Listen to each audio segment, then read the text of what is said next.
Hello everyone. Welcome to our third quarterly keynote, Multiply Your Impact. We are so excited that you're here. My name is Alana O'Connell. I am the marketing manager here at Holistiplan, and I'm here with my colleague Kate. Hey guys, I'm Kate Laws. I'm our partnership relationship manager here at Holistiplan, and we're gonna be your MCs today. So we're gonna be walking you guys through each part of our agenda. We've got a jam-packed agenda, so we're gonna go ahead and share a screen and go over kind of what it looks like for today. All right. Welcome. So let's go over our agenda for the day. Kate, do you want to read through just a little bit of what we're going to cover today?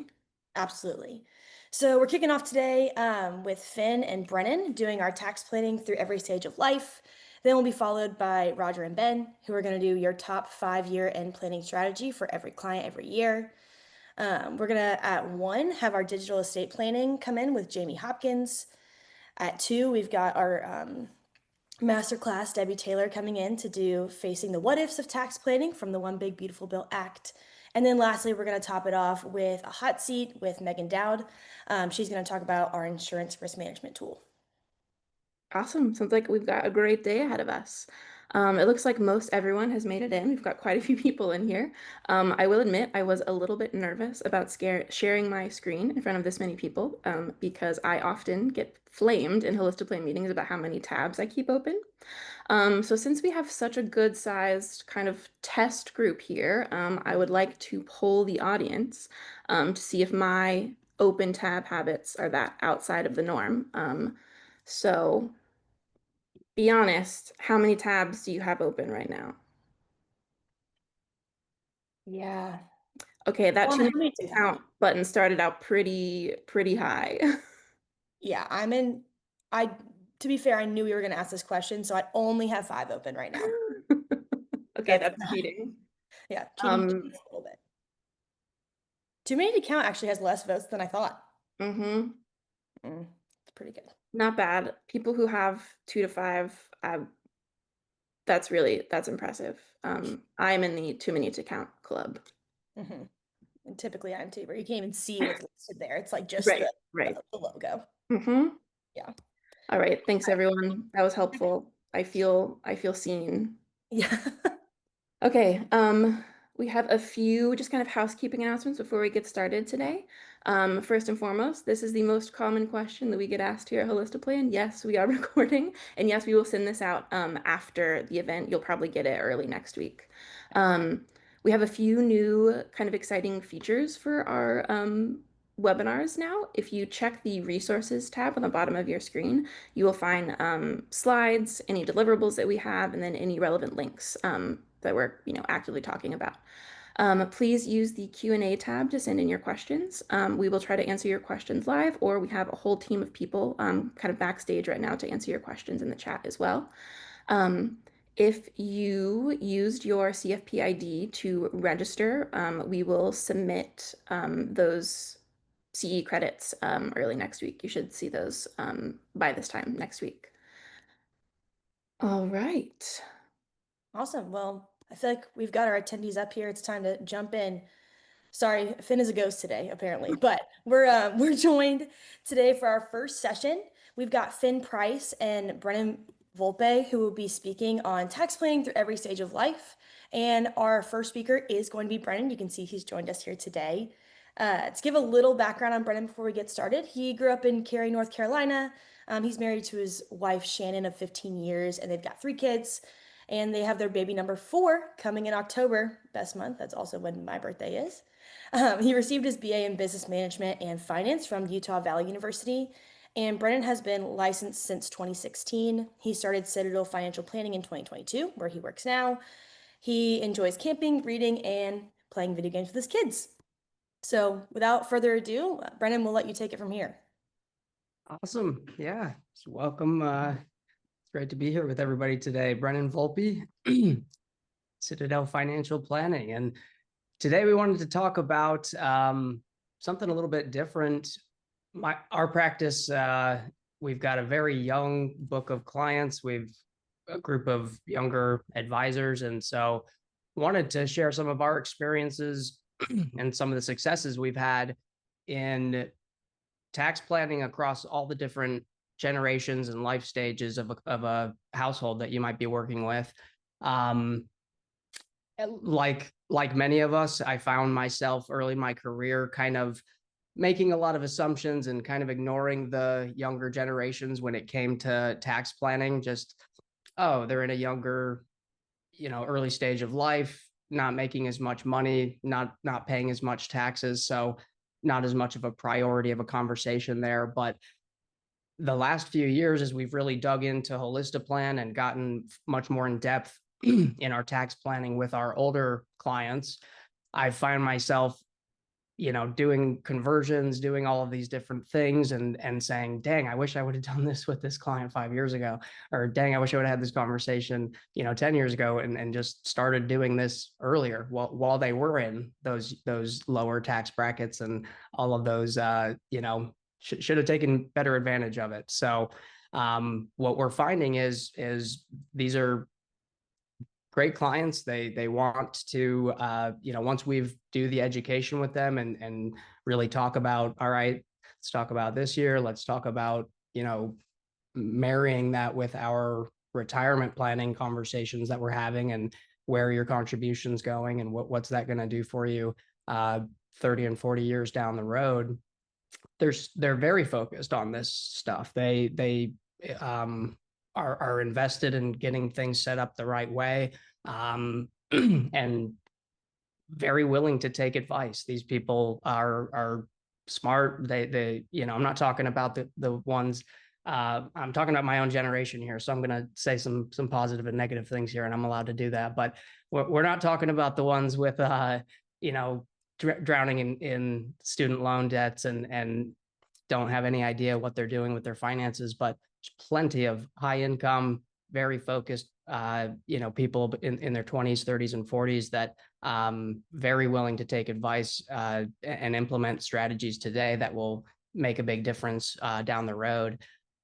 For age 20 to 40, these can be very difficult clients to work with. At the same time, just when we talk about things in retirement that's so far away, they have a lot of other goals in between now and then, which, we want to make a plan for everything top to bottom. So really focusing on education, keeping things simple. You're going to make a plan with them today, and then they're going to change jobs a bunch of times. They're going to get married or start a business. Things are going to change a lot more often, generally speaking, with this age group. So it's not necessarily about making the perfect plan for forever. It's really just about educating them. And for most of these people, if you're working with a client, one of your kids' clients, or just a high income younger person, you are their education, their financial education. You are the person that's going to be teaching them what their contributions mean and what the tax strategies. You're going to be the first person really having those conversations with them. But another just tip is you really can't tell them anything. You have to show them. You have to show them in Holistiplan. You have to show them in your other tools and make it very personal and real to them. Really focus a lot on contribution strategies. Just where are you planting your seeds today? That's going to determine what your tax situation is going to be along the way and ultimately, down the road. We talk about Roths a lot with this cohort. I talk about it, kind of as a joke, but kind of not really. We are trying to indoctrinate them. We are trying to make them understand Roths, this one concept, so well that because once they do, it really helps them realign all of their other priorities and investment decisions. One of the tough parts about this age group is that they're very easily distracted, want the get rich quick schemes and the meme stocks and the crypto and all of the things that they're seeing out there. But if you can focus them on a couple of just core bedrock things, like a Roth IRA or their Roth 401ks, those types of things, they can understand the concept, and it will really help them in prioritizing, balancing out all of the other things. Yeah, we want to buy a house. Yeah, we want to retire someday. We want to do all of those different things. But if they understand kind of these core principles, it makes a massive difference. A lot of them, I mean, it's tough when you start working with somebody and they've had option to do their 401k or to participate in the SPP or to do all of these other things, and they just haven't taken advantage of it for 5 or 10 years, and so much missed opportunity there. So have those conversations right at the beginning. What are you contributing to your 401k? Do you have the option to do a Roth 401k? Sometimes you'll have that conversation, but go back and verify it. Make sure that they're going to, actually set it up and take advantage of all of these different things. Get in depth, ask questions. They might have a 401k, but they also might have a rental property or a crypto account or different things that you're not used to asking those types of questions with your retiree clients. And so just, building a little bit of a different program for those clients to, really dig in and make sure they're taking advantage of everything that they have available to them, whether they're a business owner or an employee or, what have you. So yeah, I have a case study example. We have a client, kind of a good example. He was already doing Roths pretty heavily before he started working with us. Once we went through the whole retirement planning, just, hey, here's a quick view of what that would look like over the next 30, 40, 50 years if you kept really focusing on Roth.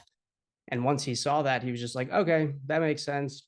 I'll just max out my Roth every year for the rest of my life and never pay taxes, I guess. And we're like, interesting. Like usually we're balancing some level of traditional and Roth, but and his circumstances very well may change and be in a higher bracket where traditional makes sense. But being able to show him, not just having a general conversation about what a Roth is, but very specifically in Holistiplan, showing him you maxed out your Roth 401k, just so this is what it would have saved you if you had put that same 23,000 in a traditional 401k. And are you comfortable with paying that extra $5,000? Yes, great. And just making it very real, making it very personal to them. Now we're talking about it as we are investing $5,000 a year into our tax bill, because we've shown that that's going to save us a whole lot more than that down the road. And so, I mean, again, this is a young client. It's kind of hard to do 60-year projections and everything. But when we pull this up in our planning software, eMoney, it's a very different retirement planning situation than what we're doing for our clients who've got, millions of dollars in their IRAs. We get to this point where he retires at age 58 years old. And literally every single thing he's got is in Roth format. And so he can pull as much out as needed with basically no taxes. Who knows what a lot of things look like way down that road. But again, if anybody who's used to using these programs, this is not what our other retirement plans look like, either on the cash flow or the retirement situation. And just how many doors that opens to be able to take as much money as you need at any year you need it without having to worry about taxes at all. Very, very different conversation. Then we get into the 40 to 60 age bracket, where a lot of us are doing some level of tax planning with these people, and a lot of the same characteristics from the 20 to 40 group kind of apply here, especially the earlier side of this. But in general, they're going to have higher income and more cash flow. They've paid off some of those debts they've got in college and so forth. They also want to live their life a little bit more and feel like they deserve to have the nice house and the nice car and all of that too. So it's always a balancing cash flow conversation. But generally speaking, they're willing to invest in some of these bigger strategies and ideas that are going to help them save money today, because these are their highest tax paying years. The donor advised funds, trust strategies, Roth conversions. We try to use this range calculator in Holistiplan every year with every client, just to have this conversation of, if we could convert $4,000 without bumping you up, or 12,000 or 20,000, we should do that. And now I've seen a big change. We just started using Holistiplan 3 years ago. So the first couple of years, it's kind of like building those connections in their head. But now they've seen this chart year after year. It makes sense to them. And okay, great. We want to max out that 12% bracket, or okay, we want to max out that 22% bracket. How much should we convert? We mix it with all of the other stuff. And it's just a much, I mean, we've seen the amount we're converting each year go up every single year, from very little 5 years ago to over $1 million but across our book. And that's just going to continue to accelerate because the clients get it. They understand the principle, they understand why, and we can show them with very, very close, accuracy, what that would mean for them in real dollars and cents.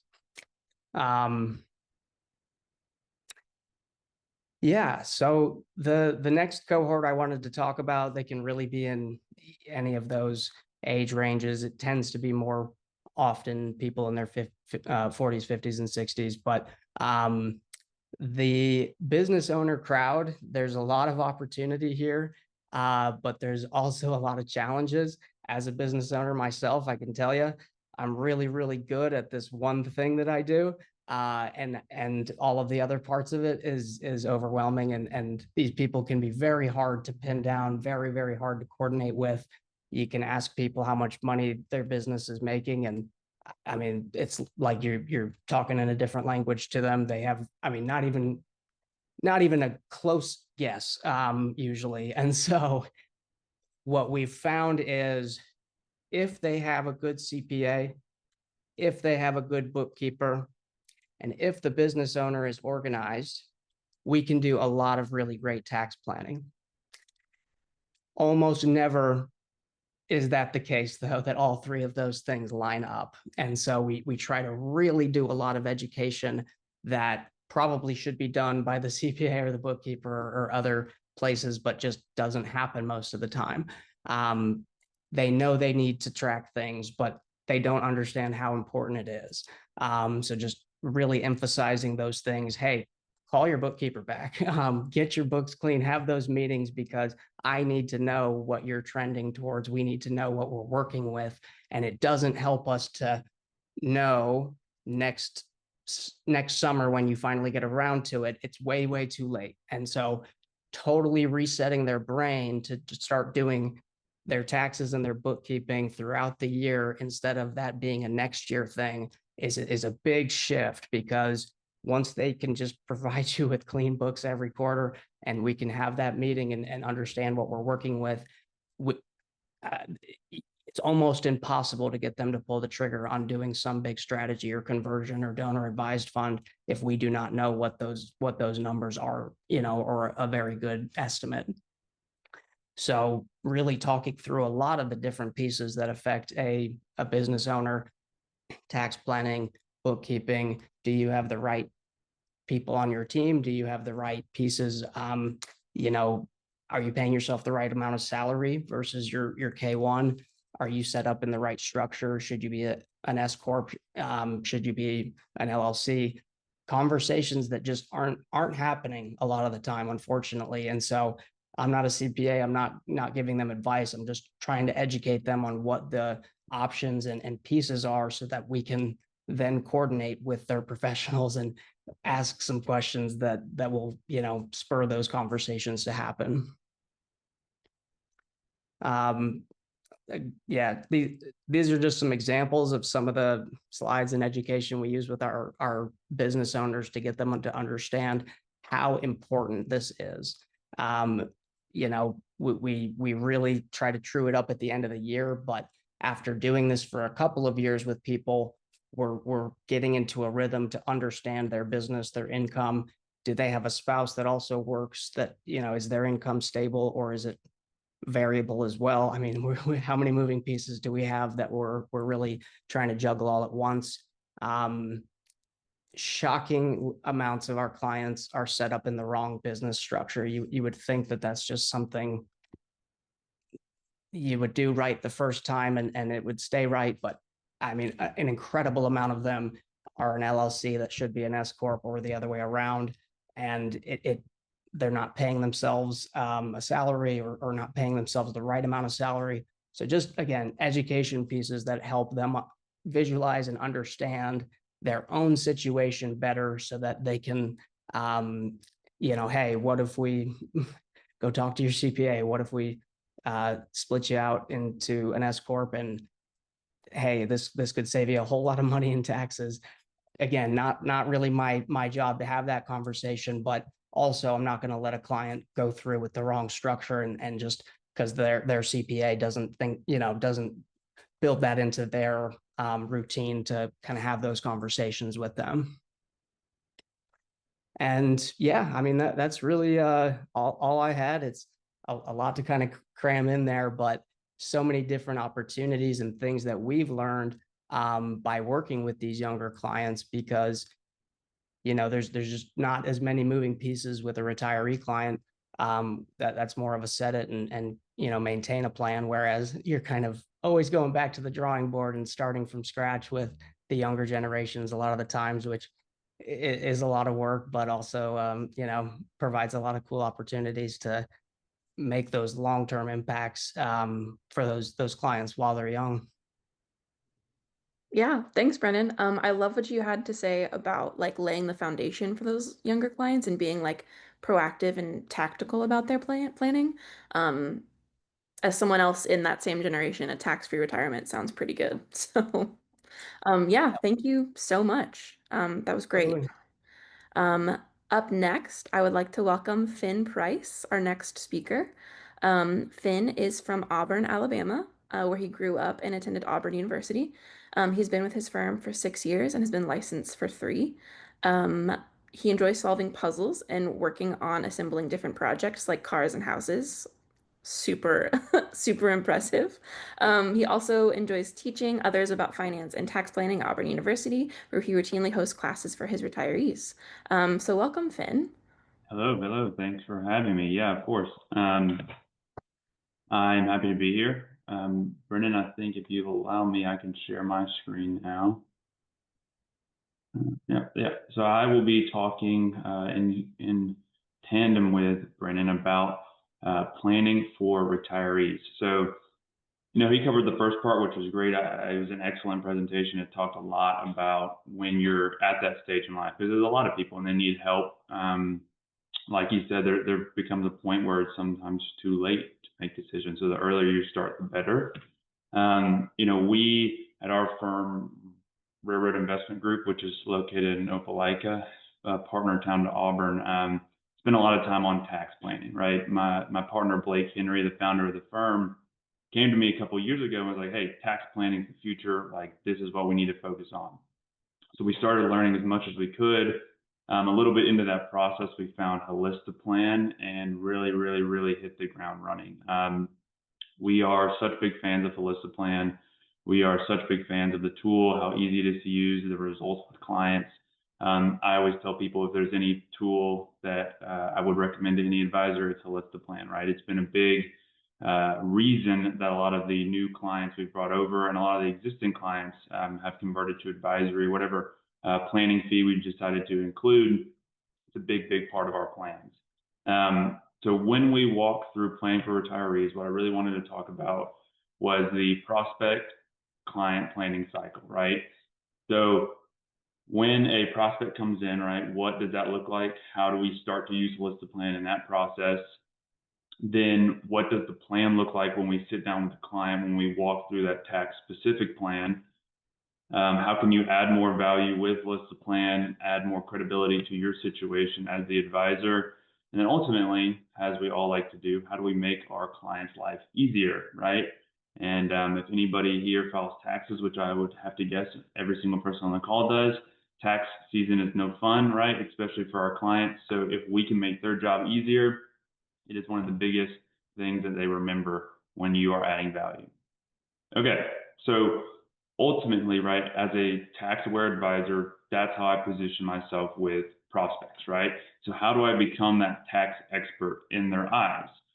So what a prospect does a lot, and with the ones I'm bringing on, is they attend a class that I teach at Auburn University. The topics are either taxes and retirement or full-scale retirement planning, right? I'll give you a hint. In the full-scale retirement planning, we spend a good amount talking taxes, right? The one thing that we talk about with clients is no one likes overpaying taxes, right?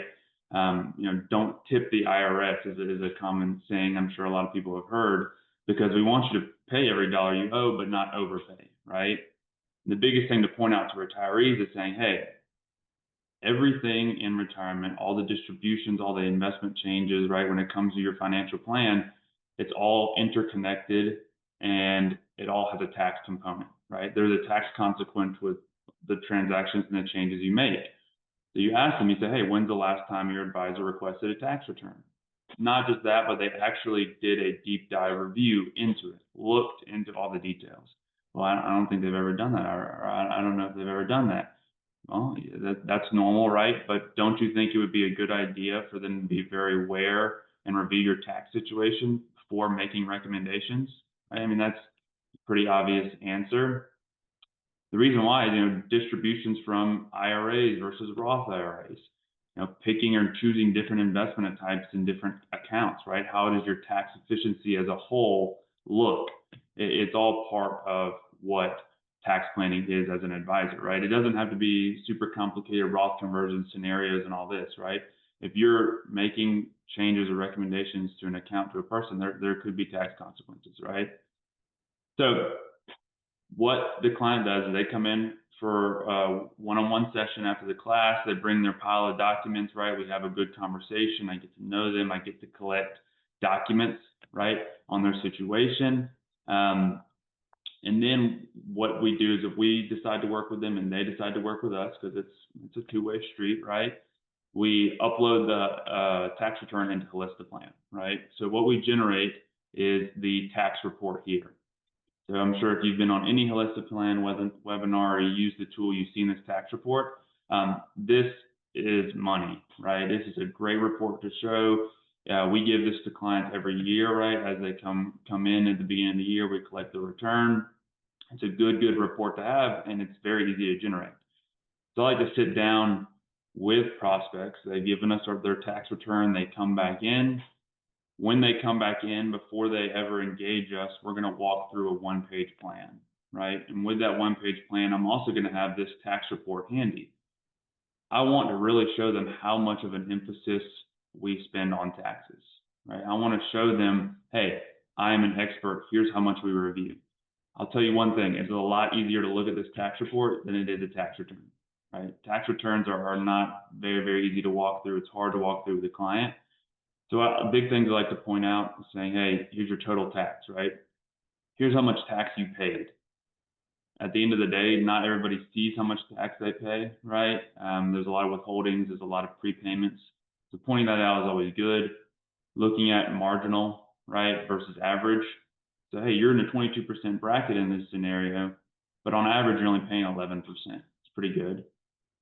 Then looking over here, right, a lot of the times we want to look at qualified ordinary dividends, long-term, short-term gains, carry forward losses. This is where a lot of the investment management comes into play, right? As advisors, as investment managers, we take a look at this. There's a lot of changes we can make to help this situation.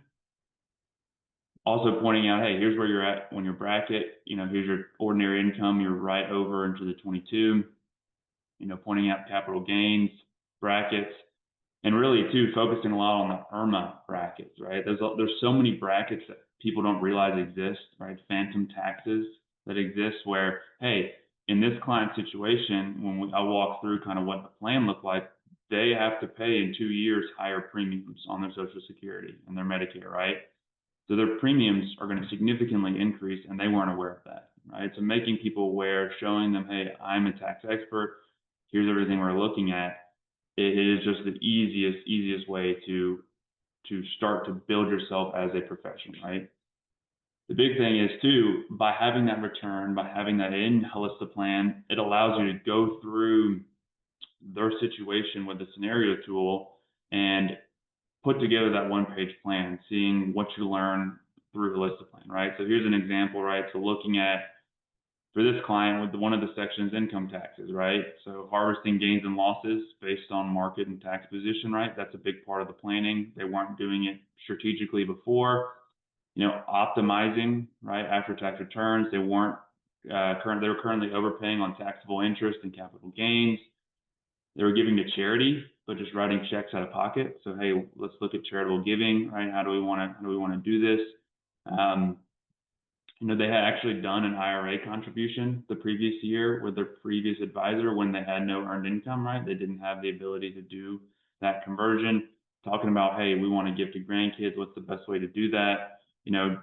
Looking at, hey, are we going to do Roth conversions? And I even included Roth contributions because in our discovery, they had mentioned that the husband was going to work part-time for his local church. So if he's working part-time and he's getting W-2 income, that's something where we could do partial Roth contributions, right?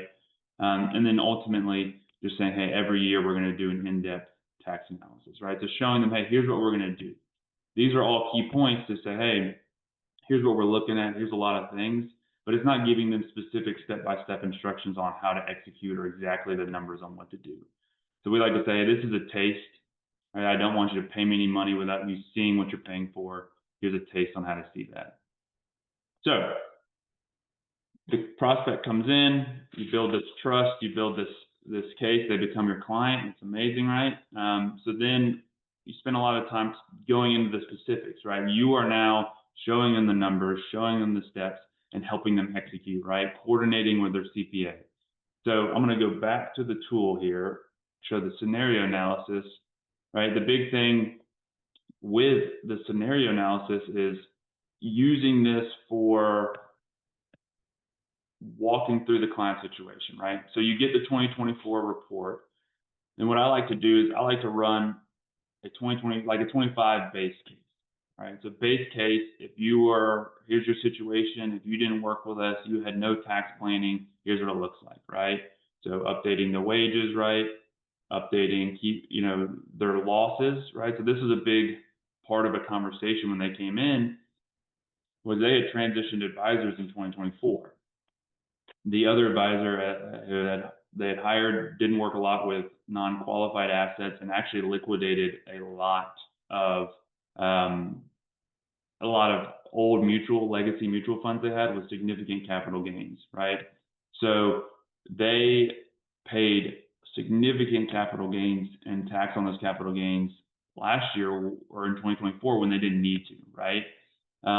They were completely unaware of it until they got hit with a 20,000 plus tax bill, right? And so for a client whose income is typically $80,000 less than that, it was very, very big, right?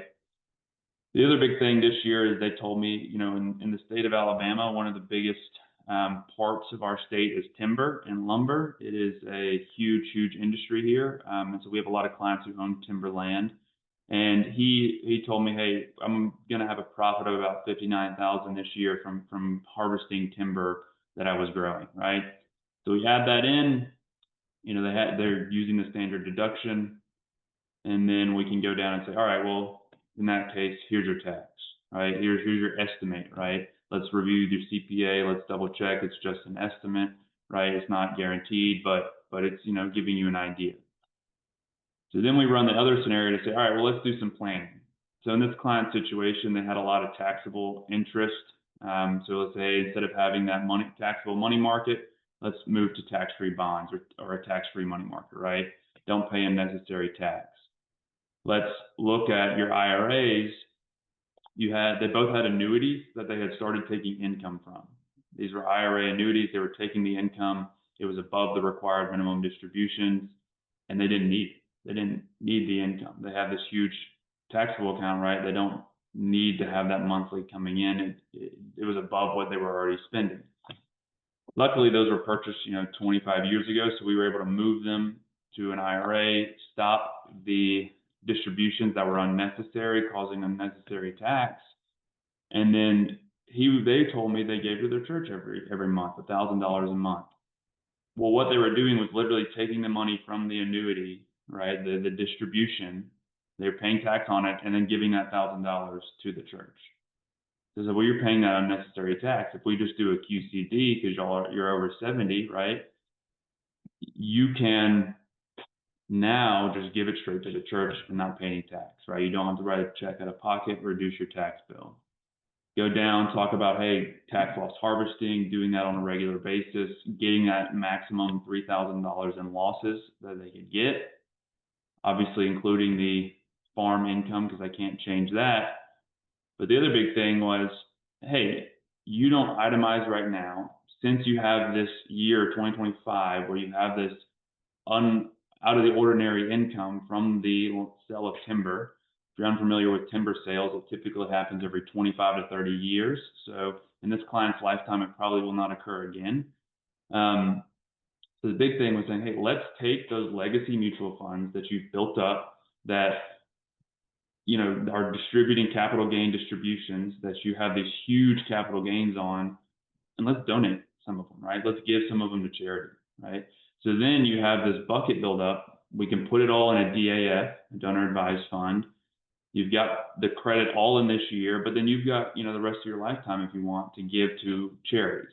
So what this bucket is for is it's for all the charitable giving they want to do outside of their normal gift to the church, right? If they want to give to the Humane Society, if they want to do a special project, right, at the church, this is what that bucket's for.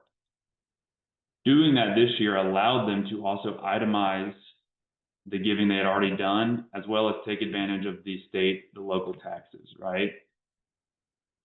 Here's a big thing now with 25 and the tax code change that we like to point out. By doing this planning, out of the $12,000 additional deduction they could have gotten from the new tax law, they were only going to get $6,300 before. Now with the planning, they're going to get they're going to get $7,600, right? Which is, $1,300 more, which is a big chunk. But that's the big thing with this new senior deduction with the phase out levels. There's a lot of people who are very close to that phase out. So showing having the Holistiplan tool be able to calculate, hey, here's how much their deduction is going to be based on their income. It's super convenient and it's been a big part of the planning we've done this year after the tax law passed. So you come down here, right, and you can show them, hey, here's the results, right? Here's the difference. It's just going to this client and saying, hey, on an estimate based on our scenarios, no guarantees, if everything is aligned with what we projected, we could save you $10,000 almost, right, or more in taxes by doing these planning items. That's a big value add, right? If you're charging a client a fee and you can say, hey, here's what I'm dollar for dollar saving you, it is huge, right? The part two that I'm going to talk about is really going through building that trust further. So adding the value, right? Having the property and casualty tool is huge, right? So we collect the property and casualty insurance, upload it, right? The biggest thing I'll say about this, because I know I'm running a little close on time, is uploading that and then giving them the report and then offering to go to their property and casualty insurance provider with the report is for you. It's saying, hey, I look at every part of your plan, right? Even if you don't, sell property and casualty insurance, you're still looking at it, right? There's no financial benefit for you doing that, right? It's just you going out of your way to add value to them. It's been a huge way to just continue to build trust and continue to add value to our clients. The last biggest thing, right, is double checking the tax return, right? So I know a lot of people have issues with relationships with CPAs. The one thing that we love to do with our clients is use Holistiplan and build the tax letter, right? So outline, hey, here are the tax documents you're going to get from us. Here are the direct rollovers we did. Here's the charitable distributions from IRAs, right? Here's the donor advised fund contribution. Here's the cost basis. So giving this to them, giving this to their CPA, giving the CPA digital access to their tax documents to make their life easier, builds trust with the client because it makes their life easier, builds trust with the CPA because it shows you want to work with them. And then ultimately, right, it helps them keep organized and accessible, right? Because then what you want to do before they file the tax return, if you're doing all these planning items, is request a copy of it, right? And review it beforehand. Go through the checklist, make sure everything's correct. Because I guarantee you, if you're doing all these planning items with retirees, there's going to be a lot of items that are not correct, right? And so you want to double check and work hand in hand with the CPA, because look, they've got a hard job. They're filing thousands of returns a year. It's going to be hard to make sure every single thing is correct. And that's where adding that value to the clients is huge. So when we catch mistakes for our clients, it is the biggest value add to them. It builds the most trust in them and allows them to rely on us as their number one professional above everybody else.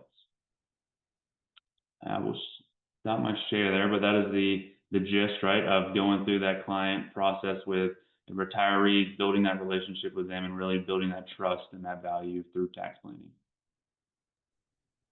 Yep, Brennan or Finn, thank you so much. I looked down at Brennan's screen and said that.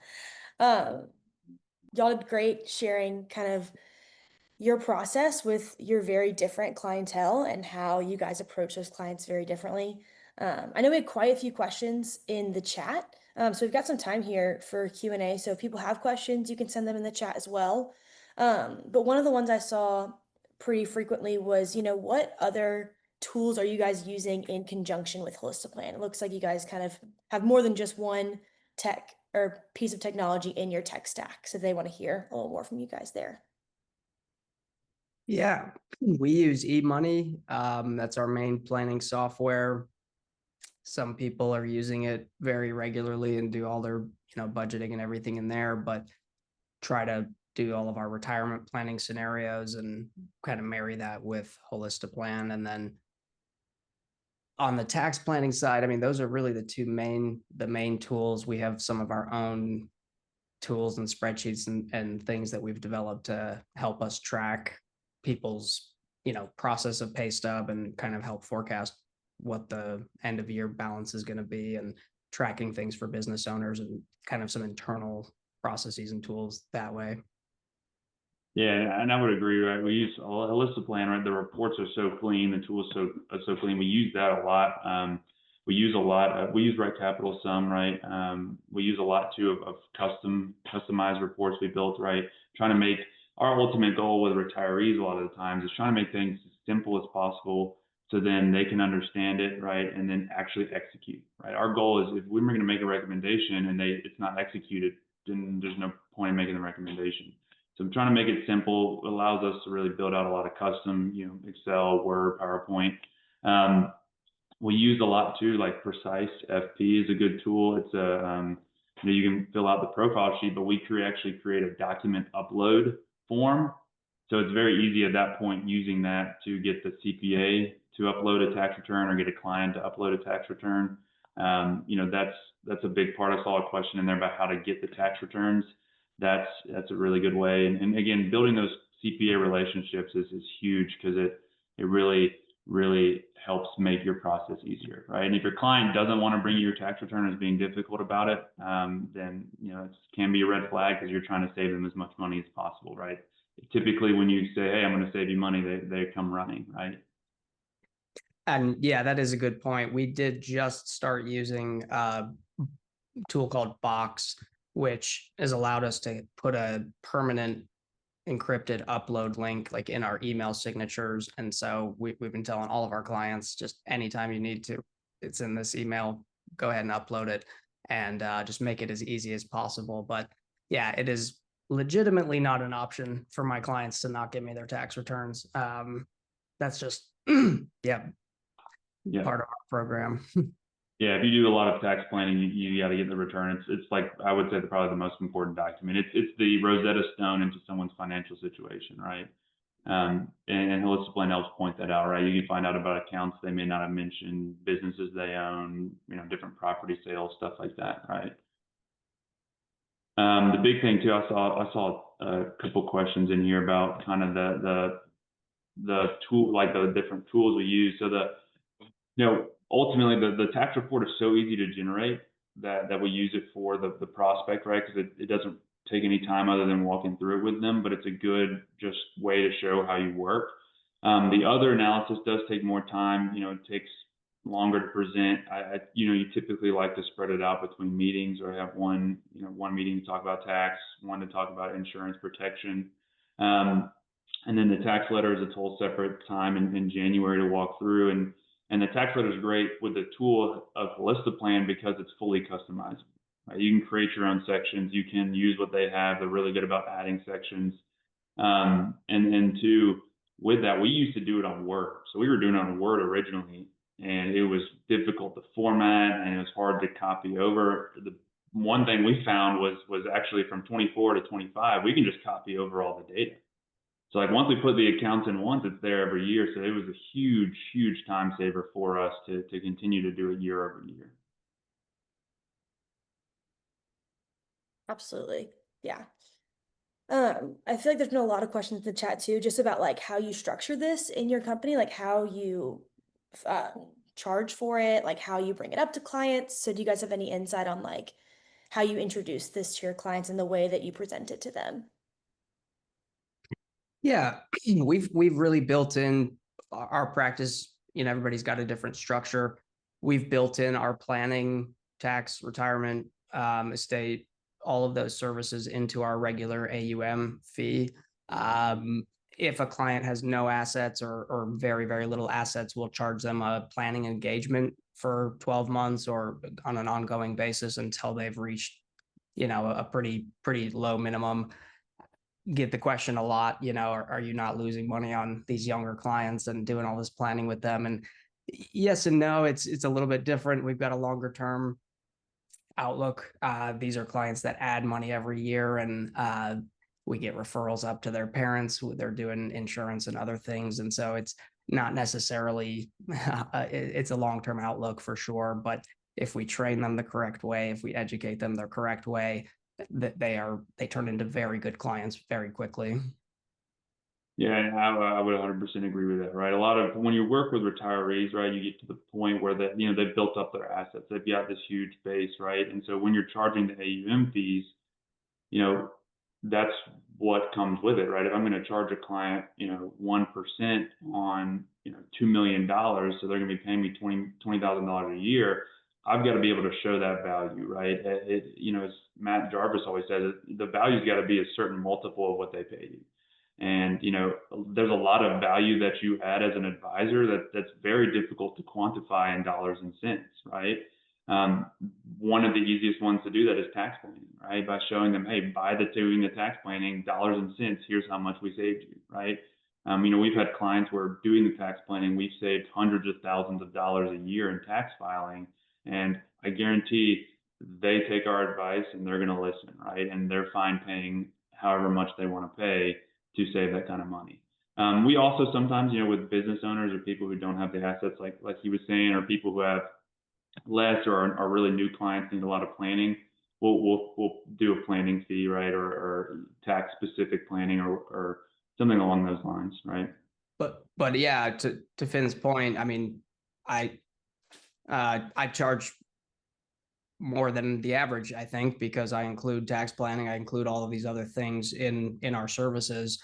It's not enough, in my opinion, just to do investment and all of the people on this call know that if they're using the tools. But I would say again, some CPAs do this type of planning, but the financial advisor is in such a unique position where we know what their retirement looks like. The CPA doesn't know that. We know what their goals between now and then are. The CPA doesn't know that.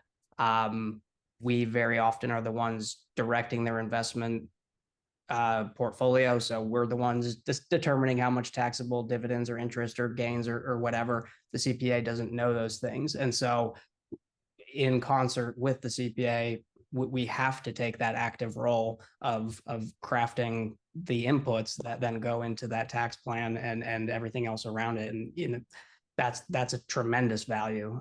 Being able to add, hey, I saved you $500 on this little piece and $4,000 on that piece, and all of those things cobbled together. I mean, I don't ever have clients ask me about the fees ever. So yeah, it all pays off in the end for them. You know, they're not paying attention to what they're paying now. Yeah, another good question came up. So this could be for either of you guys, and you might answer differently to this because you have a different kind of clientele setup. But when you're building tax plans, do you feel like you're always projecting years and years in the future, or do you feel like you're more often doing the next, 1 to 2 years when you're planning for clients?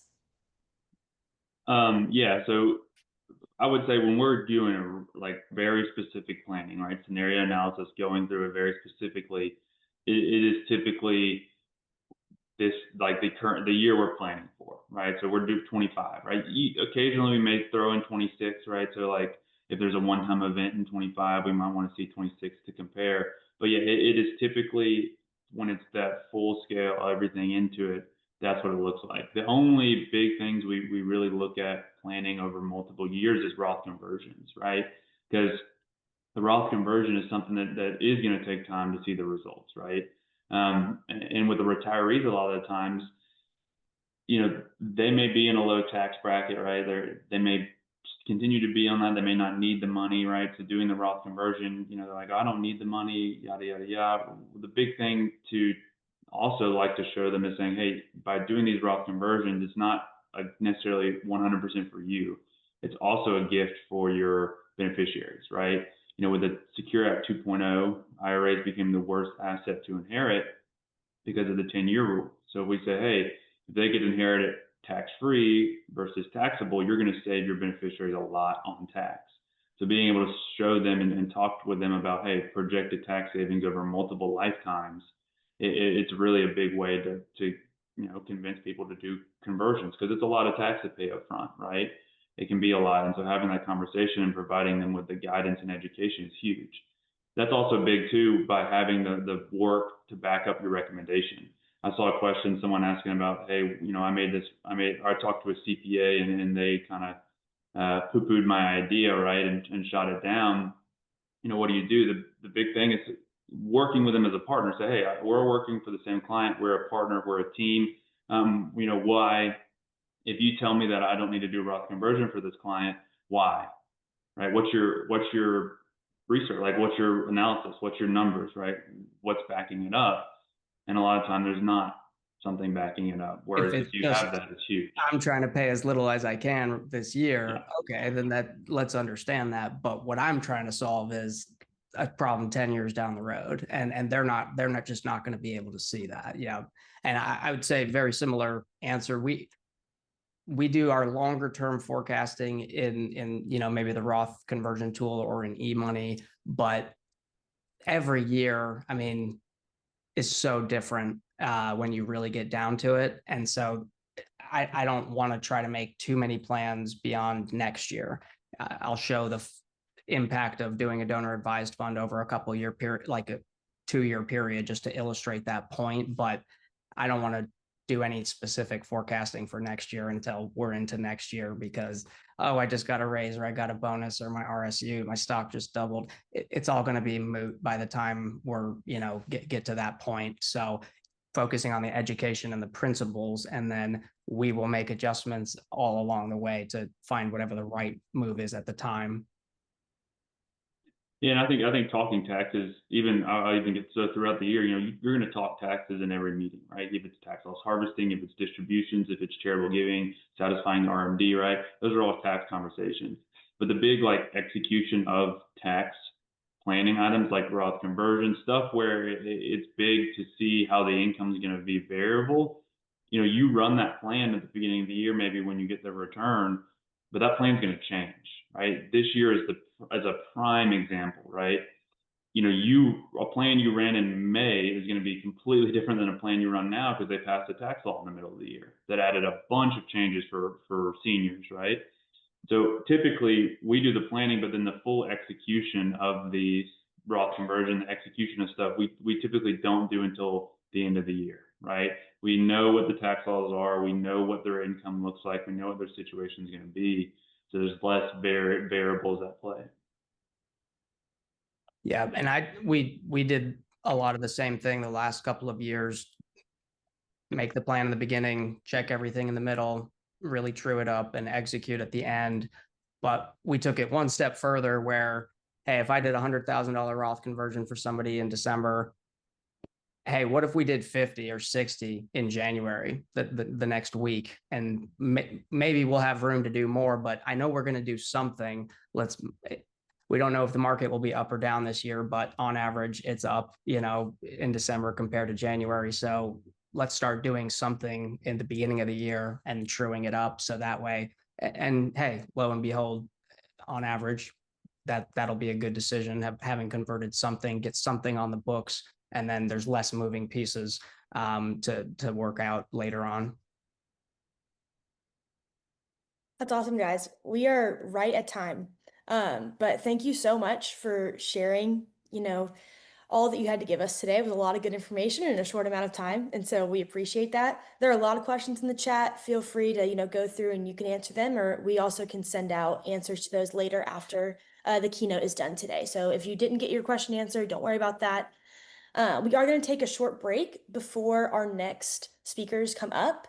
In the meantime, we know that some people had a hard time getting in the beginning. Do not worry about that. We're going to get you your CE credits. So we don't want anyone to be stressed about that.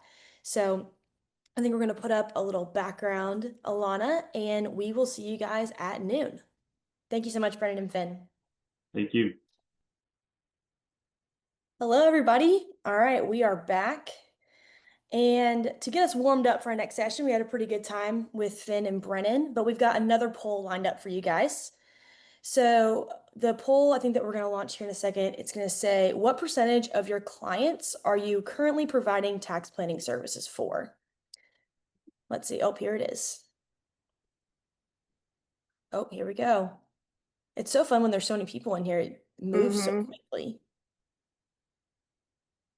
It's pretty well stretched out, honestly. Yeah.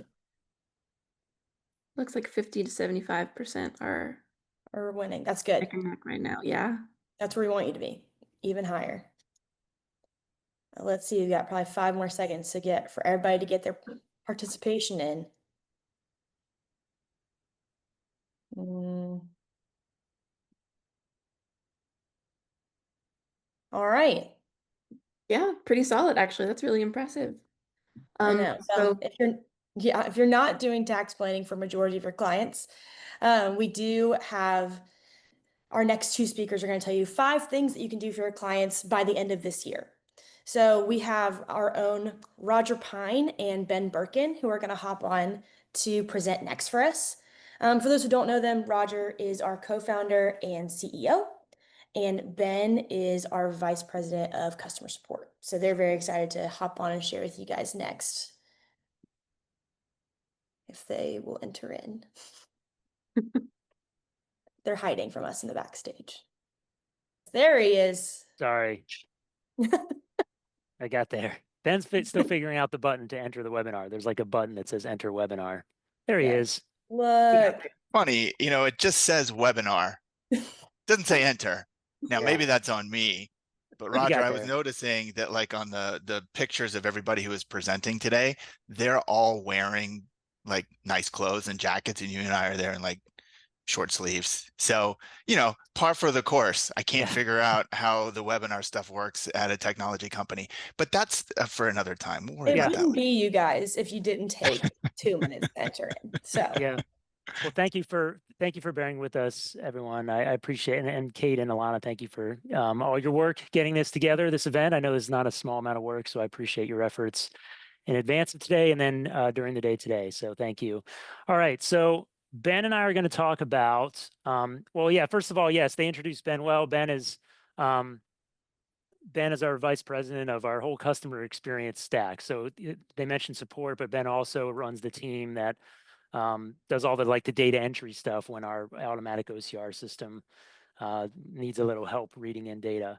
And Ben's team they're staring in the face of a very busy quarter for them. The fourth quarter of the year is the most busy time for us.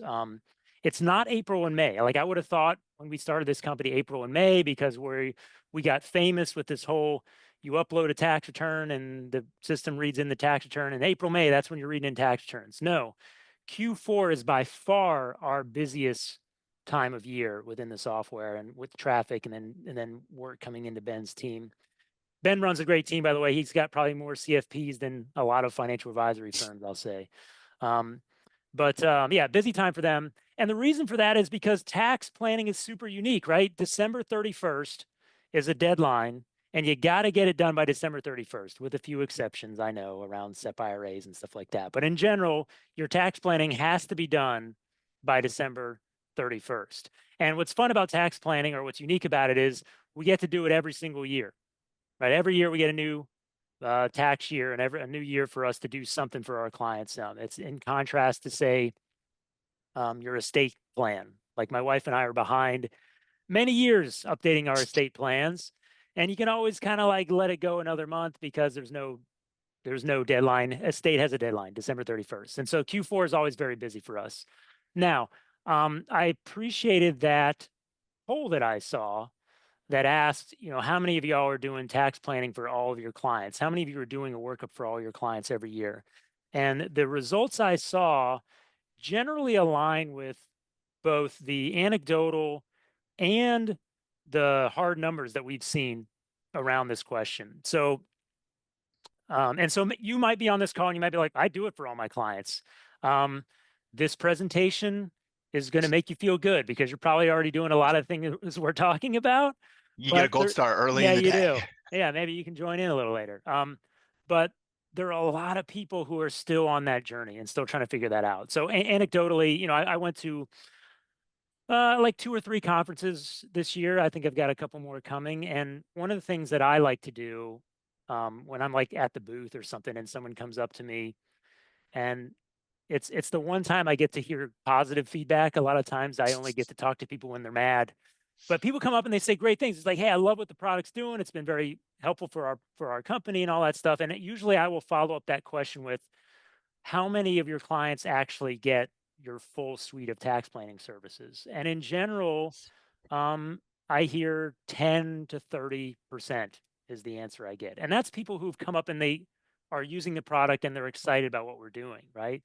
Our stats generally back that up. So one of the things that's kind of unique about our business is we're able to see because those of you who have to file with the SEC, you have to file like how many households do you serve? It's on your ADV. And every once in a while, we'll kind of just like poke around and just check like how many households in our system versus the number of households served by the advisors. And it works out to about 25%. And so the next level down is like, okay, why does that happen? Like, how come all of our clients don't get the full suite of tax planning services that we offer? And we get different answers on this. I think they fall in 3 main categories, I would say. One is the viewpoint that not everybody needs tax planning. I mean, honestly, I've got a couple clients who they're W-2. There's not a lot going on with them. Or I've got a client, he's 91 years old and all he has is Social Security. There's not much going on there either. That's one argument we hear. We also hear, and this is the one I get the most when I'm talking to someone like at an event or something and they're using the product, that they'll say, well, the reason not all of our clients get tax planning is like, I'm the only CPA in the office. And so like we can only do my clients and not the other people's clients, or we just don't have enough people in the firm who know taxes in order for us to provide those services for all our clients. And we'll talk about that today. And then the final one is, the final category is like, we just don't have time. Man, we're busy. We're doing other stuff. We just can't work in this full service for all of our clients. We got to pick and choose who get that. And I understand that one. That's the one that I understand because we all have different business models and how we provide planning services to each. I would argue that a lot of those, all 3 of those really come down to, in part, a question of process. I would argue that business processes is a big part of why it's hard for some firms to deliver full suite of tax planning services to all their clients. I would argue that if you do have a robust process in place, and we're going to show you some examples today, your whole building does not need to be full of tax experts. If the process is robust, you can allocate the work that needs to go to experts, and the parts that don't require experts go to not experts. Our friend Debbie Taylor, who presents for us quite often, I think she does an excellent job within her firm of routing tax planning work to the people who are able to do those tasks. And we're going to show some examples, more general examples, but she does a good job, I think, within her firm of scaling tax planning by putting the work with the people who are able to do the different types of work. You don't need a whole room full of, 30-year CPAs to do tax planning effectively. And yeah, again, it's similar to the confidence in being able to do the work. Also, the time to do the work. If we're able to spread the work out across the resources in the organization, you can also then free up more time to do tax planning for all clients. So again, process is at the core of that. And I would argue this: if the process does support it, you really could deliver some form of tax planning to all clients. And I would argue that even if one of your clients just really and truly, there's just nothing to do interesting with them for tax planning, like you just don't find anything, I would argue it's still valuable to do that work for them, because at least you looked and at least you told the client that you looked, which has value to the client. You may not sense that it does, but it does. I just had my garage door fixed yesterday, Ben. There's like the big spring broke. I'm familiar with it. Well, I'm not. It broke and you couldn't I open mean, the I'm door. familiar with the spring. I'm certainly Yeah. not familiar with fixing it. I'm Yeah, an yeah. inside kid. I think we all know that. Right. So this guy came in, and what I appreciated was he's like, look, I'm going to fix your spring, but we're also going to do a 20-point inspection of your garage door opener, because while I'm out, this is what we're going to do. And I really appreciated that. He looked at the uh-oh, Ben, I don't know any of that. This is a bad example because I don't know any of the parts of a garage door. Well, there's a The motor, there's a yeah, he looked at door, that. there's There a were chain. wheels. This is a terrible I'm example, out. but he looked. Yeah, I'm done. but I appreciated that he looked. And honestly, our clients feel the same way, right? Our clients don't know everything about taxes, but they hired an expert, you. And if you're able to say, look, I looked through your tax return. I do it every year for you. It looks like honestly you did everything just fine. And that's okay. I'm going to look at it again next year. That has value to the client. That Yeah. reminds them why they're paying you to be their advisor. Right? Yeah. I always think about this, Roger, from the standpoint of, even if you don't think you know anything about taxes, I guarantee you probably know them more than most of your clients. And that, just telling them that, hey, everything looks okay, the sigh of relief that they get, they don't understand. They just don't. And some of them do, obviously, right? You have people who care about this stuff, but most of your clients don't understand how taxes work at all. They don't need you to know how every part of the tax code works, but it is a nice reassurance when you tell them, yeah, I looked at it. Here's what you paid. You did everything right. You couldn't have done anything more. Gold star for you. Like, that's huge. Yeah. Actually, you know what I keep on my desk this here. For years I've had this on my desk. This is what the auto dealer gives us. That's the 20-point inspection. I know as much about cars as I do about garage doors, or I know about wheels and brakes. So maybe I know a little bit more, but I keep this because I appreciate that they tell me that they've looked at these things. And even if it's all green, that doesn't mean that it's not valuable to me, right? If you do a tax return planning process for someone and it ends up being all green, you still did something valuable for the client. Anyway, I've had this on my desk, various forms of this, for over 10 years. Okay, so today we're going to talk about building a process. Okay, we're not going to be going into a lot of like detailed, nerdy tax planning stuff. We do plenty of that stuff in other webinars. What we're trying to build for you today, what we're going to try to build together, is a process and the infrastructure behind the process that will allow you to do, we chose 5 like super simple things you can do between now and the end of the year. And it's still tax planning. You're not going to be on stage at the AICPA for these things, but like this is tax planning, and your clients will find it valuable, I promise. Okay. Yeah, and just to be, we will do a little bit of nerdy stuff. Yeah. For the folks that want it, like we're gonna have to throw a little bit of nerd into this smoothie, but not a whole bunch. Yeah,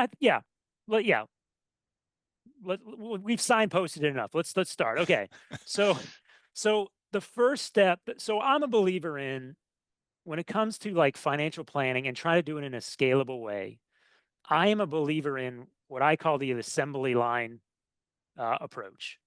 A lot of people talk about like the financial planning calendar. That's another flavor of an assembly line approach. To me, the way we can do these things efficiently is we need to take a subset of things that we're going to do as part of this financial planning service.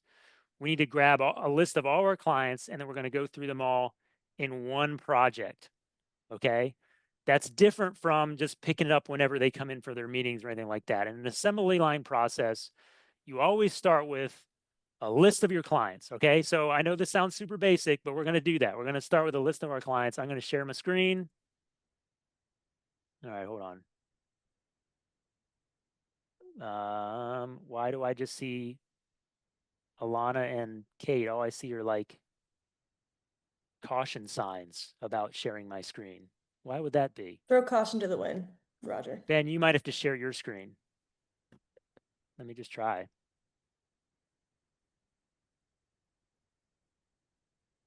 It should let you just go ahead. Ben, Nice little green share button down there at the bottom of your yeah, screen. you know what?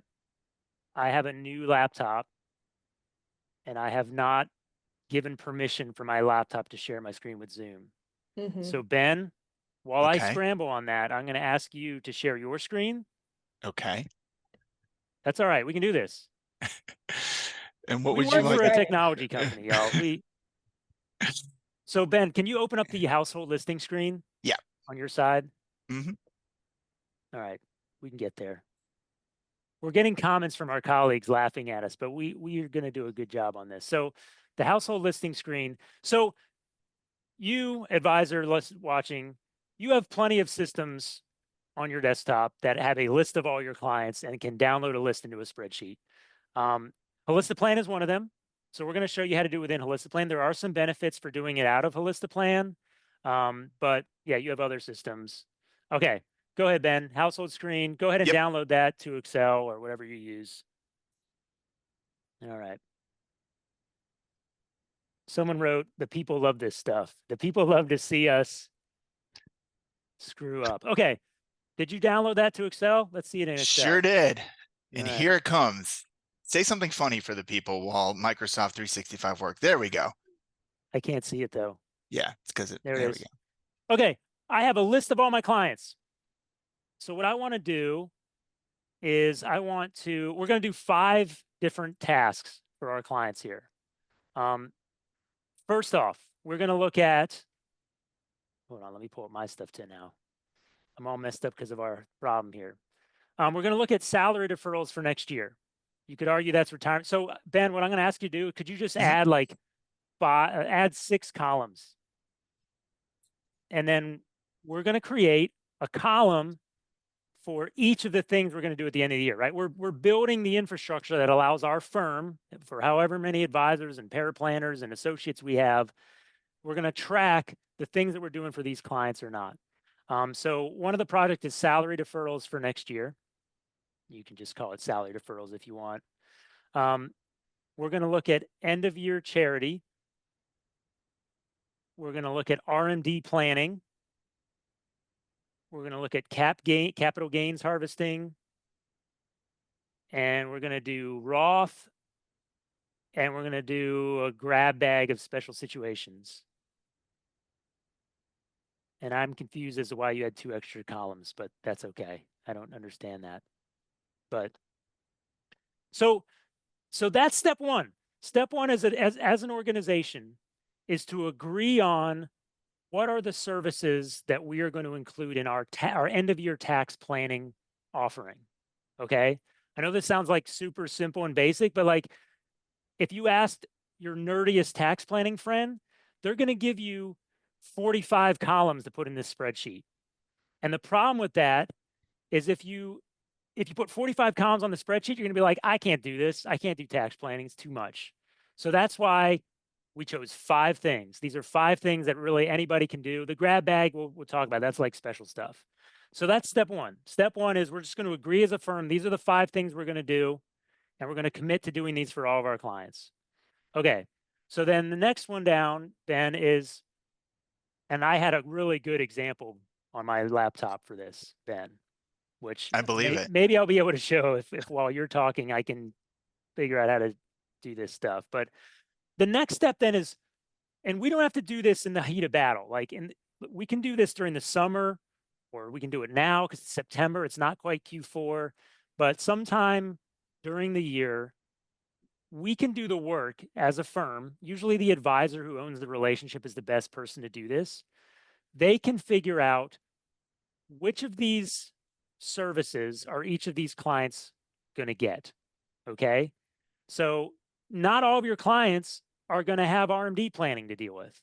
And similarly, probably there'll be very overlap between that group of people and the group of people who are getting salary deferrals, for example. And so what I had on my little spreadsheet, Ben, was I had a 1 in the places where it was, oh yeah, Ben's helping me out here. You're giving away what's next. I put a 1 in the people where we would give them that service, and I put a 0 where we wouldn't. So let's look at the RMD column actually, Ben. And this is where actually using Holistiplan to generate this spreadsheet may be helpful to you. Ben's, it's amazing, Ben. We've worked together for so long. You know exactly like where my brain is going, which I appreciate about you. We actually have in the system, when you download this to Excel, like who is RMD eligible. So with that age milestones in column V, what I did in my brilliant spreadsheet, which y'all can't see, I was able to just say, look, if RMD age is in there, put a 1 in there. If RMD age is not in there, put a 0 in there. So within the system, we can signpost whether or not these people will receive that service or not. So we can start to populate this spreadsheet based on what you're already pulling out of Holistiplan. Now, if you already have this tagging in your CRM system or something like that, go for it. I'm just, because we know our system well, that's what we're showing you. So I'm agnostic as to how you generate this tracking spreadsheet. You'll notice in column W, so column V, like Holistiplan can generate certain tags for you based on how old the person is. You can also generate your own custom tags that you can put on people. And here I was just playing with, I put like, these are the people who are accumulators. Those are the people who probably I would say we need to have the salary deferral conversation with, right? And you can go deeper. I could even say like, give a tag to the people who always are accumulators and are always maxing out, right? These are the things that it takes time to build up that infrastructure. And then once that's built, this spreadsheet is dead easy to build. And so at the beginning of the season, you would generate this spreadsheet, or probably at the beginning of the year, you would say, look, we're gonna commit to doing these services for our clients, these tax planning services for our clients. Next step, during the year, again, don't do this in the middle of Q4. Do this during the year when there's time to think which of our clients are going to receive these various things that we look at. Not all 5, they're only going to get a subset of them. And you set that up.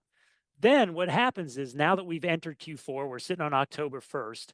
Now we have a guide. We have a guide for who's getting what in terms of what services. And we're able to also check off as we go along who has actually received those reviews that we planned for them to receive. So Ben, shall we go into the first one? And again, you'll have to drive. I promise I'll try to get my screen sharing while you're talking, but I'm still doing the talking. But I will say this. So yeah. So I think it was, who was it, Ben? These folks, right? Was it Beard? Beard. Yep. Yeah. Sorry. I got you. Well, I got the wrong thing open. I got so many screens, Ben. I believe it. Roger, Oh my you God. missed our poll about how many tabs people had open before this started. I have tabs open on all screens, and I had it all set up, but then I've kind of been thrown for a loop but on my own doing, of course. I did want to say this before we dig into Beard. I know I've been yapping a lot about just setup, but like setup is the thing. I recommend doing a kickoff meeting. Oh, you're putting it. Sorry. I recommend doing a kickoff meeting because, okay, October 1 has happened. We've got the plan of who's getting what services. We've got the plan, but like which people in the organization are going to do those things. Okay. Salary deferrals will come back to who was probably the best place to do this, but let's just show like what you would do with salary deferral. Okay. It's usually about mid-November when we will hear what the new maxes are for our salary deferrals. So that's a good example of something that you would want to be prepared for, because you only have a few weeks at the end of the year to like communicate out to all your clients, come up with a plan for fixing their salary deferrals. So the more planning we can do in advance, the better job we can do delivering that service to people. And so what we had here, so this Beard family, if you actually, Ben, could you go back to the household, click back to household on this one? I chose Beard because not only do they max out, that's a thing I could have a tag for, but they're an accumulator. But notice that Jaden George, or maybe George Jaden, I don't know. These are all names the computer came up with for me. They turn age 49 this year. So they will turn age 50 next year. And so I used that same spreadsheet that Ben downloaded to identify who's turning 50 next year. And so I was like, oh, there's an interesting thing to talk about with this client about their salary deferrals. Namely, they're now going to be eligible next year for a catch-up contribution. So that's what we were going to show. So this is the part we wanted to at least show some of what the actual process would be. So again, like we made a spreadsheet. We're going to do salary deferral reviews. What is in scope of that review? One, are they already maxing out? That's a thing we should ask.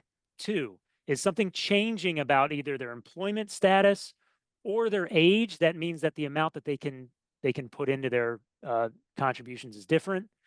And that's kind of it, right? And then I would argue anybody in the company could do this. So what Ben's drawn up here is we had a client, this client, they make 150,000 each, and they're each maxing out that 23,500. I guess that was the amount for 2025. Mhm. So we don't yet know 2026. We could probably make some educated guesses. But then if you pop open, there you can Yeah, so we see. would change this to 2026. Oh, right. Right. Okay. And then, well, we guess we should have had both on 2026 then. Well, then we give Jaden George / George Jaden the extra catch up. And so that's where we're able, if you wanted to show your client, this is the difference. So Ben, if you wanted to like open up the delta difference piece, if you wanted to model out for your client, look, let me just show you how great it is that you can now do these extra contributions. You can model that within scenario analysis and show them, right? In this case, they save some money. Yeah, Yep. $2,400. Yep. That's not bad. Nope. And I think, the key here is, yeah, you want to show them the tax implications, but the conversation with these clients probably needs to start the year prior, right? So Right. let's pretend that these folks are, it says tax year 2025, but we're thinking about tax year 2026. Right. Not everybody can just come up with $7,500 of cash flow for the extra catch up. So you start that conversation before you have them do the deferral, so you can model, okay, can they even do this? Right? Are they even going to be able from a cash flow perspective to do this? Sure, you can show them the tax savings, but you have to start prepping the, okay, do you work at a company that automatically does this for you? Some companies, you just have to check a box and it does the max based on your age. Other folks are using, maybe less modern 401k or retirement plan providers, and you got to do some manual math. So if you want to make sure that they're going to hit by the end of the year your new top out amount, you might have to submit a new form in January, so you make sure you can spread it out over the course of an entire year, as opposed to changing stuff up halfway through the year. Yeah. So that's why we do it in Q4 of 2025, and so that's why we need to be prepared. And I'll say this: you do not need to be a tax expert to do what we just talked about. You really don't. Anybody in the firm can do that. And so that's why I would argue that process is actually going to allow you as a firm to do this. I would argue this is tax planning. You might say, oh, this is in the retirement planning category, but this is tax planning. It's both. It can both be true. But you do not need to be an expert in tax to do the work on this. So I would argue if you have a solid process, if you've identified in advance who are the people who are going to get what we just did in like 2 minutes, anybody in the firm can do that. It's a process story. Now, if you want to get nerdy stuff, I think you should, as part of your process, say, person who's doing this, associate who's doing this analysis for me, please bring to me as an escalation anybody who it would be eligible for a workplace retirement plan, because we should probably talk with them about defined benefit plan or talking about SEP IRAs if they don't have it. So there's always layers to what you can do with this. But if we're just trying to do a basic, get it done by the end of year thing, like getting people who are maxing out to max out without surprises is in itself a win. And you can do it for all your clients. All right, Ben. The next one we had up was charity. And while you do charity, I promise I will try to get my screen shareable on my end. How's that? That sounds fine. So Okay. for charity, we're going to talk about two different examples that are related to charity. They're both going to end up with money going to charities, but how we get there is slightly different. So the first one, and one of the more common uses that we see inside of Holistiplan, is for folks who are 70 and a half or older, being able to first recognize that they're eligible to do a qualified charitable distribution. So remember, for those who aren't immediately aware, qualified charitable distribution, once you turn 70 and a half, you can send money directly from your IRA to charity. Does not go on your tax return. You don't get a charitable deduction for it, but it's because the money never showed up on your tax return. And if you are eligible or required to start doing required minimum distributions, your QCD can count towards your required minimum distribution. There's a certain dollar amount that tops out. It's a little over $100,000 now for how much each taxpayer can do as a QCD.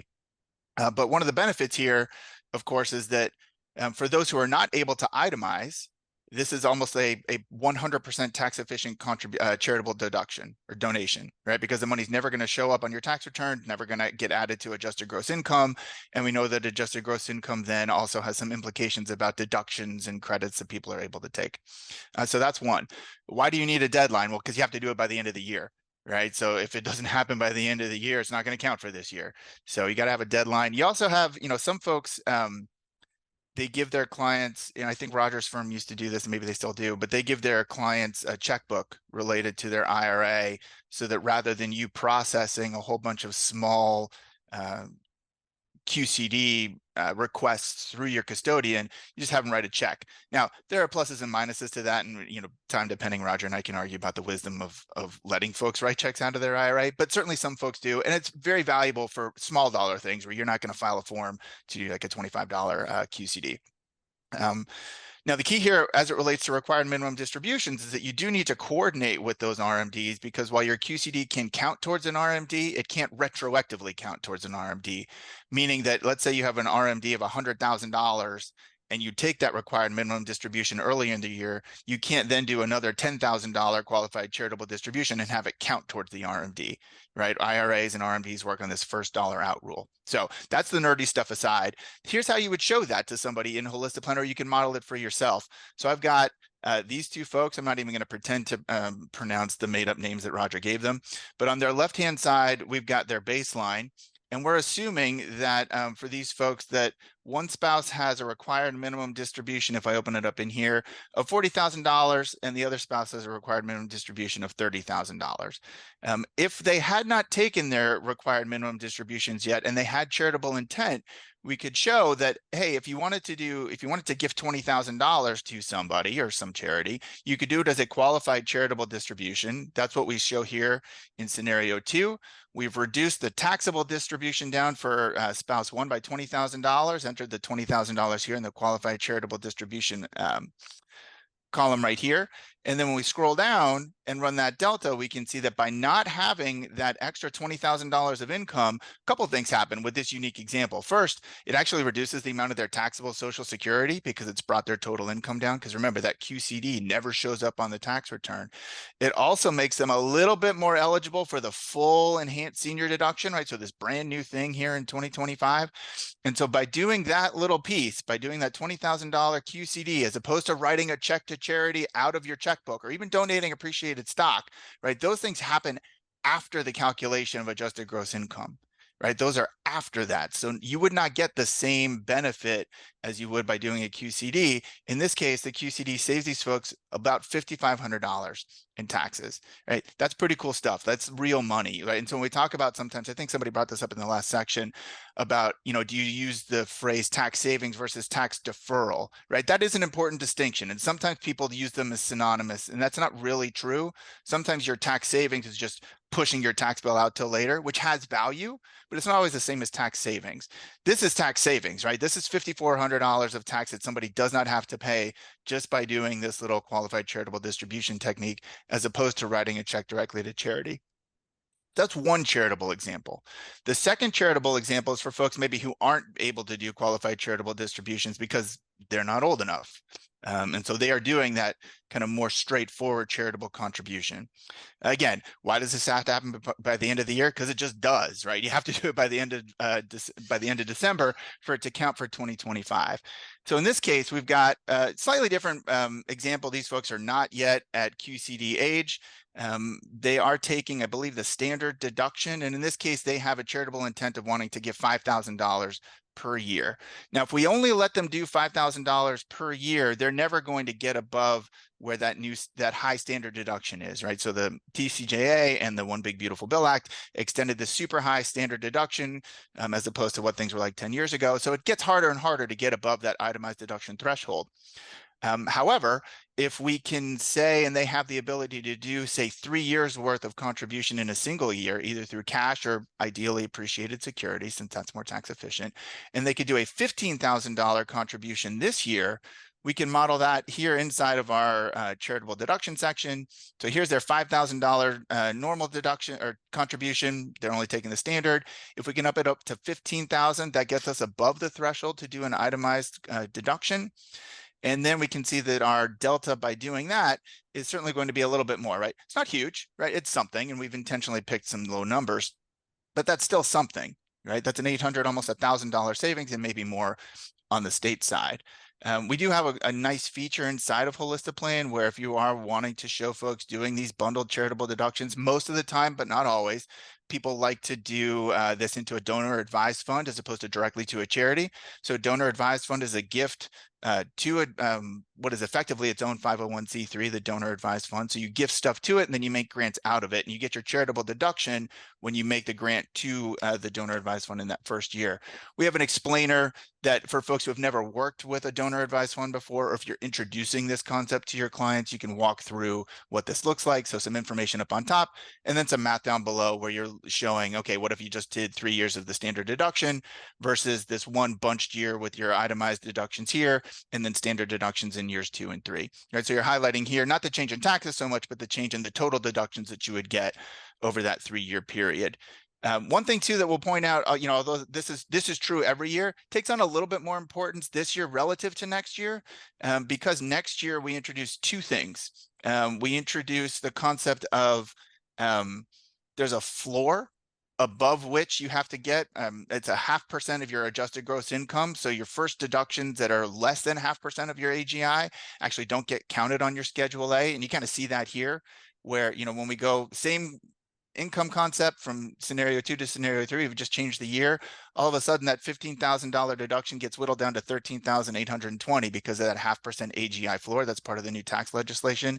The second thing is that, in 2026, we do have the reintroduction of being able to take charitable deduction, even if you don't itemize, right? So you can take up, $1,000 or $2,000 based on your filing status for cash gifts directly to charity. So that's going to be something new for 2026 that we probably want to start thinking about this year and thinking about who do we know is philanthropically inclined and what are going to be the best options for them. Do we want to do big stuff this year? Do we want to wait till next year?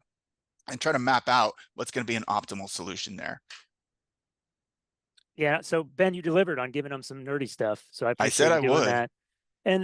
But I would argue this. That one of the benefits of doing like what I again call this like assembly line approach is I would argue that what Ben just went through is actually very, very repeatable. And I would argue you don't need to be a Ben level nerd to do that. Right. So I would argue that, I don't know the names of different jobs in your firm, but like someone who is not a 30-year veteran of tax planning, yes, they're going to need some training on how do I model a QCD and communicate it to a client. Yes, they will need some training on how do I model a donor advised fund and communicate it to a client. But once you've done 2 or 3, like it's the same concept over and over again. We're going to start with whatever last year's deal was. We're going to talk about, they normally donate this amount to charity. Look how it changes if we either do a quick QCD or donor advised funds, kind of different story. That is a very repeatable thing. And so I would argue that anybody in the firm, once appropriately trained, and once you give them a list, like these are the 60 clients, take a week and do them all. That can be done. Yeah. What's harder to do is if you're doing it all at different times during the year and it's different people in the firm doing it, that's when people get overwhelmed and they just hear everything that Ben just said and they're like, whatever he just said, that's not for me. Because the reality is what Ben put together took him all of like 3 minutes because he had the enough of the history with modeling these things. The concepts themselves are not super hard. It's, yes, learning how to model them, but then giving someone the ability to just knock them all out at once in this assembly line process. That's how you can do these sorts of things for all your clients every year. Yeah, and I would even take a step back. Like we said, we chose some nerdy stuff because it's in our blood. We can't help it. You can be a really good tax planner without doing what I just did. You really can, right? Because all you're looking for patterns and repeats, right? So what Roger said, and concept wise, do you need to know every detail about how QCDs work? Does it help? Yeah, sure. But like if you know high level, I know what QCDs are and I know who they might be applicable for, you can at least start the conversation with a client and then work with a tax preparer to do those next steps. So yes, Holistiplan will give you the tools to do that if you want to, but you don't need to be a master in scenario analysis and all the stuff that we have in here to be a good tax planner. You just need to know what to look for, I think is kind of the big takeaway. Yep. All right, Ben, moment of truth. Can I share my screen? Ooh, boy. Can I share my screen? The question of the hour. Everybody calm down. Are we calm? Oh boy, what is this? Can we see my screen? Yes. We can. This was the beautiful, like already baked version of the spreadsheet that I made, Ben. Are you saying that my spreadsheet was not beautiful just because it didn't have Christmas colors? Was this worth it, Ben? It was for me. We did because I got to watch you sweat a little bit. So I think this has been fantastic. What we didn't talk about is I threw in this grab bag. I don't want to complicate things. Like we want to very much like keep the scope narrow, like pick 5 things. But the reality is there are some cases where if you're already looking at this client, you probably should talk with them about other things. And so we had a couple of examples in here, like I highlighted the people who live in New York, New Jersey, California. Like we should maybe have a conversation with them about what's going on with state taxes. Like, but maybe there's enough of those that's your 6th column. Okay. I'm not going to tell you how to live your life. We chose 5, but the reality is sometimes there are things that go beyond these 5 things. And if we're going to truly do a full tax planning conversation with the clients, we might want to just like look at their situation, talk with them about it. Again, I don't want to complicate things. Okay. The next thing we were going to look at was RMDs, and recall that I just flagged, and I just used a formula. Look at this. I don't know if you can see this up top. It may be kind of small, but I just used a formula. It said anyone who's RMD age, just like give them this RMD workout. So what's interesting about RMDs, you might argue like that's not really a tax planning thing. We've already done the tax planning. Now they got RMDs. Well, RMDs, there's the withholding question. There's like how much should I withhold from these RMDs? As Ben mentioned, when you put money into a tax deferred account, that was not tax savings, that was tax deferral, and now we have to pay the piper. And so there's a withholding question, and one of the things that you can do, Kane Graham is the one. Kane Graham, or maybe Graham Kane. I don't know. They're age 75. These are your creations, Roger. Right. You can call them whoever you want. They are age 75. There's a withholding question for them. One of the things that my clients really appreciated. So those of us who are like living the W-2 life, like a lot of our withholding takes place through our paycheck. We have clients who have more like business interests, and they have to pay estimated taxes, and that's a hassle. I just had to do it a couple of days ago myself. And then retirees also, like their whole lives, especially, if they're just like run-of-the-mill W-2 people their whole lives, and now they withhold out of Social Security, and now suddenly they've got this big lump sum thing coming in from IRA distributions, and they're like, I don't want to pay estimated taxes on that. And I certainly had clients, Ben, I'm sure you did too, who once they started their RMDs, we were able to cover all of their withholding throughout the year just through their RMD withholding. That was a thing that they really appreciated. But if you're going to do that, now you have to figure out how much withholding to do, because it's maybe not just the RMDs that you're paying tax on, but any other income they have. If they have capital gains or interest income and stuff like that, now we're in a position where we kind of have to make a high-level projection of what their taxes are going to be so we can know how much to withhold.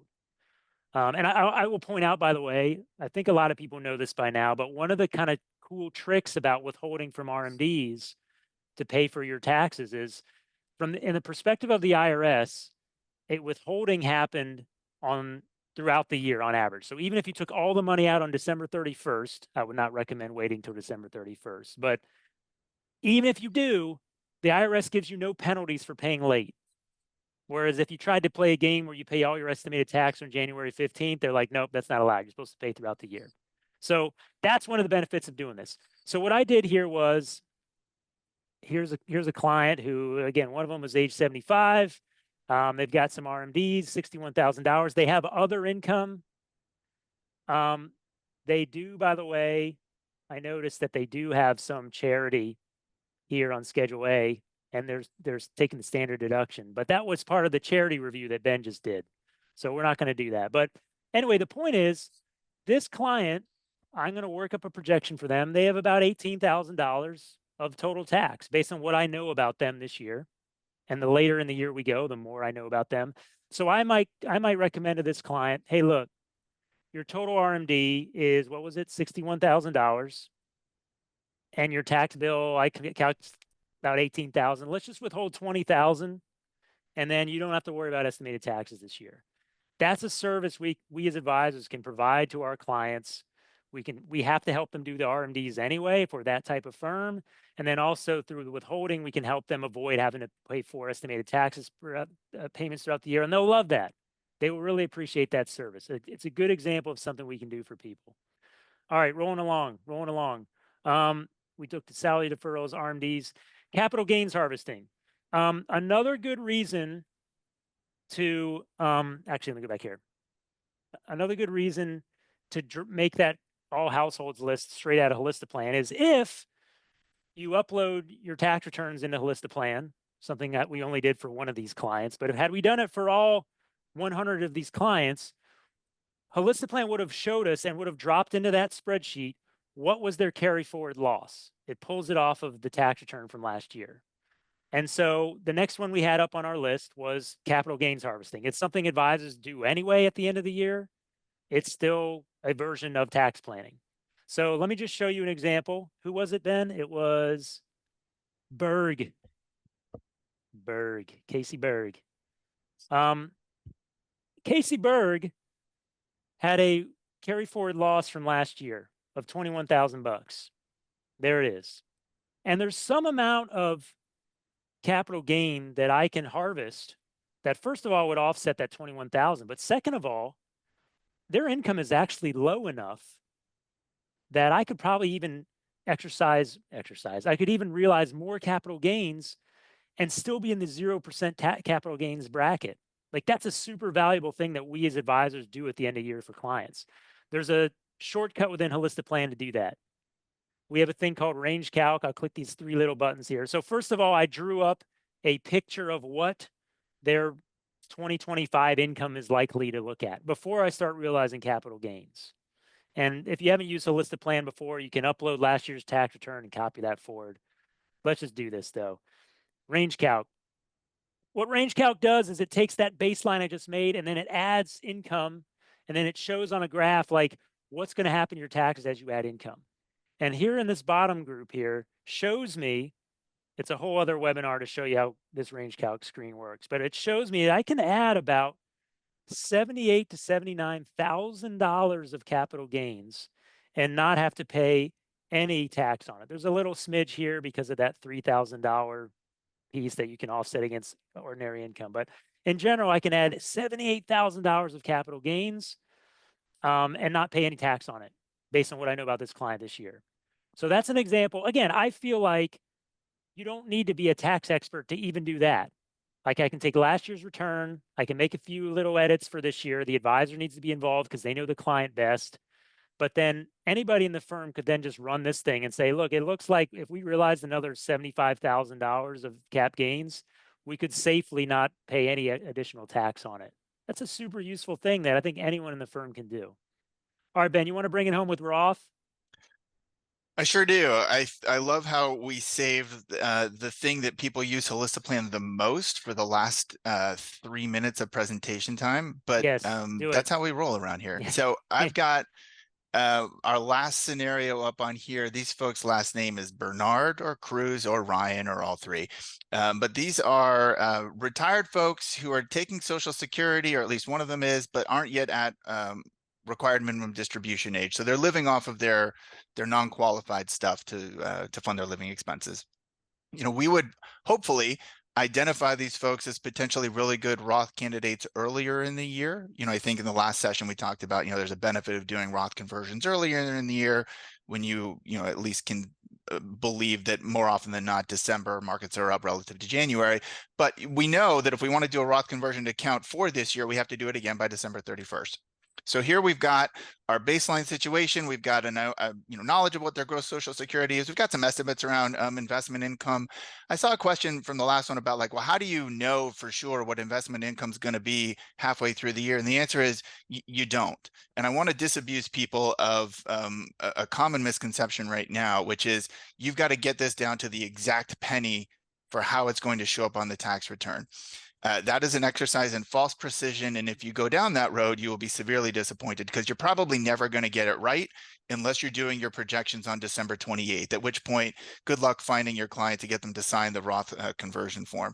So what I want to start encouraging people to do as they're thinking about this is you want to be in the ballpark. Certainly without going dramatically over, but you want to be in the ballpark of where you're going to be. That's why in this case, I use round numbers. Nobody's investment income is going to come out with round numbers. I just want to know roughly where my clients are going to be when I'm doing this. So here we have a really good opportunity for a Roth conversion situation because these folks are so low income that they're actually paying $0 in tax. If you actually added it up, they have negative taxable income when you add everything together, right? Which is that's a situation you never want to be in because you can't have negative taxable income. You're leaving it on the table. So I'm going to go to what Roger highlighted before with the range calc feature, because using the range calc feature, I can fine tune how much of a conversion I want to do and predict or even show, right, here's how much of the tax implication it's going to be at various points along the way. So I'm going to open up range calc here. I'm going to focus on the top half of range calc, which is the impact of adding additional increments of ordinary income, right? Because a Roth conversion is ordinary income. And we can see starting from left to right, this left part is my baseline amount of ordinary income right now. And in this case, it's 0, right? I'm not going to spend too much time on this because we do whole hour webinars on range calc to get into the nitty gritty of this. You're just going to take my word for it that what you're seeing is the impact of adding increments of $1,000 of ordinary income and the tax hits you hit along the way. As I go from left to right, I see that I actually don't incur a tax bill until I've added about $16,000. So even if I didn't do anything else, I could do a Roth conversion of about $15,000 or $16,000 and my tax bill is still going to be 0, right? That's free money that I can get out of a traditional IRA into a Roth IRA right now. Ignoring for a moment right now whether or not that's a good idea or not. We have another tool that can tell you the long-term impact of doing a series of Roth conversions. We're not going to get into that today. But I can also then say, okay, well, that's too little. I want to actually max out the 10% bracket. I could trace along to find the additional incremental income that would get me to the top of the 10% bracket. Or I could say I want to go to the spot where I don't have to pay any tax on my capital gains because my taxable income is so low that my client's capital gains stays in the 0% bucket. Again, these are concepts we cover in other webinars. We can probably put links up to show you where you can access those, either to sign up for a new one or to see recordings. But the concept here is you can then take this idea of, I know I have somebody I want to do a Roth conversion for. I can look at this and easily identify the spot where I want to do my conversion to.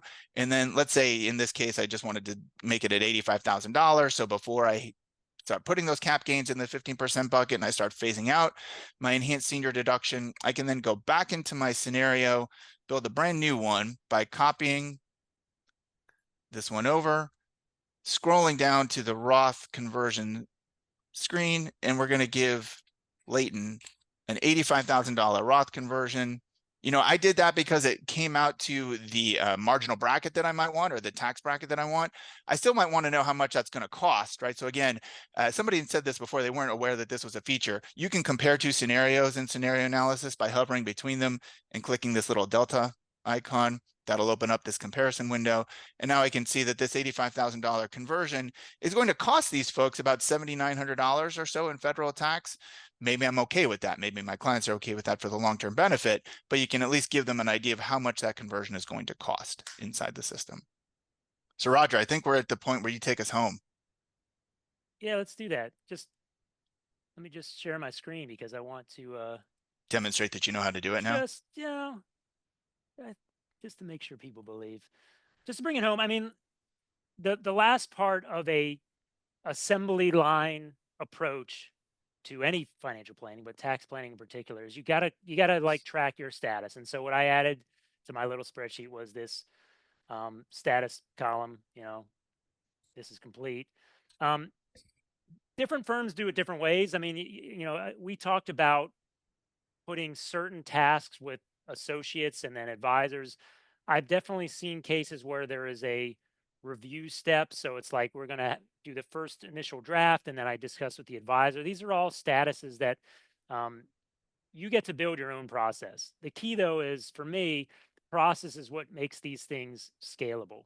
Because otherwise, again, like I know it felt a little frenetic in this call, in part because of my technical issues, but in part because I know it felt like we were going through a lot, but the reality is those things that we went through are small, especially once you've done them more than 2 or 3 times.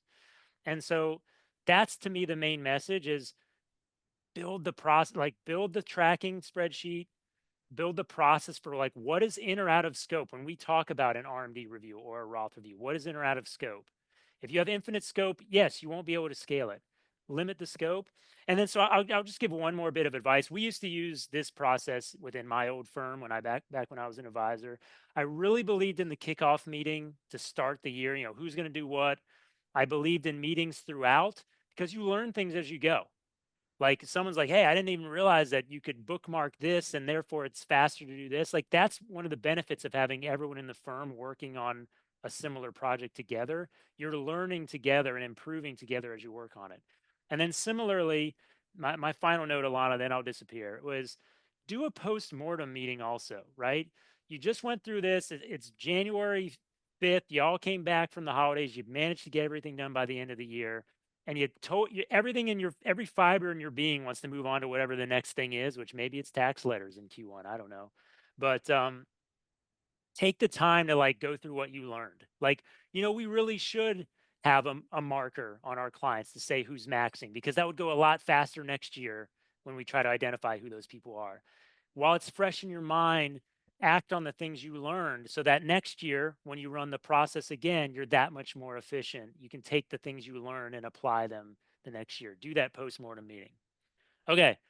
I don't know. Do we want to try to do questions or should we probably killed ourselves with time? Yeah, I think we're out of time. But we will we have questions that you've sent. If they didn't get answered in the Q&A, we have those. Yeah, we're around. We're around. Yeah. Yes. Yeah, I'll share them with Ben and Roger. We'll send out some follow-up emails with some answers. Thank you, Roger and Ben, so much. Great job conquering those technical difficulties. And thank you for going through all the strategies step by step. I think it's super helpful to see those modeled out and to see that foundation for building out those processes. If you all learned something from this session, would you send a shout out to Roger and Ben in the Q&A? Because I think after this technical difficulties, I'm going to have difficulty convincing them to do this again. So I think they would really love to see some positive affirmations. I would like to introduce our next speaker.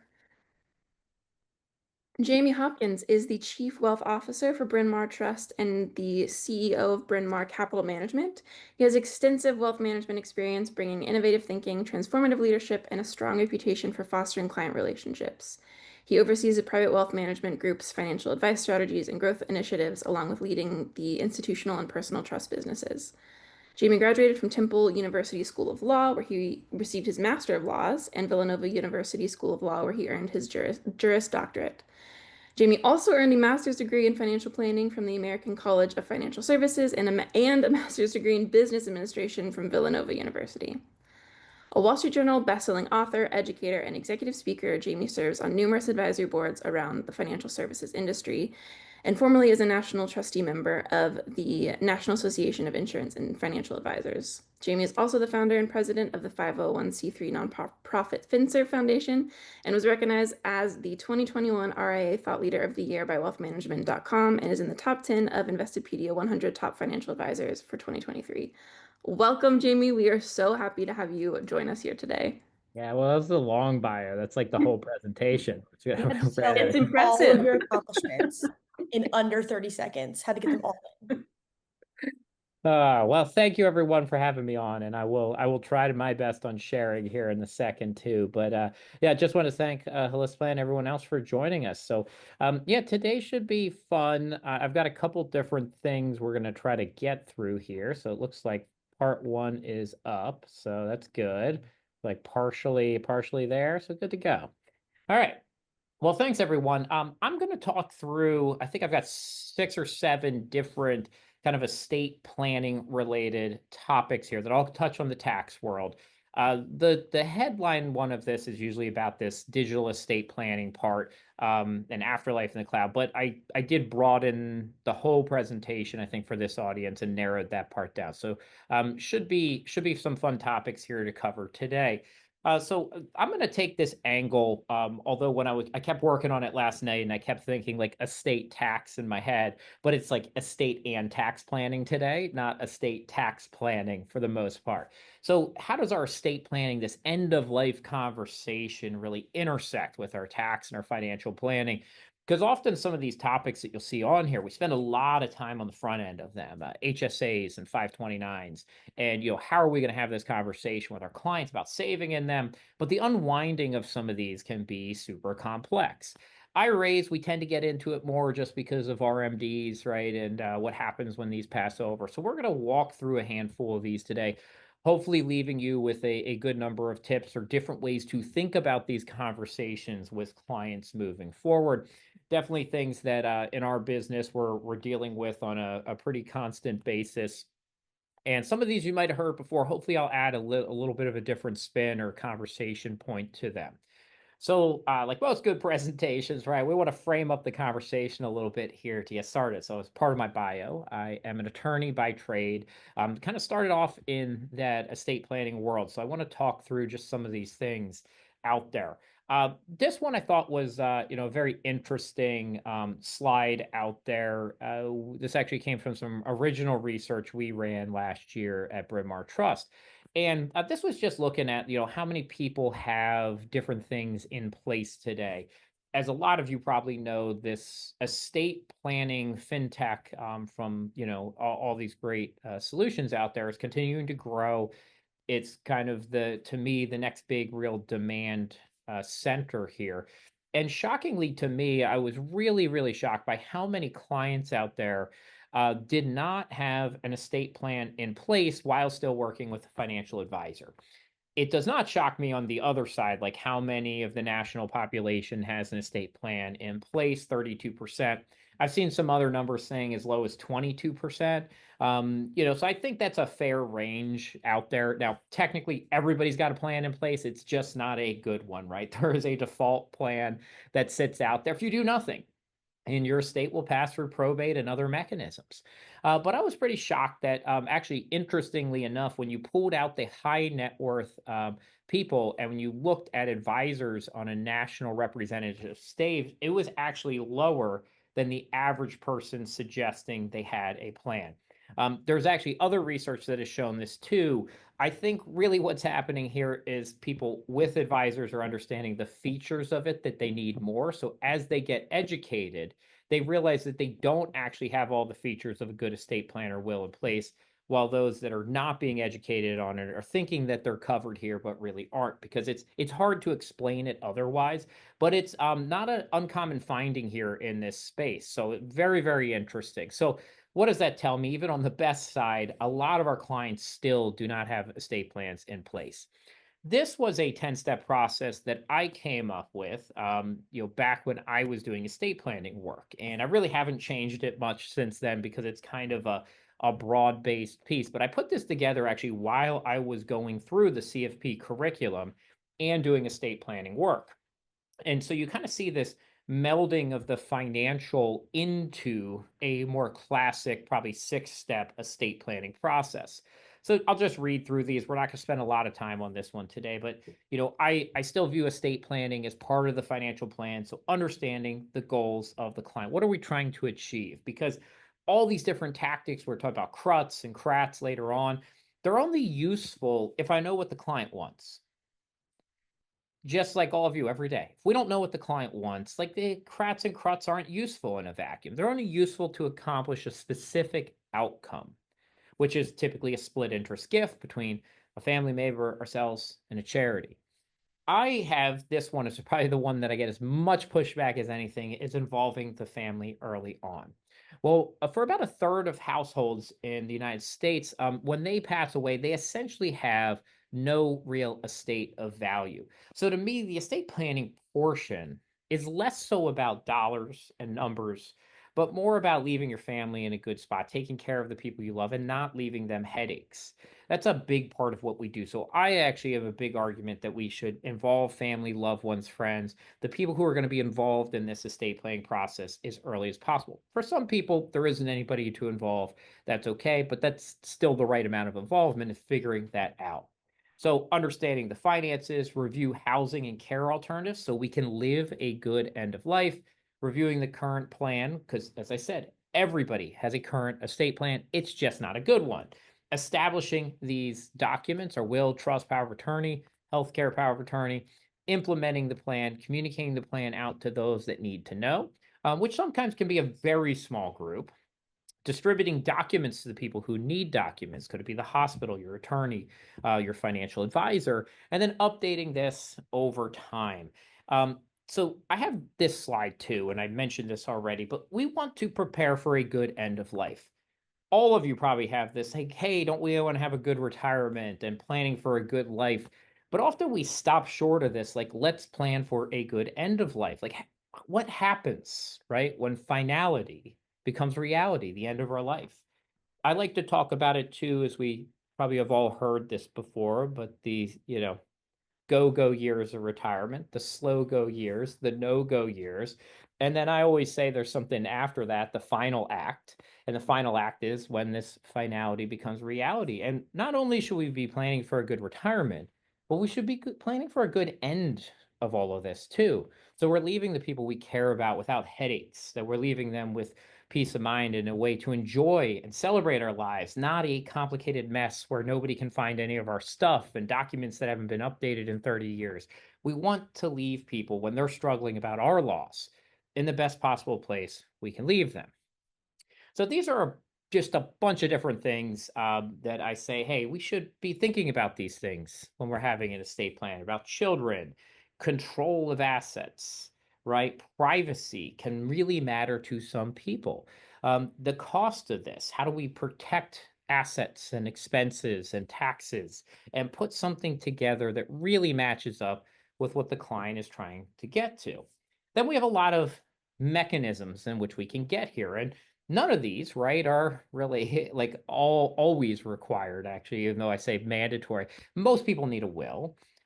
Powers of attorney, it says mandatory. I think these are really important. And I think healthcare directors are really important if you have a complete estate plan in place. However, there are still people that say, I don't really want these. It's not important to me. Fine. I still believe it's best practice to have these in place. And trust, it really is an optional thing. It has to fit your outcomes and goals. Now, for most of our high net worth clients, are revocable trusts or irrevocable trusts very useful? Yes. Are they mandatory? No, not really. They can get by a lot of times, especially with small estates, using beneficiary designations, using a small probate court procedure. Not real expensive, pretty fast, and depending even by your county, can be pretty cost effective too. So a lot of tools at our disposal. These are just some of them, right? Many, many more. Now, when we're looking at our clients, a question that I get often is like, how often should we be reviewing our estate plan? Well, hopefully it's our last will and testament, which means it's final. Now, it's not final in the sense that nothing will change, but hopefully it's actually built to last the course of time, that it's not something we really should be reviewing and updating every year. I think if you are doing that, something is wrong. Our goals aren't settled, right? The plan wasn't in a good spot. There was a famous writer who passed away a couple years ago, and I think he had 87 codicils attached to his will. What that tells me is like there was there was a lot going on there. Probably the goals and outcomes were not really well defined, and just constantly kept making changes. A bit of a mess. But is somebody born? Does somebody pass away? Does somebody get sick?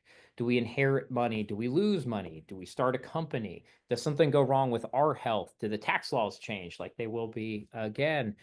Those are the big drivers when we should stop, pause, go back and look at things.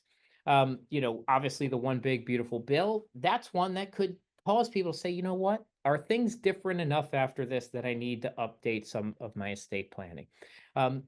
This isn't as monumental in the sense of estate planning changes as some previous bills and suggestions have been, but still, it is a good time to pause and look at that. So I'm going to get now to kind of our first planning topic here. And this is improper ownership of assets. And it's going to lead us into the next conversation about digital estate planning. Also, this to me is in order, one of the reasons I put it up here at the top. I still believe from looking at estate plannings, dealing with them, looking at plans that come in through with advisors, probably the single biggest issue outside of just general estate planning and awareness is improper ownership of assets. Because what happens in relationships in life, right? We own assets, we get married, we get divorced, we have kids, somebody gifts us something, we start a company, it grows. All of a sudden, it's worth a lot more money than we thought it was going to be. And the titling of these assets and ownership structures is often a little bit wonkier. And for a lot of advisors, this is something you can understand because sometimes you started a business as you and you set up your own shop and you're putting a lot of stuff in your own name. And all of a sudden you realize, well, actually, this needs to be in the company's name. And all of a sudden you had employees and it kept growing. And all of a sudden it was worth a lot of money. And how was this thing owned? Was it set up in the right corporate structure? And this gets really, really challenging, especially for small business owners. So I'm going to give a couple examples here of ones to watch out for. So it doesn't always mean that these are improper, but they're kind of like triggers, right? Things we should be looking at. So one spouse owns all the property in the relationship. Are there times in which that makes sense? Absolutely, right? There are times where that is by design, not by default. But it also occurs sometimes because one spouse had more of the assets before they got married.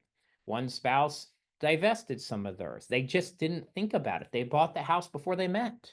Now, in certain states, right, divorce always complicates this with people. And they said, well, you get divorced, it splits up anyway. That is true. Death is not the same as divorce under state law. So a lot of people think we're married, we're going to split up if I get divorced. That is a mindset that carries over to the estate planning world that is very detrimental and inaccurate. In the estate planning world, you can pass over what you own. That's the general rule.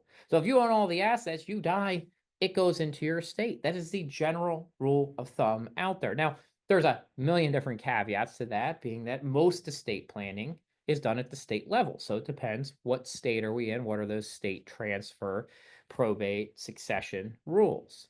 But it is something to watch out for.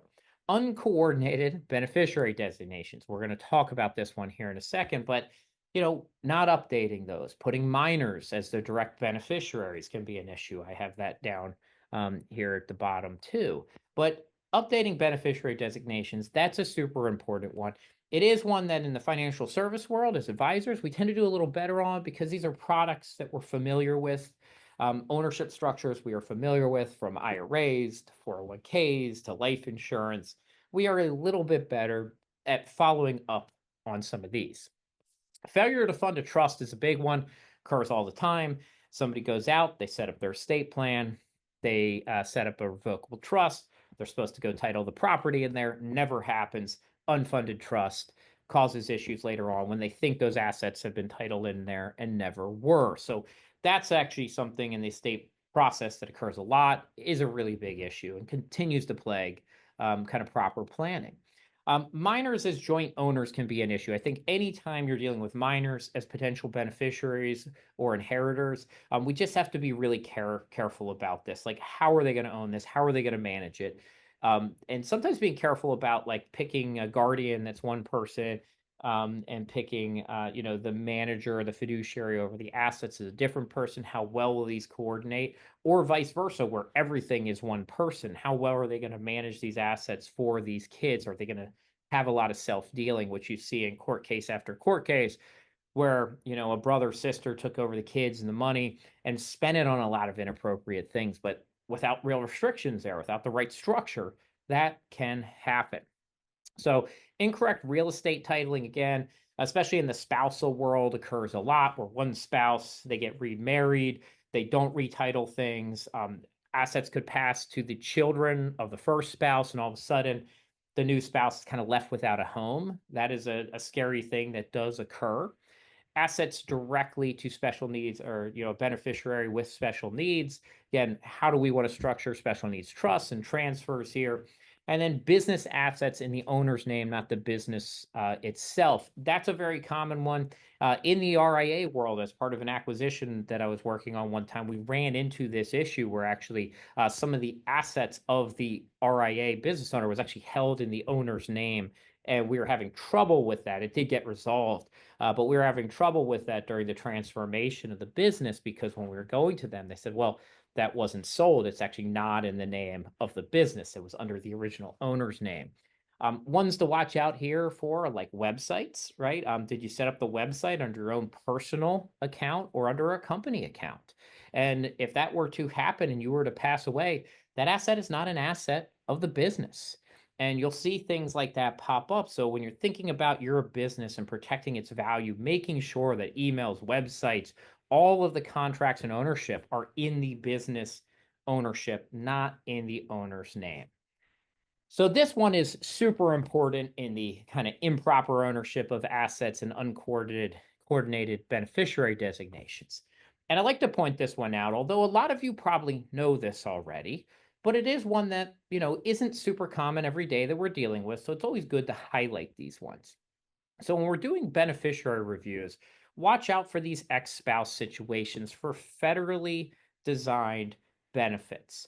So at the state level, like an IRA or life insurance that you just go out and buy, most states say, hey, look, 37 states say, we will wipe out ex-spouses that were clearly meant to be left out of this account. So you have your IRA, you get divorced, the divorce decree says, hey, we split up assets, you keep your IRA, but you never take your ex-spouse off of it. 37 states will get rid of that ex-spouse off the beneficiary designation. 13 states, though, however, say, hey, if you left them on there, it will pass to your ex-spouse. Think about how upset your current spouse is. Now, where this is a bigger problem, though, is in the 401k and qualified plan world. Why? Because this falls under ERISA. And in ERISA, we have a preemption statute, which says that federal law preempts state law. So these 37 states that say, let's ignore this ex-spouse as the beneficiary, these laws mean absolutely nothing to the 401k. The general rule is if you leave your ex-spouse on your 401k as your beneficiary and you die, guess what happens? Your ex-spouse gets those assets. And that is a huge issue. This could be the majority of an individual's net worth is tied up in their 401k. They pass away, never got around to updating that beneficiary designation, going to somebody that they really did not mean for it to go to. Companies, however, can have in their plan documents a clause, a provision that does allow to remove an ex-spouse when they weren't meant to stay on the plan beneficiary designation anymore. But I'd actually say it's not super common, but it is allowable. So that is one thing that pops up. So this one, to me, anytime we're going through divorces, we're dealing with people who have been divorced, this is a very important thing to review. These cases have risen all the way to the Supreme Court, and the Supreme Court has upheld this, that the ex-spouse is entitled to it. I will make one more comment before moving off of this one. If you had a divorce decree, though, that did say you were relinquishing the rights to ERISA-covered plans, and then you just never updated the beneficiary designation, creates a very interesting situation in which where the benefits are still under federal law entitled to the ex-spouse. However, as the ex-spouse, there is probably a breach of contract claim that could be made against you in the same amount. So in those cases, you might want to look at a qualified disclaimer, because otherwise you could be sued and easily lose the equivalent value in a breach of contract claim. So can get very, very, very messy here. So this goes back to, right, proper ownership, proper transfer, proper review. Understanding this particular area is super important.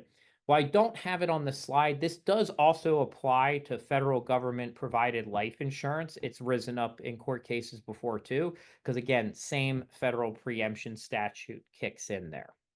So really, really important topic. Hopefully we're not running into the bad side of it, but something as we look at this tax and wealth and estate planning needs to be squarely within our vision. So let's talk a little bit here now about this digital asset world. So I'm going to use this quick story here up at the front, right? You have this dad here, and I guess on my left hand, I don't know if this is reversed. I guess that's how most people see screen, right? It's going to be on the left. So left-hand side, right? This father running a successful art store.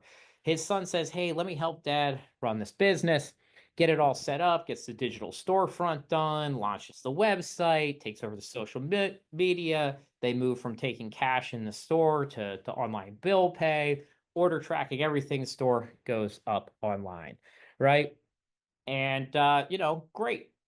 Dad shuts down the storefront, has moved his art store online, doesn't need expensive real estate anymore, increased sales, reduced costs, more profit, great success.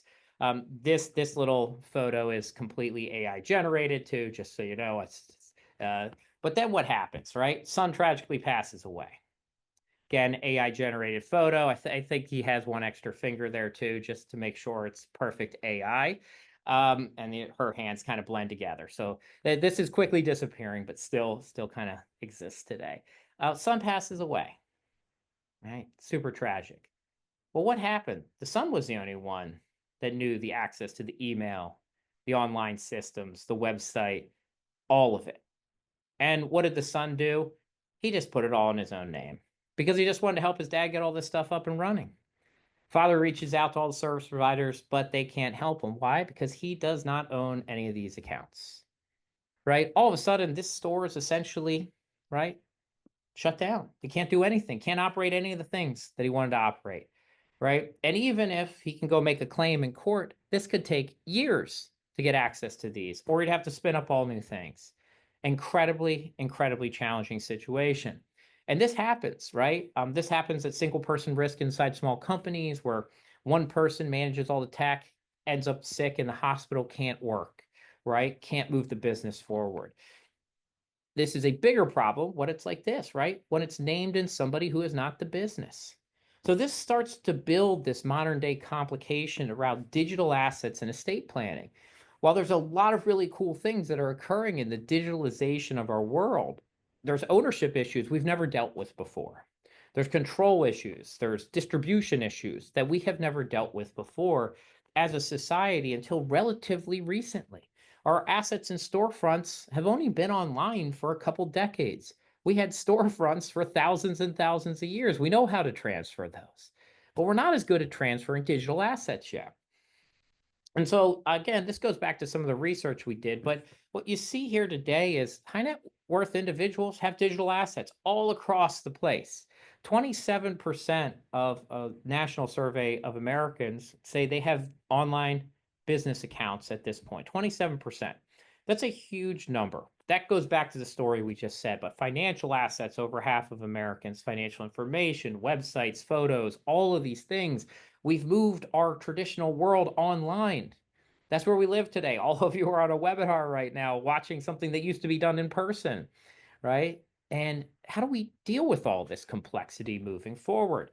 The other really, really interesting thing, and this was actually the purpose of the survey, there was a McAfee survey done back in 2012 that said it was about, I think, $74,000, $78,000 of digital asset value stored online per American.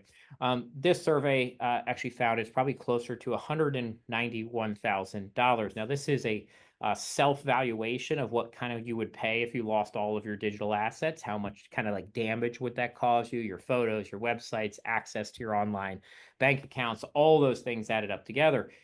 The interesting part here, though, was the biggest driver, hands down by far, nothing else closed, was business owners, right? Business owners, actually 20% of them said that they had more than $300,000 in online business value from their firms.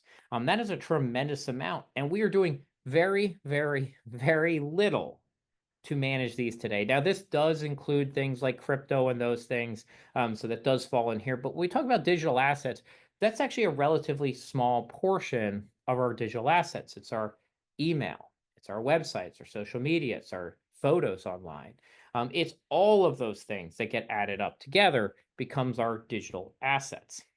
So how do we protect these, and are people protecting them? Interestingly enough, I don't know that this is super important, but people do find that protecting their online assets is important. They actually said that was more important than having the appropriate amount of life insurance or having an up-to-date estate plan, that protecting your digital footprint rose to a level more important than that. I think it makes sense to me that we live so much in this digital world that it's going to matter a lot to people. And I think online theft and fraud is continuing to increase at a rapid rate, that people are concerned about this, especially if we believe we have on average about $200,000 of value online, that protecting this is going to be really, really important. But in general, it's not happening today. So when you go back and dive into it further, I think the top number is the only one I'm going to hit, and then I'll move off of this one. But only about 9% of Americans have an estate plan in place covering digital assets. So less than 1 out of 10. It is pretty small. One of the big reasons is there was a law passed kind of starting in 2016 called RUFADA, the Revised Uniform Fiduciary Access to Digital Asset Act, right? It rolls right off the tongue, super nice and easy. That model legislation ended up getting passed in 48 of 50 states, or some variation of it, I should say. And that really set forth the first time that we had state laws governing what happens to digital assets at the time we pass away. So we don't have great controls and mechanisms, and this is only 9 years old for the first law really being passed. Now, they kind of trickled in then to 2021 till we got kind of this broader coverage. But what that law says is to pass your digital assets over to your fiduciary, your trustee, your executor, you actually have to list in your will, trust, power of attorney document digital assets by name. So you have to use that terminology, that my digital assets will pass to my executor for his management or her management. We can't say all assets. All assets do not cover digital assets under RUFADA. So that is a super interesting thing that people tell me all the time. Oh no, my estate plan covers everything. I read it, no mention of digital assets, does not cover it in 48 of 50 states. So that is a huge problem. So almost every single trust, will, power of attorney that was done prior to 2016 is immediately out of date today. So when you look at that, if you have clients that haven't updated their documents in more than a decade, they are not up and compliant today. In most states, this is actually an ethical violation for not including it as an attorney in the will and trust documents. That actually, under RUFADA, there is an ethics requirement of prudency for an attorney to discuss and incorporate this if needed. So that side, it is starting to gain traction, but still something that we definitely have to pay attention to. But here's the challenge, right? 2/3 of Americans have never heard about digital estate planning. It is not a concept that people are aware of, so we're not going to do it very well, right? If you look at it, the group that says they're knowledgeable in it's only about what is that one? I've got the little thing. It's about 15%. And about 8% of people actually, 9% actually have this in effect. So that tracks to me, right? It makes a lot of sense. So what do we need to do? The first part is we need to update legal documents. Like if they have not done this in a decade, we need to go look. What digital assets do we have? Which ones are important? Are there online tools that are available to help us with the management of these? If the assets are super important, do we understand what the terms of service agreements say with that provider? So Microsoft is a good example. A lot of people play Microsoft games. And if you read their terms of service agreement, uploaded credits into those gaming systems are lifetime leases and you lose those upon death. Apple, if you upload Apple credits into the Apple iTunes store, those are non-transferable. They end at the end of your life. Most of our terms of service agreements, that click-through agreement, right? When we go to sign up for something and it says scroll to the bottom before you hit I accept, that we scroll to the bottom of as fast as humanly possible, that none of us have ever read any of them. Almost in all of them, they say that your online account is a non-transferable lifetime lease, and your right to use that account terminates upon your death. You cannot leave your online accounts basically to anyone. We can't change that with our trust or will documents. That is a contractual agreement that we have. But what we can do is give our fiduciaries the right to manage and wrap up these assets, right, upon our death or incapacity. We can't change ownership, but we can change the ability for them to manage it by putting it into the document. So please, if you take any one thing out of this, it should be knowing that these should be in our legal documents moving forward. Now, if you're working with good attorneys, they will be in there at this point, but it really does have to be added. So for anything over a decade, and realistically anything over like 6 years, is likely out of date and will not cover these assets. So that's a lot in the first part. I've got a couple more topics. They're a little shorter, but I think really interesting topics that are worthwhile touching on. So IRAs and state income taxes. So I think most people are up to speed, especially I know with some of the other presenters and using Holistiplan.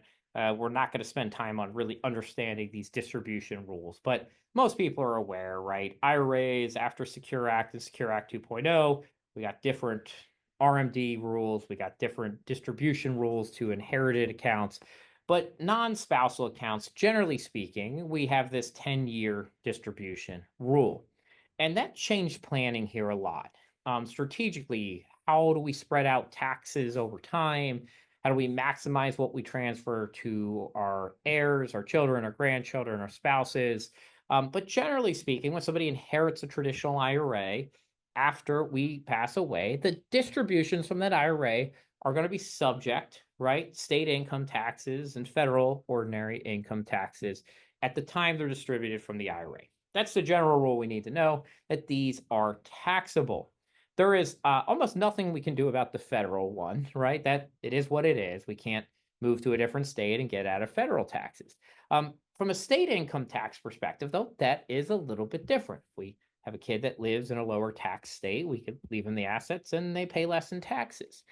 Something that has started to pop up in popularity here, though, has actually been using a non-grantor trust in a couple different states as beneficiaries that can still qualify for the 10-year stretch and can be accumulation trust, keeping the distributions and essentially, trapping, I put that in air quotes because it's not really trapped, but trapping those distributions inside of the trust as an accumulation trust that can reinvest them to avoid state income taxes. And I guess avoid isn't probably the correct word here, although that is what is occurring. It's more probably deferring out state income taxes, depending on what happens later on, because eventually if you want to take the money out, or we might deal with the same issue, but to at least defer those. So where we have beneficiaries in very high tax states, say like California, New York, New Jersey, it could make a lot of sense to actually use this strategy. Typically, two states are used here, either Delaware, as long as they're non-Delaware residents, and Nevada, because both of them have very favorable trust rules that allow for this and allow for the direction of investment advice to a third-party manager, and don't have state income taxes. So you're actually able to drop these in here, have the distributions come out. You will pay federal income taxes, no state income taxes until the money is distributed from the IRA. So to kind of spread out this tax challenge over time to defer some state income taxes can be a really effective strategy today for high worth IRAs for beneficiaries that are probably high earners in high income tax states. So I still don't see this used a lot, but it is something that needs to come back into the fold here as a conversation piece. So I think it's worthwhile if you've never looked at it.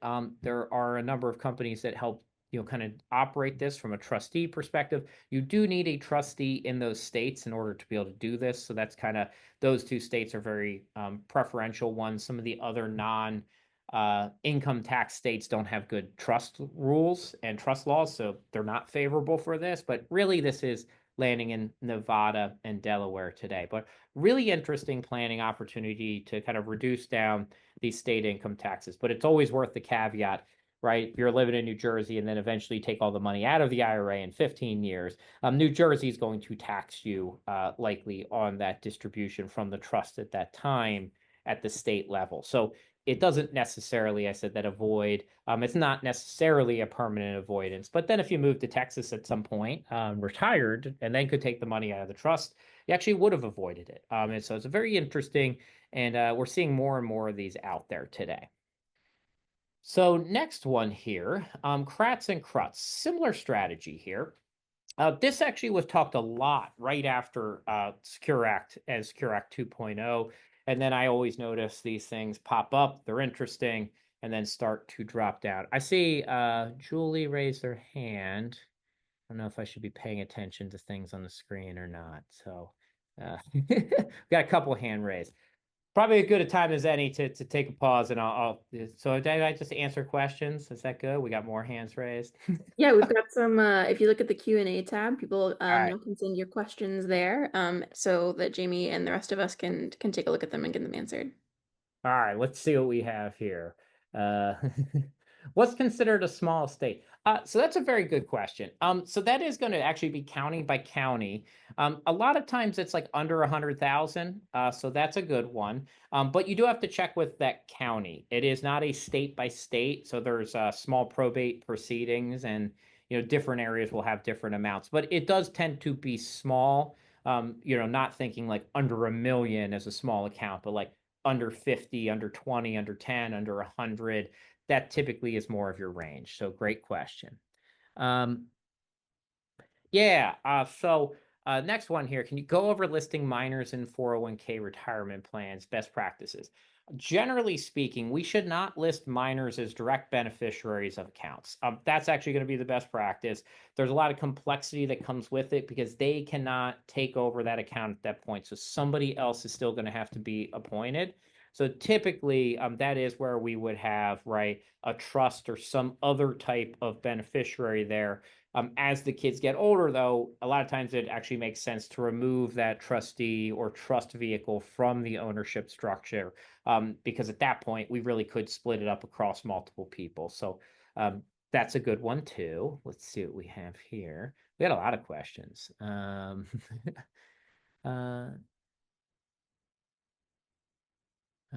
Please.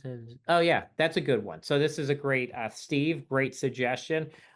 Steve was actually saying, put together kind of an explanation piece library for advisors, pull off the shelf, and help communicate some of these.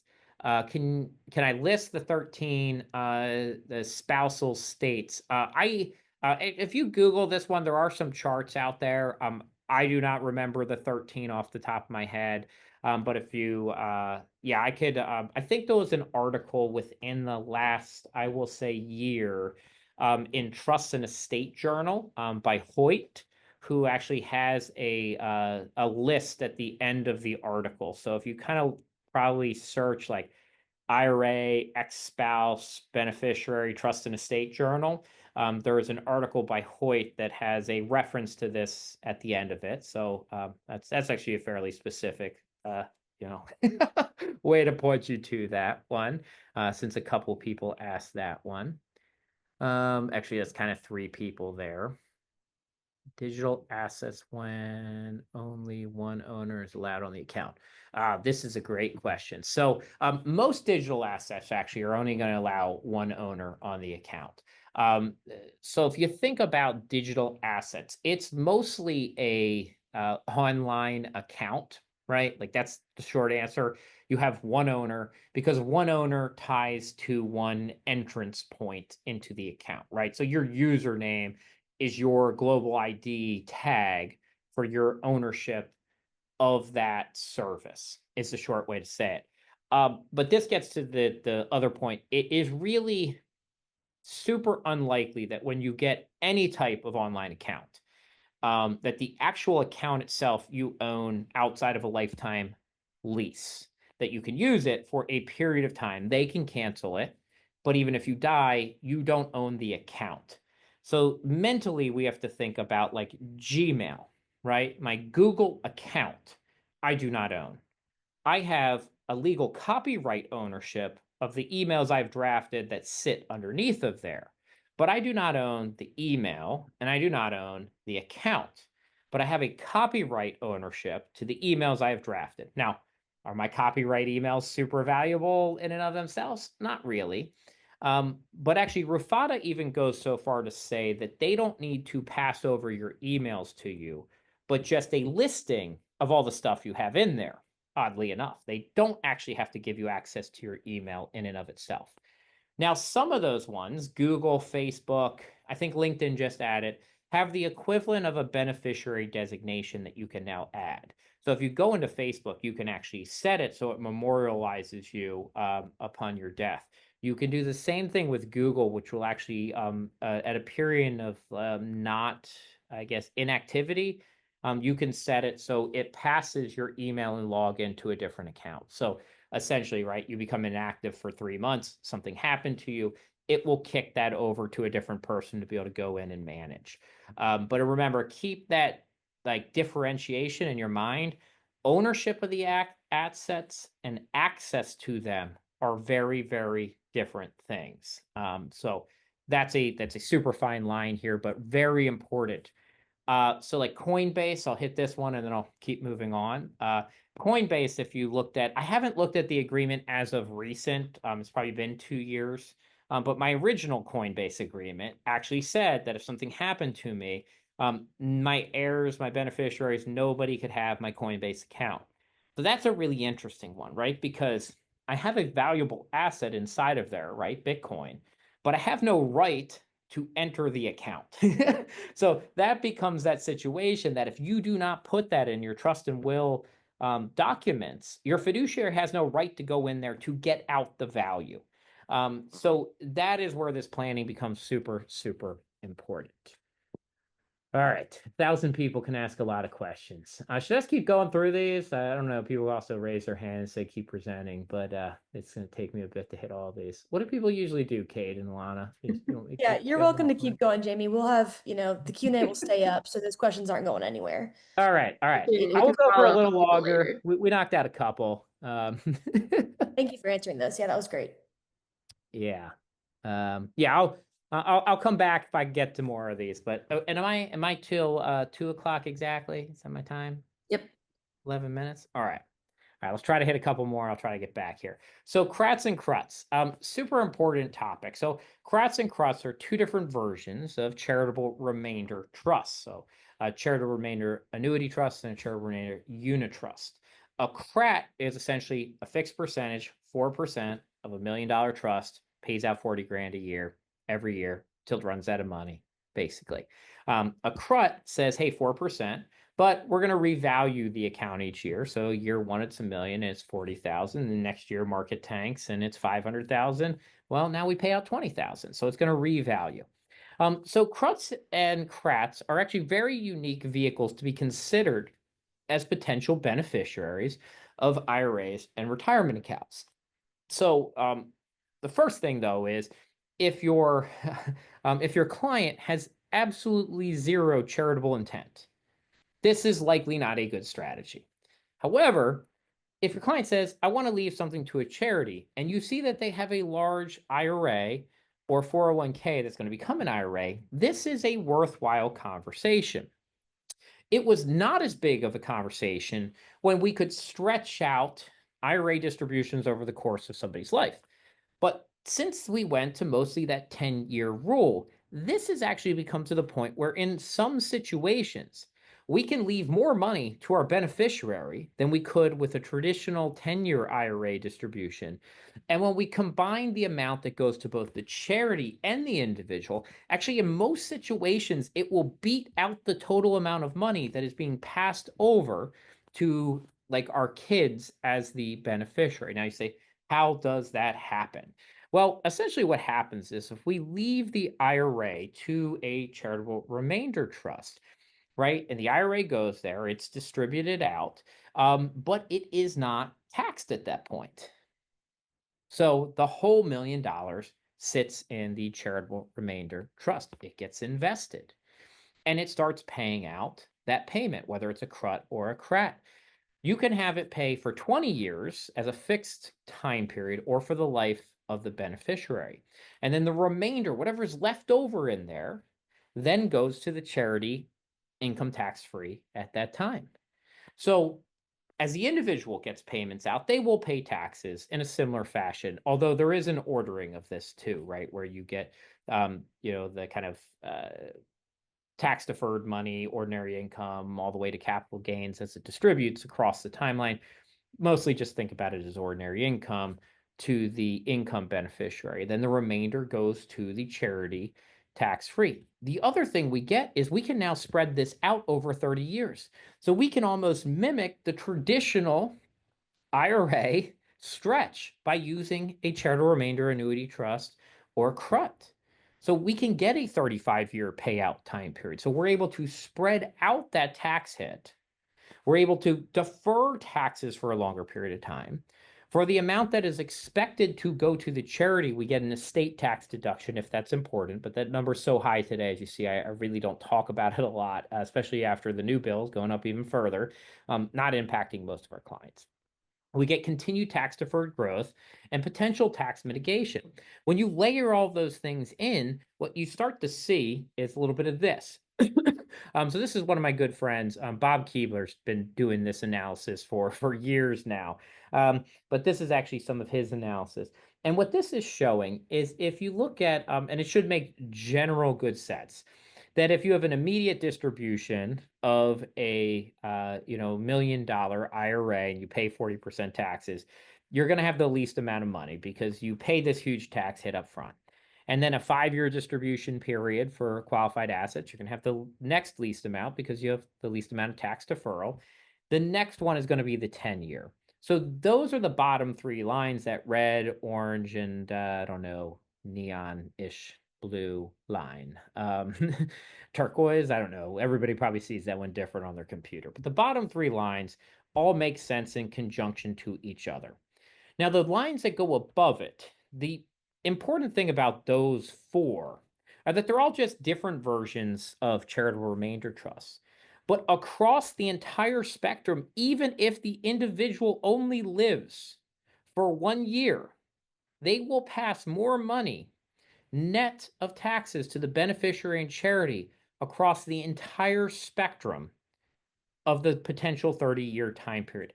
There is no year and no situation in which the combined amount will be less. Why? Because whatever goes to the charity here, right, even if it's after year 1, will go income tax free, right, to the charity. So if the client is okay with passing this over, they will do very well leaving this net benefit to a combined split beneficiary designation. So to me, this is a very powerful strategy. Now, going back to the other point, if you do care about your heirs getting the majority of the money, this is not necessarily the best, right? They die in year 1, they get like 40 grand of your $1 million and 960,000 goes to charity. So if that's not an outcome you would be okay with, it doesn't work. But from a pure tax deferral, tax mitigation, and total transfer perspective, this is much more able to, imitate the traditional stretch IRA than any other feature out there today, outside of some life insurance strategies get similar. I will do this one, and then I'm going to call it quits on this, and maybe I can answer one more question. So we often talk about HSAs, and HSAs are a great savings vehicle, right? We get tax deducted contributions. We're in the high deductible plan, tax-free growth as long as they are tax deferred growth, and then tax-free growth for qualified expenses. One of the big challenges with these, though, becomes what happens at death. What happens when you die owning an HSA? If it goes to your spouse, there is really no complication. They can treat it like their own. From a tax perspective, nothing really changes. For non-spousal beneficiaries, though, this is a huge one and is still not talked about enough today. It becomes fully taxable in that year that they inherit it.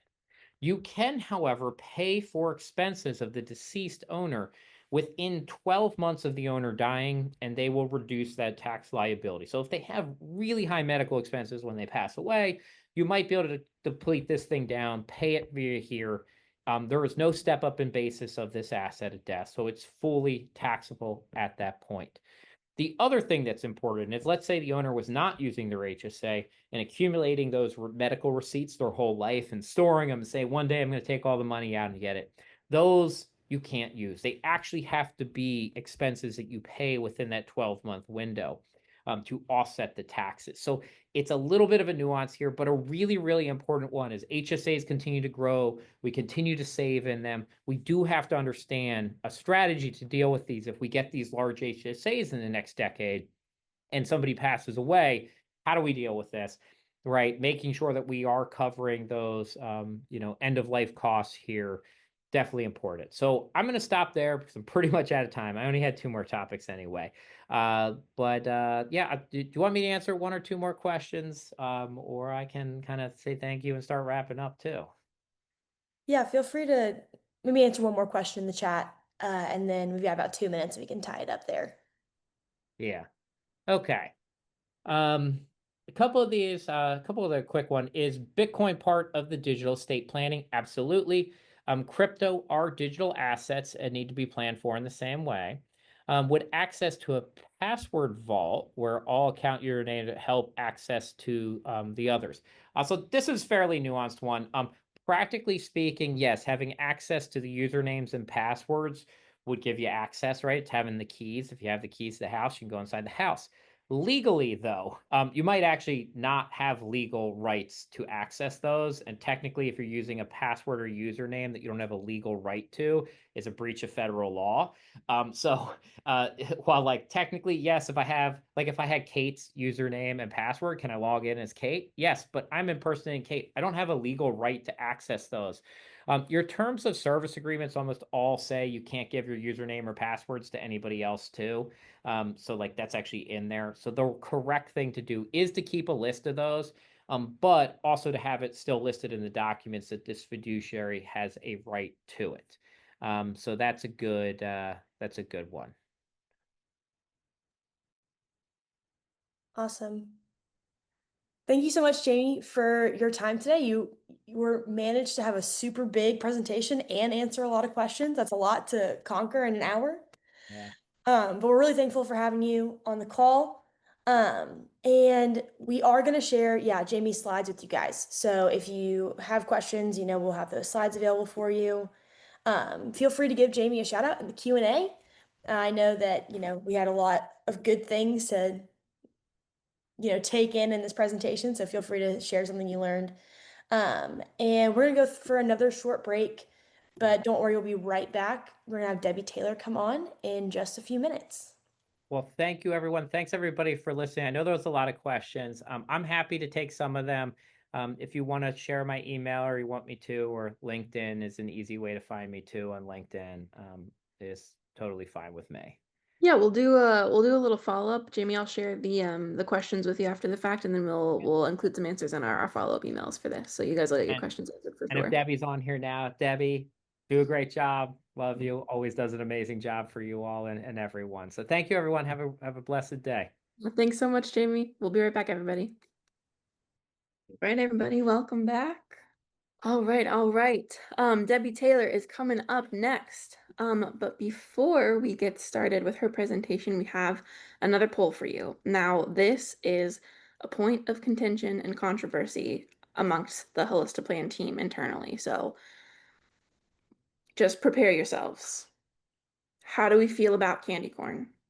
And for the purposes of this poll, this also includes the candy corn pumpkins.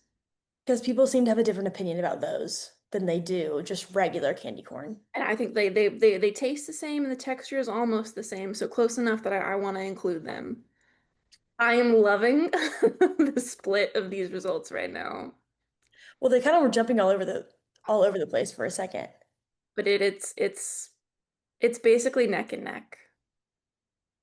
Should we share how we feel, Alana? Because I'm a hate it kind of I person. love it. I love it. Specifically, I love the pumpkins. But I also like I like candy corn. I love the candy pumpkins. Okay. My gosh. These results are still pretty tied. Ben Birkin somewhere Is rolling. punched a wall or something. He cannot That's stand this. not rolling in his grave. He's still alive, but he's upset for Look sure. at that. Look at that. So close. Incredible. It's good stuff. Well, that's perfect. That's a perfect intro for who we're bringing on today. So we're joined today by Debbie Taylor. Obviously, if you have been a part of Holistiplan for any amount of time, hopefully you should know who Debbie is at this point. But I still will give her an intro. She is the managing partner and chief tax strategist of Carson Wealth Franklin Lakes, a full service wealth management firm. She's located up in New Jersey. She's got a huge passion for tax planning for families and educating and empowering women and their families to take control of their future. She advises in all areas, including investment management, insurance, complex tax planning, retirement planning, and estate planning. She has a ton of industry honors. She's authored hundreds of articles, and she has a book on best practices. She lectures all the time. And she has hosted the weekly radio show Wealth Matters. She offers a lot of financial tips to people. She's a certified public accountant and a retired attorney. She graduated from Cornell, and she's a certified divorce financial analyst. She also has her Series 6, 7, 24, 63, 72. We could say so many more things about Debbie. But really, you'll get to hear from her today. But to get to know her a little personally, she enjoys spending time with her family, exercising, traveling, and reading. So we can have Debbie enter in from our backstage and we can hand it over to her. And Greg. Debbie and Greg. Hey, Greg. That was perfect It's all timing. right. It's all right. I'm used to it. And Greg coming in with her as well. We good? Yes, we're you're all good. good, Debbie. Okay. I have no idea how that poll ended up pro and con equally for candy corn. Okay, so we're gonna have to do some continuing education on that front. And when you came on, we were talking about the love of my life, Maxie, who is my Maine Coon. And so yeah, so when you came on, we were talking about that. Who's also orange, so he's ready for the season. Okay, Oh, so that's perfect. So let's hop in. I also want to introduce Greg Schultheis, who is here. And for those of you who've been tuning into the monthly Holistiplan webinars, Greg has become my trusty sidekick, or maybe I become his trusty sidekick. I'm not sure which one. But welcome to Greg. He is a CFP. He's got a lot of great tax planning experience. And he and I do most of this work together. So I just want to acknowledge Greg and how amazing he is. All right. So are we sharing our screen? Where are we right now? All right. I think Greg's got you. There we go. Good. All right. So let's hop in. So interestingly enough, and I know some of you have been with us for hours, so thank you. And I'm going to try to spruce this up and make this as sexy as possible because tax planning can be sexy, right? If you have the right person presenting it. And so Roger had mentioned a couple hours ago, a little shout out, that we had done a good job at our firm of scaling up on the tax planning, right? At basically pushing down a lot of that work, creating really good systems, really good templates, training the team, and leveraging Holistiplan and the resources within Holistiplan. And so I do want to encourage all of you to think differently about it. Tax planning is not just for those top 10 clients, and it's not reactive, right? With the software, with Holistiplan, it does enable us to dig deeper in our books, to be proactive, to create that service calendar, and get that tax planning services, you know, out to the clients. And so just want to acknowledge that and reinforce that message about leveraging the team. And then it was so nice to see Jamie up there because Jamie and I have worked together, and he's just such a source of great information. And so moving along then, going to what are we going to talk about today? So we've got 7 tax planning challenges and opportunities under OBA. So we are going to talk about OBA a little bit. For those of you, it might be a little bit of review, but I find that every time I sit down to a podcast on OBA, and I'm still doing it, the AICPA has them, different accounting firms, you know, folks are still coming out. I'm still reading articles. I'm always learning something new or another wrinkle or another way to be thinking about it. And so when I talk about OBA, when I talk to my team about it, I say, look, the first thing is sifting through the rubble, right? Is OBA comes out, it's 900 pages, there's over 100 provisions, there's a lot of misstatements in the press on OBA, okay? And a lot of misstatements when you Google and even when you do AI searches. So you need to be careful, you need to go to trusted sources. And even now, we're still getting misinformation because right after OBA was passed, there was, a sort of a real rush to get information out to people. And at times the information was based on a previous version, right? The House version or some previous version. And so then that got out into sort of the mainstream, and then it gets picked up, it gets repeated, and some of it is still out there that's not completely accurate. So you've got to sort of sift through the rubble. That's like the first layer of thinking, the most basic layer of thinking, right? Is just understanding like the what, like what is this? But then the next layer of thinking is, what to do with it. Like, how does it present a risk? How does it present an opportunity to us? And so that's really the next level of thinking. And that's where Holistiplan is so powerful, because OBA, if it did nothing else, it has complicated the tax code. And there's no question about that. That cannot be debated. It has complicated the tax code. And with more complication, you need more modeling. And again, that's where Holistiplan comes into play. And so I was sitting on an AICPA podcast, and I think it was Bob Keebler, and he mentioned like no drive-by recommendations, right?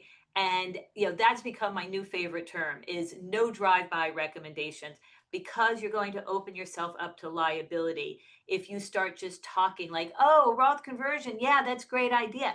Well, it's a great idea, but OBA has this really aggressive phase out in a number of different areas, and it could cost your client tens of thousands of dollars now in additional taxes that they may not have anticipated if you do not model this out thoughtfully. Okay, so no more drive-bys, no more drive-bys. Okay, so we're going to talk a little bit about OBA and then some angles in connection with OBA.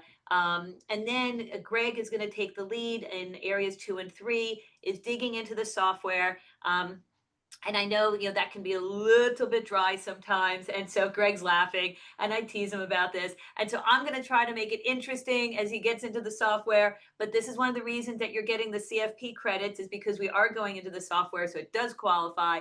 And then some bonus material wrapping it up. And I think we're supposed to be done at 3:05. All right. So next slide, 7 tax planning challenges and opportunities from OBA, right? And so here's where we want to start.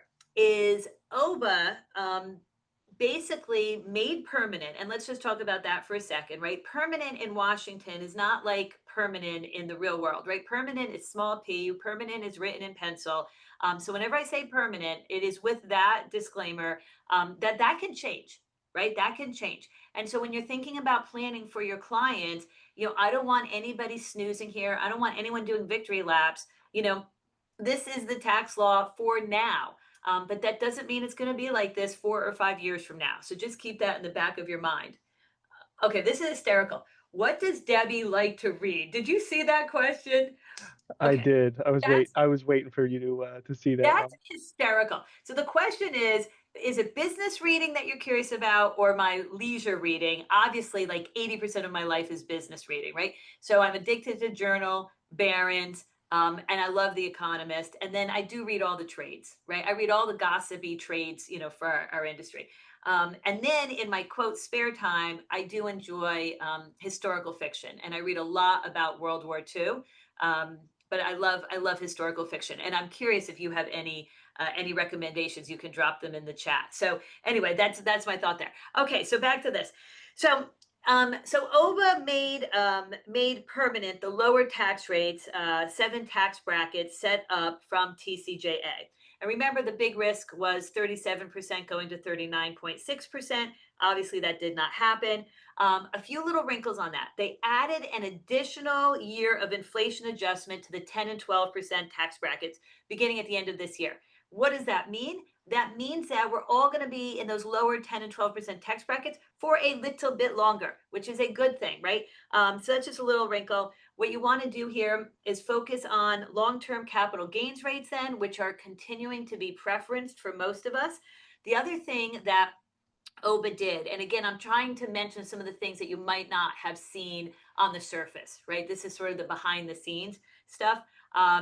They limited the benefit of itemized deductions to 35% if you were basically in that highest tax bracket, that 37% tax bracket, okay? So there's a little bit of a complicated formula, but the bottom line is that if you're in the 37% tax bracket, then your itemized deductions are going to be limited to 35%, even though you're in the 37% tax bracket. And this is what you're seeing more and more, is that Congress doesn't want to change the tax brackets because they know that it makes for bad news. And so instead, what Congress does is it tinkers around, right? It creates the Secure Act. It creates, a PEAS limitation, which of course is no longer law, but you're getting the picture. Is now your itemized deductions are limited to 35%, even though you're in the 37% tax bracket.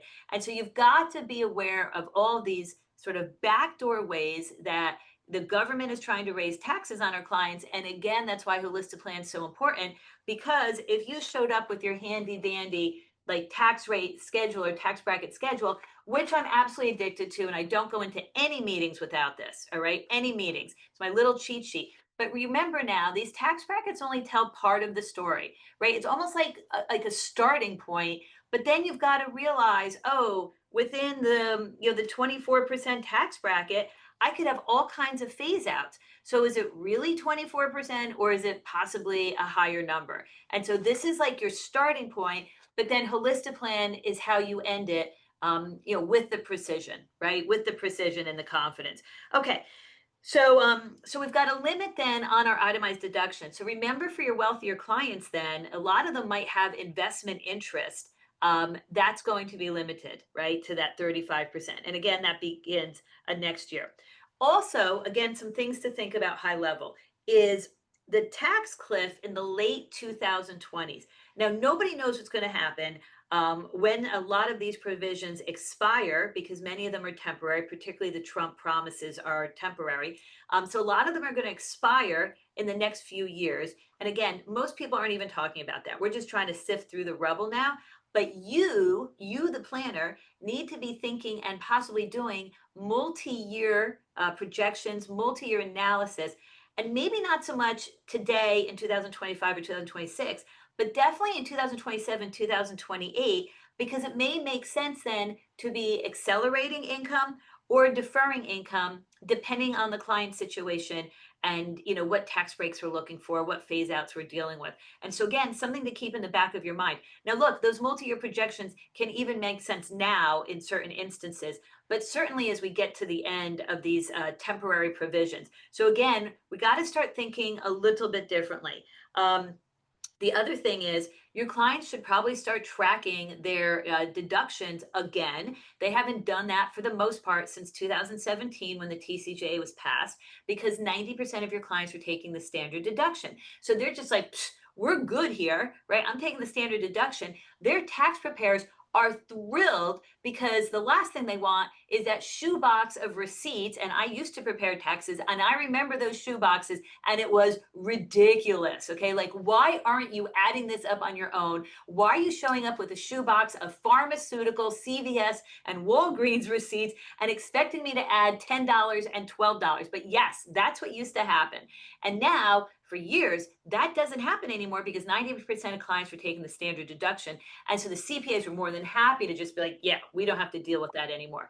Now, there could be a possibility with a $40,000 enhanced or expanded SALT deduction that some of those clients could be back to itemizing.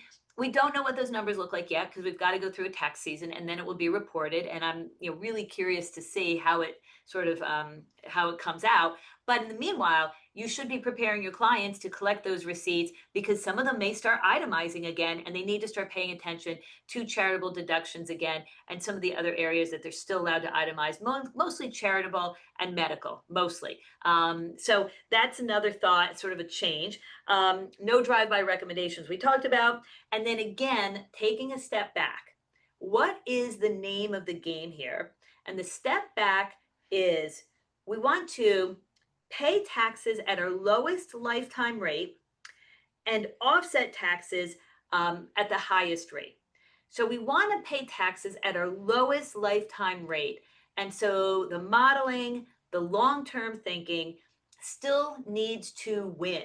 So yes, we've got a lot of noise now. Oh, this phase out. So if I do a Roth conversion, it's going to drive up my IRMA surcharge this year. I'm going to lose part of my enhanced senior deduction. I get that. Nobody wants to leave money on the table. I still use coupons when I go to the food store. I get it. But remember, the bigger goal is paying less taxes or paying taxes at your lowest lifetime rate, which could mean paying more taxes now and less taxes down the road. And we can't lose sight of those goals. So you're going to do Holistiplan modeling, and you're going to disclose, and you're going to show to the client, hey, you're going to lose $3,000 of your enhanced senior deduction. You're going to lose $5,000 of that SALT deduction. And yeah, that totally stinks, but we have modeled this out, and this Roth conversion makes sense. And by our calculation, it will save you $200,000 or $300,000. And by our calculation, it will increase a Roth account from 100,000 to 700,000, whatever the numbers are, and could potentially then leave that large Roth account to your heirs, which will be subject to that 10-year rule. And that would be a huge win for them because that account can grow income tax free. And so you've got to be ready, brush off those arguments, because you have to be ready for more pushback now than ever before. Okay, more pushback now than ever before. All right. So 900 pages, 100 provisions. We have old provisions that were renewed and extended. We now have provisions from TCJA that were updated, right, and modified. Like what? The child tax credit is now $2,200. So that's an example. The QBI, 20% of qualified business income deduction, right? Tax brackets were updated. The SALT deduction went from $10,000 to $40,000. The enhanced senior deduction, right? Which, by the way, we could do a real good poll on this. What is the total standard deduction now for a couple that is 65 and over, right? When you add in the regular standard deduction, then the senior, and then the enhanced senior deduction, and I'm gonna save everybody a lot of time. It is $46,700. $46,700. That is a lot of money in standard deduction. Okay, with this legislation, because they had to satisfy the Byrd rule and how the budget restrictions where it's got to be revenue neutral and the 10-year limit, right? Is you've got to remember the gimmicks. I call them the gimmicks, right? The buts. So yes, you have this deduction, but it phases out, but it's temporary. So always remember the buts. The devil's in the details. And so remember when things begin, when things end, because some things are retroactive to the beginning of this year. And remember, some things are permanent and some things are temporary. Okay. Let's go to number 1, new or expanded tax breaks. And so we talked about some of this a little bit, is the SALT. So the SALT deduction went from $10,000 to $40,000, but phases out $500,000 to $600,000. In that phase out range, there is a 45% marginal rate in that phase out range, even though the client, if they're $500,000, is basically in the 35% tax bracket, okay, married filing joint. So you have a 45% marginal tax rate for those extra dollars between $500,000 to $600,000. And so you've got to be careful there and really justify that Roth conversion, and Holistiplan is going to help you do that. Huge marriage penalty on this. The SALT. So remember, you've got 2 individuals. They make $500,000 each, right? They make $1 million together, but they're single, right? They're single. They're separate. They get an $80,000 SALT deduction between the 2 of them. Those 2 marry. Now they have $1 million, married filing joint. They only get a $10,000 SALT deduction. So huge marriage penalty there. What are some ways out of the SALT limitation, right? For those higher earners, those folks over 600,000, or maybe between 500 to 600, is that PTET. And that PTET is available in 36 states. So make sure that your clients who are operating businesses that are partnerships, single member LLCs, S corps, right? They should be considering the PTETs in states that have income taxes, and it's 36 of them, and that gets you, mostly out of that SALT limitation. Okay, so that's one of the options. The other things that we're hearing about, which again, it's like what is like old is new, what's new is old, right? Is these non-grantor trusts. And they talk about stacking the SALT limitation so that, again, you make too much money, you're limited to $10,000 on the SALT. But if that business, if that real estate gets broken up into non-grantor trusts between 3 children or whatever you're doing, then each of them potentially could qualify for these tax breaks, right? Including that SALT limitation. Now, of course, the flip side of this, before the chat blows up, the flip side is that you're paying taxes at that trust rate, which is, obviously a much higher rate that kicks in at $15,000. So I'm not out here saying, oh, this is going to work every single time. What I'm saying, though, is that a lot of CPAs are talking about this. And it could be an option in certain instances. And that's what you want to be aware of, and then possibly model it or think it through with the client. Okay, enhanced senior deduction, that is available up to $250,000. So again, I am pointing out what I consider to be 2 of the most powerful tax breaks that have come through as part of OBBA. One of them has a $600,000 at the end as the phase out. That's the SALT opportunity. The other one is the enhanced senior deduction that's worth $12,000 to a couple, completely phases out at $250,000. Remember, that's retroactive to the beginning of this year, and it's over at the end of 2028. By the way, think about it. The average Social Security is $23,000 a person. That adds up to $46,000, and that's basically about what a senior couple has now is the standard deduction when you layer all the different standard deductions on. So sort of ties out, okay? One of the other things that's sort of interesting is educator expenses are now unlimited if you itemize. Okay, that's one of the wrinkles you might not have heard too much about. You have to itemize, but educator expenses are unlimited. Isn't that nuts? So if you have any teachers that are out there, that begins next year, you might want to be talking to them. And so one of the things you want to be thinking about is segmenting your book and sort of thinking, okay, these folks are earners. Here are the aspects of the OBBA that are going to apply to them. These folks are retired. Here are the aspects that apply to them. And here's small business people, and here's high earners. I would tell you those 4 categories right off this top you should start with. And Roger was talking about adding tags. That is one way to be thinking about it, right? Your earners, your accumulators / earners, your high net worth people, your seniors, and your small business owners, because there are so many tax breaks that are connected with those 4 groups. All right, number 2. I'm moving a little bit slowly here. When am I supposed to be done with my section, Greg? You keep going. Okay, because Greg and I were going to split. What's that? I didn't want to take what? That's fine. You take my part. No, I was thinking around 2:35. 2:35? I'm supposed to be done? Are you kidding? All right, I got to get going here. All right, number 2, we got to revisit Roth conversions and distribution planning. And again, we really ideally want to try to avoid that 500 to 600 range. But if you've got a compelling case for doing that Roth conversion, then I'm all ears for that. Okay, and so that's something to think about. We also can offset and match with the QCD. Again, the beautiful thing about Holistiplan is like you can just dump it all in there. It's like a crock pot, right? You just like dump it all in there, and then it comes out beautiful, right? It comes out, the flavors meld. You understand like what you're doing, and so maybe we play around with that too.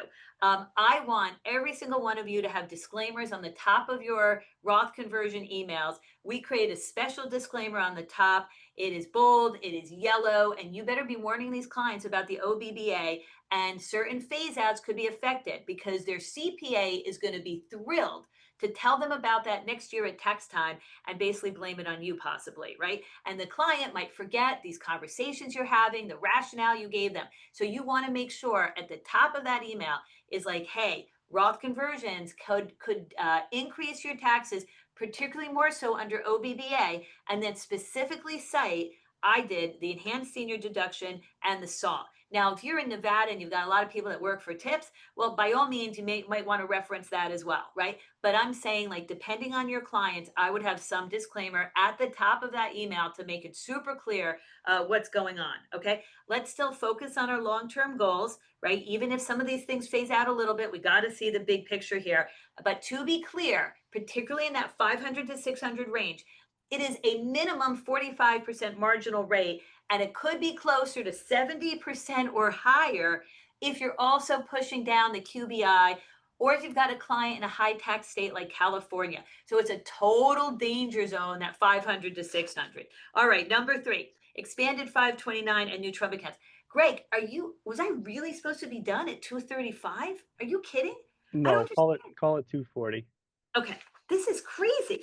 Okay, okay, 529s. This is so cool. What's happened with 529? So remember, it was $10,000. They keep expanding it, and what they did this time on OBBA is they expanded it both ways. So now you can go younger, right? Elementary, secondary school, expanded the qualified expenses, tuition, curriculum, books, tutoring outside the house. So mom or dad, you can't charge for tutoring and run it through the 529, right?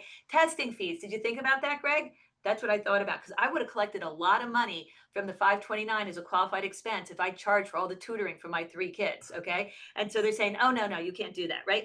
And so you get to, those all now qualify. So think about this. It's starting from elementary school, from the time your kid's like 5 years old. And then it goes post-secondary to credentialing programs, CPAs, CFPs, stuff like that. That is post July 4th, 2025. And next year, it's $20,000 that you can take out for some of these expenses for the elementary, secondary school. So that's really cool. Continued expansion of the 529s in both ways, and great for your higher net worth clients that are planning ahead, okay? Distributions are tax-free, the income grows tax-free, all of that. Okay, pilot program Trump. Let's think about this.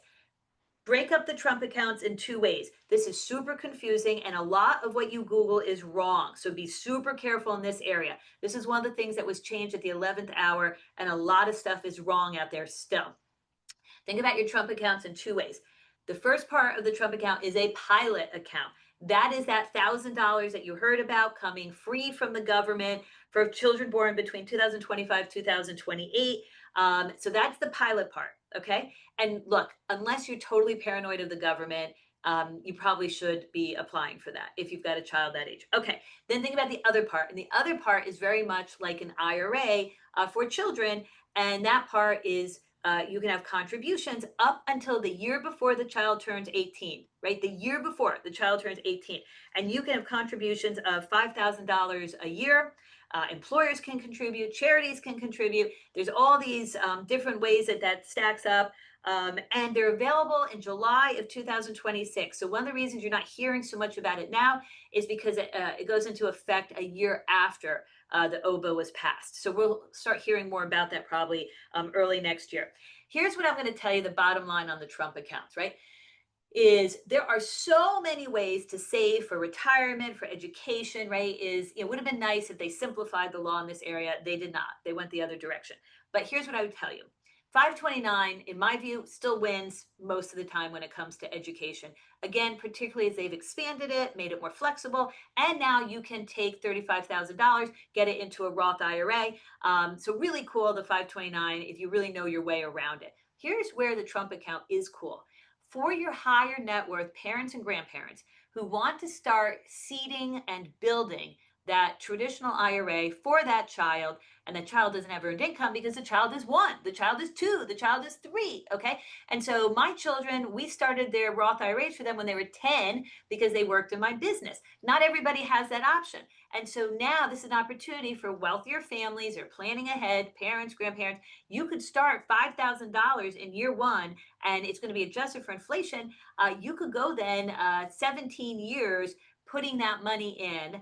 And that's pretty cool. It doesn't require earned income. It's basically treated as an IRA. We're waiting for additional guidance from the IRS on that. Okay, next one, revisit entity type and business tax deductions.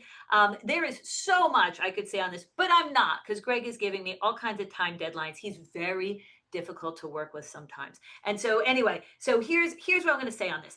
if you've got a client that has a small business of any type, if it's a C Corp, an S Corp, a partnership, I don't care what it is, if they've got it, you've got to get them to a real tax preparer, a real accountant, a real CPA, somebody who understands this area, not somebody who's like doing it out of their basement, somebody who's like really serious about this. I mean, I guess you could do it out of your basement and still be really good. So I take that back. But somebody who's really serious about this, because there are so many opportunities here.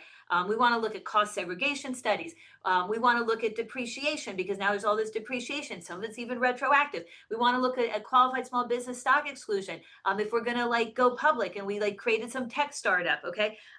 There's a lot here, and the expanded QBI limitation opportunities. And again, all this depreciation opportunity, and then expanded interest deduction for businesses. So much here. So much here. Okay. And so please, any of your clients that are doing any of this, they have got to have a serious sit down, and you can work with them and stay in the background on this one.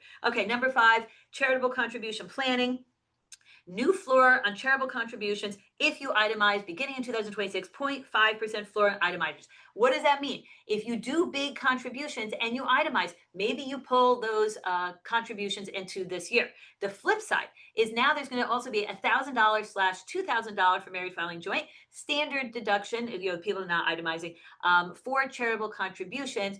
And those people may want to wait until next year to make those contributions, because then they'll get that $2,000, even though they don't itemize, right? Because so many people stopped contributing when TCJA was passed, okay? There are some rules around that. It's got to be a cash contribution. It can't go to DAF, right? And so there are some rules about that. So you look at that, understand that. Some might be moved forward. Some should be pushed backwards, right? Number 6, accelerate liquidity events and multi-generational legacy objectives. Here's the bottom line. Tax rates are historically low. They're historically low.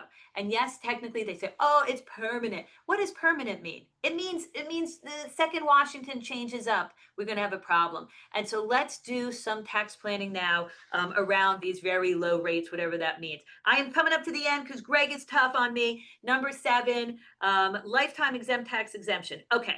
Estate tax exemption. Okay, here's how I want you to think about this. Is under $30 million for a couple. Get your documents in order. And if you're sort of button up against that 30 million, think flexibility. Let's put some of that low-hanging fruit to work. Some of these flexible trusts, slats, ILETs, GRATs. Okay, those are still real, and those are super powerful. Also think about asset protection and think about reviewing the titling. Let's get that step up in basis, right? Let's get that step up in basis. And so let's not say, oh, we don't need to do estate planning. We've got $30 million. Like we can just rest and do a victory lap. Absolutely not. There is work to be done here. Jamie talked about that a bit, but also remember here then, if we're not so worried about the estate tax, so federal estate tax, think about income tax, right? Think about income tax. What is she talking about? I'm talking about basis step up, right? Ill spouse, older spouse. Let's transfer, ownership. Let's also think about Secure Act, right? That's an income tax essentially on an inheritance, right? I mean, that's what it is. And so let's not just give up on this. If you've got clients that are close or over that $30 million, let's fund those trusts, possibly non-grantor trusts. Let's make those gifts. Let's get the future appreciation out of the estate, and let's get the income out of the estate for future generations, okay? And by the way, do not forget the states. States have inheritance taxes and states have estate taxes. Over 20 states have them, and sometimes they are brutal. And so we got to still be thoughtful here. Okay. And then adaptable tax planning, the key to maximizing lifetime wealth. So here's my new expression. Everything impacts everything. Okay. I think there was a movie. Wasn't that like Everything Everywhere? Yeah. Everything Everywhere. Okay. All at once. All at once. Everything, everywhere, all at once. Okay. So that's what we're talking about here. And so let's utilize tax diversification, right? We've talked about that. Let's build our Roth accounts. There's a great Roth explainer tool on Holistiplan. We use it for prospects. We close business with that 10 to 15 minutes. Greg is like a little magician. We have like a Roth conversion analysis, how much money in taxes we're going to save them, how much bigger their Roth IRA is going to be down the road. We close business on that. on that, not Greg's good looks. That's not how we're closing business. Okay. We're not. I mean, Greg, I think you're very handsome, but that's not how we're closing business. We're closing business on the Roth conversion tool in Holistiplan. Okay. That's how we're closing business. Okay. So let's think about that. Let's use our Roth IRAs and Roth conversions to save on lifetime taxes. But remember, be sensitive to the OBBA, right? We don't want to trip on a little landmine there, right? Asset allocation, asset location to drive tax efficient growth. We talked about that earlier today with the two young guys who are totally awesome. And they talked about asset location for the accumulators. It is the unsung hero, right? It is great. Tax loss trading. Roger talked about that. Benefit plans and maximize retirement contributions. Roger made a reference to the retirement contributions. And then let's build these accounts: health savings account, Roth IRA, 529s, right? All those goodies, right? All those goodies. And then let's think about charity and how that can fit into our tax plan and our philanthropic plan. And then let's not go to sleep on the estate planning, right? Let's not go to sleep on estate planning. Remember here is we have had major tax legislation: 2010 Affordable Care Act, 2017 TCJA, to the Inflation Reduction Act, 2025 OBBA. How do they do it? By reconciliation, right? By reconciliation. And what I'm saying to you is that this can happen again. This can happen again. And so let's be vigilant. Let's appreciate these low rates. Let's not trip up. Let's not be sloppy. Let's leverage Holistiplan. No drive-by recommendations. And then segment your clients: wage earners, business owners, high net worth, retirees. And with that, Greg, to you. Thanks, Debbie. That was a whirlwind, and so now I'll put everyone to sleep. A little lullaby to end our session here. No, I'm joking. We'll keep this energy going, and we're just going to jump into based on some of the questions I saw in the chat. Some of you probably know what this tool is. Some of you may not, but this is probably a tool, the scenario analysis tool in Holistiplan, that I am in every single day of every week of every month. And just emphasizing that this isn't something that we do for clients once and then forget about, and we come back to a new question in a couple of years. No, we're doing this every single year, every single client, because the analysis must be updated. We must look at every scenario every year, model out those various tax planning recommendations, and get clients really great answers. So what is this tool? This is the environment within Holistiplan. It is generated and populated by the tax return. It can be customized. You don't have to have those 2024 tax figures flowing into the scenario analysis tool. But for those of you who maybe have used other tax modeling software in the past, I used to use BNA. That was a Bloomberg tax plan, tax projection tool. It would take hours to build a tax projection. This is literally minutes to build a tax scenario. So, anything that we're modeling for clients, we had a client earlier this year saying, hey, I'm thinking about converting 100% of my traditional IRA assets. And we were like, all right, let's model this out. Let's see what it looks like. So we were able to show him what's it going to look like if we do it this year. What is it going to look like if we spread it out over 3 years, over 5 years? So this is not just current year analysis. This is multi-year analysis. The software knows how to handle that. And so, like I said, it's a matter of minutes. So it's accessible from the client dashboard. And what I'm going to do is just jump over to our demo environment, and I'll show you exactly what this all looks like. So again, many of you may have seen this before. Maybe you use it. I hope that you do. But anytime that we're doing scenario analysis for clients, you can jump in right from the tax return here. So this is 2024 tax return that has already been uploaded, already been analyzed by Holistiplan, and I could jump right into a scenario analysis from there. What I am going to do is jump into my Mr. and Mrs. Champagne client here, and I'll show you. I actually have a couple of scenario analyses environments. So maybe I'm doing something just based on inheritance. Maybe I want one that's specific to Roth conversions, helps you keep organized, stay on track. You don't lose track of where you're doing these analyses. Just want to show a couple of the features again that we're using day in and day out. So one, we're constantly using this scenario bank. So if there's something that you sort of want to tuck away, let's put that away. I don't necessarily want to show that in a client meeting, or I don't want to send it to the client. You can just click these buttons here and you can send those to the bank. They'll be stored there. The solve for min-max feature is another really amazing feature. We use this all the time if we're maybe modeling out Roth conversions. We know that we're targeting a certain tax bracket. So what we want to do is just find out where that actually, where that limit actually is. So it takes a few seconds to calculate, but once it's done, and of course now that I'm now that I'm promising that it's as quick as can be, here we go. It's going to show us where the next effective rate change is for ordinary income, for long-term capital gain income. So if perhaps a client is in a low-income year, you want to do some strategic capital gain harvesting to take advantage of those 0% and 15% long-term capital gains brackets. This gives you any and all info that you would need to really optimize that. One other tool that I actually, this has probably been here forever, and I discovered this about 3 months ago. So it just goes to show, even if we know the software, we don't really know it all the way, is that there's a delta feature here. So if you are comparing two scenarios, one to the other, you can bring up a delta. I was, I was literally calculating these by hand for longer than I care to admit.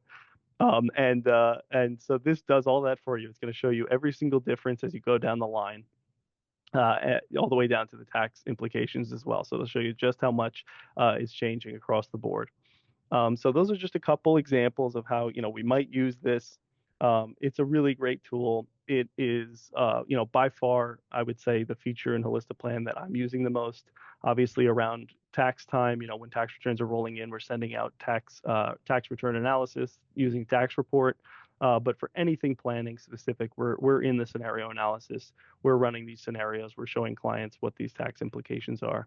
One of the things that I want to just call out are these scenario recipes. So these are some pre-populated, they call them recipes for good reason, because they're going to give you a great overview of maybe what the strategy is, how you should be modeling it in scenario analysis. So if you ever have any questions, there's a handful of common tax planning strategies here that you can come to, and it's just going to give you a lot of background, a lot of information about how you can actually model that out in the software. So for instance, if you're going to do a Roth conversion analysis or a side-by-side, you can always come here. This is going to be a great resource to you. So with that, what we do want to sort of give you an overview on, we've talked about some of these items as we've been going through some of the earlier discussion around implications of OBBA. And what we do want to do is just show you what some of these modeling tools how some of these modeling tools can be used, specifically for retirees, small business owners. We're not going to be getting too in depth on depreciation or changes in entity. That we'll reserve that for the CPAs. But we'll show you how we can use this for some pretty impactful conversation and modeling with clients. So here we are. We've got our sports car here. No more drive-by tax planning recommendations. We put an end to that. Park the car, get out, go sit in front of your computer and run some scenario analysis. So number one, retirees Roth conversions. Why are we doing that? We're looking for that income valley. We want to take advantage of those years when income is maybe lower after retirement, before required distributions begin from IRAs, before Social Security is set to begin. Take advantage of those low rate years, low income years, when their marginal bracket is set to be the lowest, to really just help reduce those tax deferred balances, reducing RMDs throughout retirement, hopefully saving them taxes over the course of their life, but also, minimizing IRMA surcharges. So, we see this not just as a benefit to the client or to the prospect while they are living. Sometimes it is a benefit to them, just from a lifetime taxes paid standpoint, but it's really a multi-generational planning strategy. Can't tell you how many times we've shown clients, hey, would you rather leave a $4 million traditional IRA to your children, or would you rather leave a $3 million Roth and $1 million traditional IRA to your children? Well, because of the Secure Act, because they're going to have to take that money out in 10 years. And in all likelihood, they'll be in their highest earning years, the children, that is. it really just makes so much sense, and oftentimes it's going to be done in a way that is pretty tax efficient. So what I'll do now is once again jump back into my my modeling environment, and I just want to show you, how some of these new rules around the OBA, as Debbie's now referring to it. I've heard that around. I haven't had the courage to use it yet, but we'll go with OBA. It can be modeled out. So one thing, I actually included this just before the start of the webinar, because I think this is a really great point, and it really involves the disclosure of some of these new deductions that are available to clients. So what I did here was I just included a pre-OBBA and a current OBBA. So we can still model out the pre-OBBA environment. This is the TCJA with Sunset. And what I want to just show you is how, and I'll just pull up my Delta here. I want to show you just how, even doing nothing, no tax planning strategies required. These are exactly the same scenarios in scenario 1 and scenario 2, apart from the tax law applied to it. So that alone is saving this client almost $10,000. This is why it's so key to inform your clients of what's going on, why these, how they're benefiting from these new provisions, these new deductions. And this is what the CPA is going to point to if and when you make tax planning recommendations that for some reason jeopardize this additional $10,000 of federal tax savings. So with that said, what I want to do is just show you how that could really work in practice. So I have a couple here, they're sort of in maybe their last year of employment. Maybe there's some deferred compensation paying out. They want to get started on Roth conversions. I just have $500,000 of income here. This is the very beginning of that SALT deduction phase out, and $100,000 Roth conversion in scenario 3 here. So I'll open up my worksheet here, and this is exactly what Debbie was talking about earlier. These folks are in the 35% marginal bracket, but because their income is increasing while they're also losing deductions, their effective rate on this $100,000 Roth conversion is just under 43%. So what would have been maybe a $35,000 tax consequence for a Roth conversion like this is now a $42,000. You throw state taxes on top of there, now they're suddenly close to 50%, maybe even over 50% tax rate.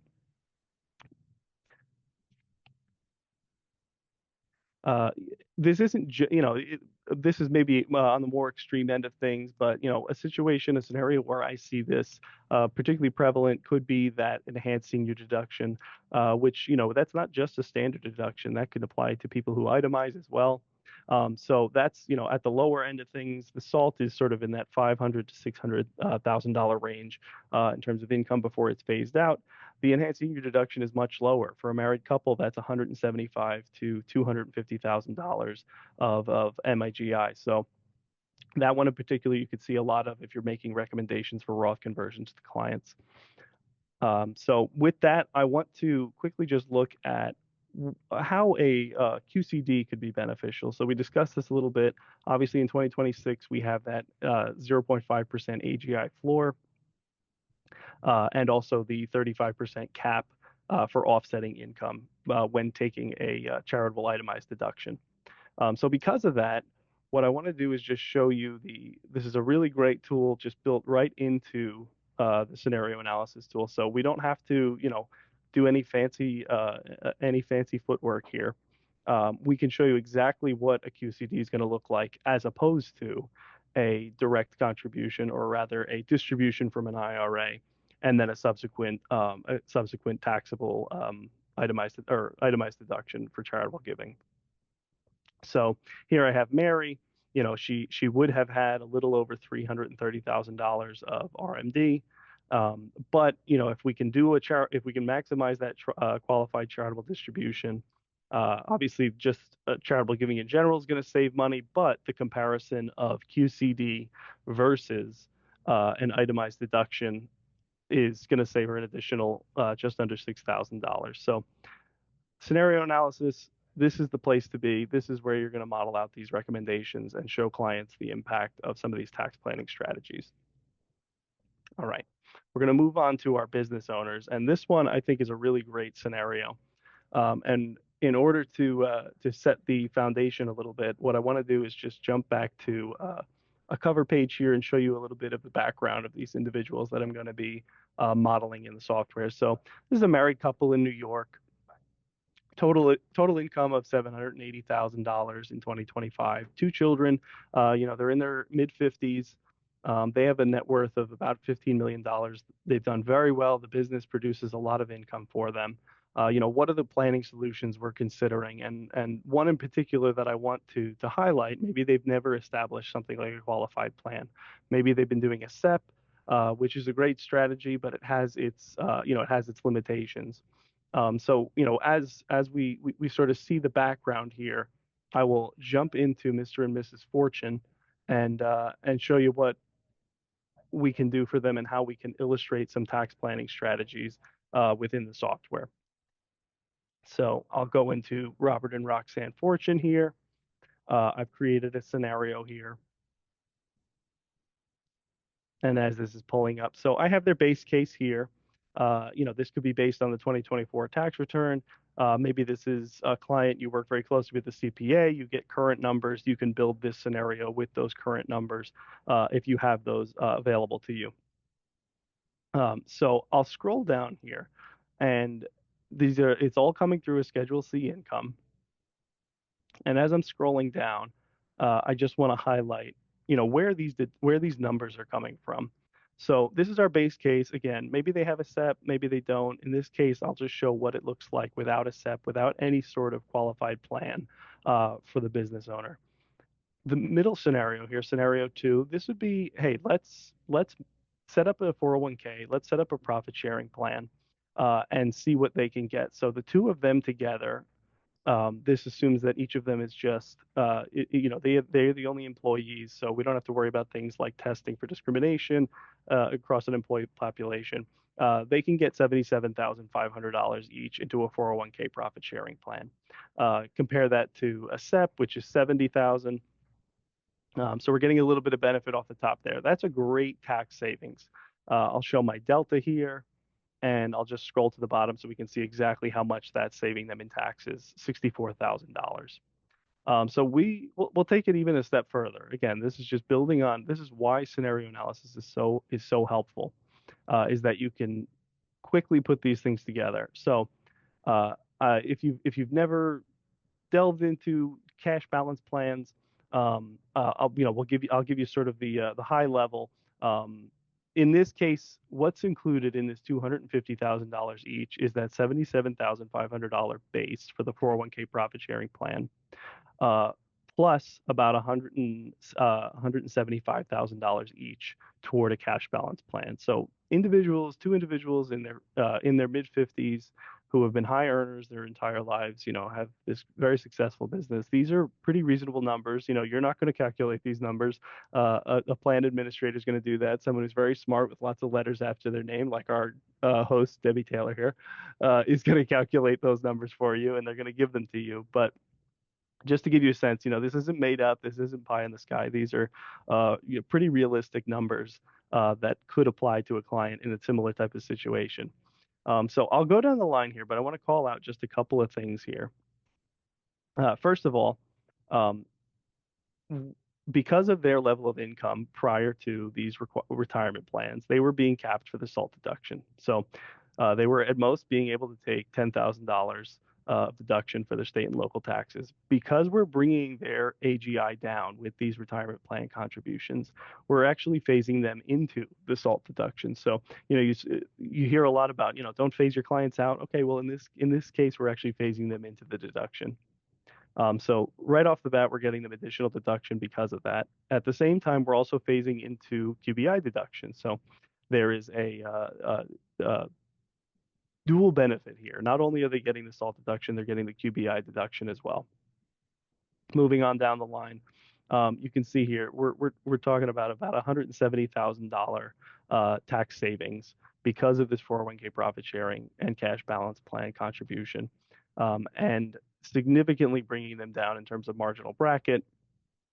So this is this is really the power of scenario analysis, just being able to show this side by side very quickly. To say that this took me maybe 10 minutes to create these types of scenarios. Obviously, you're going to have to get a lot of these numbers if you're doing a cash balance plan from from an actuary, from a plan administrator. But being able to illustrate this to clients is so impactful. And so, it's provided to the masses because of how simple Holistiplan makes it. So another scenario that I did want to just call out is, and we actually have a recipe for this. So I'm going to open my cookbook and show you. This is an LLC versus an S corp. So with that, I will jump just right back to my household for this client because I've created a scenario. Again, without getting too much into the weeds, this is perhaps the CPA's job. This is something that you're going to want to have them discuss with their CPA. But coming back and illustrating it for the client can be very impactful. So this is a couple. They have $200,000 of income flowing through their LLC. So it comes to Schedule C. What we would suggest, and again, I used scenario recipes for this. So if I can do it, you can do it too. Would be to, instead of taking everything on Schedule C, maybe we put some of this income through as wages. And what that will do is shelter the rest of the income from self-employment taxes. So the remainder of the income flows through Schedule E, less the employer covered portion of Social Security and Medicare taxes. And what I'll scroll down and show you here is just that tax savings. And what I want to call out here specifically, Holistiplan is smart enough to know that the business is going to be picking up $77,650 of those Social Security and Medicare taxes. So here's our comparison, that tax plus FICA, and that's about a $15,000 tax savings. Which makes sense because 12.4% Social Security plus 2.9% Medicare, that would be your self-employment taxes on that $100,000 of income that is now shifting to Schedule E. So hope I'm not putting everyone to sleep. I think I hear snoring, but hopefully we see the value of this tool and why this is by far what we're focusing on and how we use this tool for clients throughout the year. So with that, Debbie, I will flip it back to you, and we'll get to some takeaways. Maybe we have some questions to be answered. So the chat was responding to your humility and empathy. And so we have some people saying that they're not snoring because they don't snore. So I'm not sure if that's actually a good thing when you really think that through. And so folks really appreciating. Look, I mean, I got up there and I talked conceptually about, hey, maybe we need a change in entity, right? These are some of the things we've got to be thinking about. And you're basically, demonstrating, what Holistiplan can do with that. So I think it's great. I think it's great. So thank you, Greg. And so let's go through the key takeaways, and then we wrap this part up, right? So like we talked about, OBBA brings opportunity and complexity. I got somebody from DC in the chat saying they're calling it like OB3 or something like that, right? But people do everything differently in the Beltway, right? So OBBA bring opportunity and complexity. We talked about the 7 primary planning areas, so I went through that. Greg did a nice job with the scenario analysis, so no drive-bys, right? Let's roll up our sleeves, let's train our team, let's create processes around this.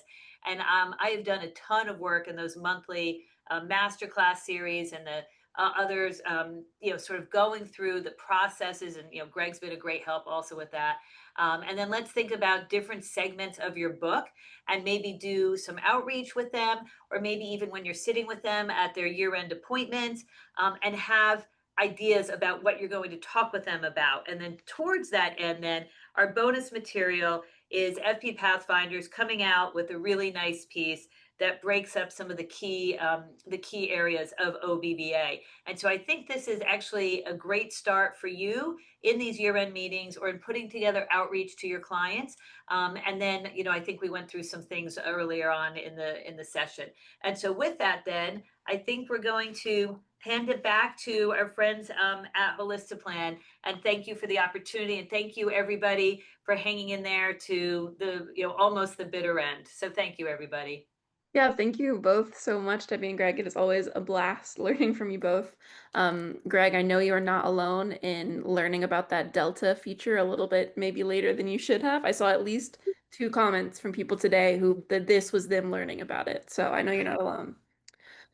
Debbie, if you're not already on TikTok, I think you should be. Kate and I both agreed that your sound bites would absolutely go viral. Both the content and just the out of context quotes, incredible. Yes. Holistiplan the crock pot, that's amazing. I've never been on TikTok, but my daughters are on it. They watch like all kinds of crazy stuff. So maybe we'll start like our own little PR thing on the side here. Me coming up with these like random expressions. So anyway, thank you. Thank you. It was nice of you. All right, thank you both so much. All right, to wrap up our keynote today, we are going to bring on Megan Dowd, our Director of Product Insurance here at Holistiplan. We want to highlight our now award-winning insurance product, which is super exciting. So we're going to bring Megan on to answer your questions.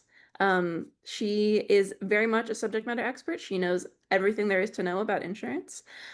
So please send your questions in the chat. We do admittedly have some kind of pre-baked questions, but I think Megan, you're going to start us off with a super short demo of our insurance tool. Yes, let me just share my screen and thank you all for sticking around. And again, please put your questions into the chat. Would love to answer anything I can about the tool or implementation of our tool. So there we are.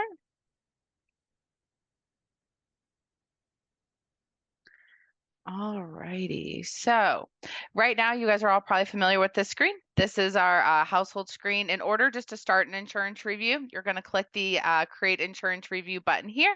Just click OK. And then it will take you to our page that will allow you to start uploading deck pages. And it's as simple as that. Once you've uploaded deck pages, you are done. And the rest of the work is on our OCR system that's going to read through these declaration pages, put them into a consistent format for you. So you'll get a lovely email from our support team. It does go through one manual review process for accuracy. And then once you get that email, you will land back on this completed review, which again, if you've ever looked at a deck page, they all look different, regardless if it's State Farm, Allstate, Safeco, Travelers. And so that's one of my favorite pieces is we're just allowing you to take those very messy deck pages and bring insurance in a consistent way. So we'll always list our key figures up here, which is things like dwelling coverage, their deductibles, personal property limits. We then show insight. So they're color coded to really help bring attention to what clients may need to focus on from an overall protection standpoint. Within the homeowners tool, we do have the ability to click here and take a deeper dive and enter in information that may not be found on the declaration page. One of the most unique pieces about our tool is our replacement cost estimator. So if you've ever wondered how, for your own home or for your client's home, how do these insurance companies come up with the dwelling limit? You now have that tool at your fingertips. You just quickly enter in your client's address. It's going to pull from a database. If it does not pull from the database, you can manually enter in the information. What I really appreciate about this tool is most of you have sat in your clients' homes or understand your clients' purchase habits. And so you may know they have a custom kitchen. And notice here, right now it's 847. And just by updating the kitchen to custom features, it changes it by quite a decent amount, almost $30,000. And you might be wondering, Megan, what's custom? We have definitions here for you, but I won't bore you with those. So this is one of the features that, again, it's free for all of our users of the insurance tool, but does give you a leg up in helping your clients understand the replacement cost. We also have our lifestyle questions. So again, if you want to take a deeper dive with clients and add insights into maybe today we talked about trust in LLCs and entities. Maybe they recently moved their home into a trust and filed that execution. You now can hit save and we'll provide some insights around clients and what they should consider when it comes to adding their home as a listed insured on their homeowners. Quickly jump to auto, which again, just going to highlight those key figures. We do show state insights here. Again, our amazing insights will help pull different pieces. This non-stacked is a state-specific one, so you won't always see it, but if you work with clients in a bunch of different states, it's really nice to catch those items. And then lastly is our umbrella policy. So we'll show you the overall limit and then insights. Specifically, what a lot of advisors appreciate about this is our ability to catch the underlying limit. So if the minimum limits aren't met, our system will show this and highlight accordingly. But any questions that I can start to answer? Yeah, I think we got a few in the chat. Awesome. Let's see. Oh, maybe if I can Megan, get to could you my talk, chat. can you start? I see a couple questions about like how people can access this. Can you talk a little bit how current Holistiplan users can access this tool? Yeah, so if you don't currently use it, we do offer a 7-day free trial, and you can just go to your subscription page in order to start that. It's just a click of a button. And then within our knowledge base articles, there are some pre-uploaded documents that you guys can easily get started. And/or I do highly recommend trying this on your own insurance. You'd be surprised about what you can learn and then have your own stories to share with clients and what you learned by doing this for yourself. Awesome. What kind of clients do you recommend using this tool for? Yeah, so this really was built for all clients. So whether it's your renters and individuals just getting started, again, I think at the beginning we talked about those younger individuals that might not have a lot of assets for us to manage. This is a great way to start building that trust and helping them have conversations where they're already making decisions on maybe buying their new home and what's the right protection. And this is a great way to add value all the way up to your ultra high net worth clients. Maybe they sit on non-for-profit boards. Our umbrella does a great job of helping identify those type of insights to where, again, whether they're your new client to your top client, you can really add some good detail and complexity. Yeah, Megan, we're getting a lot of questions in here about pricing as well. So like, can we talk about, for current users, what that looks like if they're just getting the insurance piece and things like that as well? Yeah, so if you're just doing insurance, it's $25 a household, but we do give a really nice discount. It's 40% off when you bundle it with tax. So it comes down to $15 a household. And then if you do have any other discounts on your plan, those also get applied. So again, really bundling it's the best way to get the most value and serving your clients in every aspect of comprehensive planning. I'm seeing some questions about what the outputs look like. Could we take a little bit of a closer look at that report that's generated? Yeah, so without doing any work, you can just go to the top of the screen and go to presentation mode. This is what your clients would see if you wanted to present on screen. The print version is the exact same as this. It just allows you to print it to a PDF. But again, a cleaner version, all the icons are gone and we're just going to have the color coordination. But maybe you have a client that doesn't want to know all of this information. We can quickly hide different insights or show. So maybe I just want to point out 3 important pieces on the home. I'm going to initially hide my green, yellow, and red. And then I'm going to go back. I call this the stoplight report. And we do have, again, a knowledge-based article to help you build different types of reports. But for this client, the red one I want to show them is their dwelling replacement costs. I know my clients have a decent amount of liquidity, so I'm going to show them a higher deductible because I think they can easily pay that out of pocket. And then I want to give them something to feel good about. So I'm going to show them that they have discounts on their policies and that they're getting the best pricing. So now when I go to presentation mode, this looks a little different. And that you will now just see those 3 that I selected. So again, depending on what your clients want to see or not to see, you as the advisor have control in that final deliverable. And then for a lot of you, you may be saying, I'm not insurance experts. How do I get this report into my client's hands? Between that presentation mode I just sent you and what's called our agent letter up here, the agent letter is built by these letter icons down here. So any red insights automatically get added to the agent letter. But then again, maybe I want my clients to talk about this 1% deductible. By clicking that, I now get to go to my agent letter, and these have turned all of those insights into questions. So this is where, again, you don't have to be the expert, but we can bridge that gap between evaluating insurance needs and then allowing an insurance professional to execute on those and answer the tougher questions that you may not be suited to answer. All right. Diving into some more specific, kind of granular questions here. Thinking about assets at risk for umbrella coverage. Are joint assets at risk if an individual member of a couple is sued? So it's really creditor accessible assets that are at risk. So that varies by state. So unfortunately, I don't have like a great answer. But yeah, if you're don't have enough insurance and you have creditor accessible assets, they are at risk. And again, sometimes those are the assets under management, and that's where insurance really becomes that wealth defense, defense to the overall planning, because of the ability to help pay out or really write the checks on your client's behalf versus them having to come to you and, potentially liquidate. I see a question here. Does it give any topic insight on young adults listed on clients' auto from a liability perspective? So we do give a few different insights. So one is, as the advisor, if we go back, apologize, I'm clicking too fast for my internet today. So if we go back into our icons, this auto icon does allow for you to indicate if there's maybe an adult driver on the policy, or if there's a child driver in household. Maybe they have good students, so we can indicate that the kids participated there. We will indicate these if it's shown on the deck page, like the age of the driver, but typically this is something that the advisor has the better opportunity of handling. And then from there, you will see new insights on the auto policy, specifically to children on the policy and different liability considerations. Megan, could you show us some of your favorite features within the tool? Like your top 3 favorite things that this tool can do?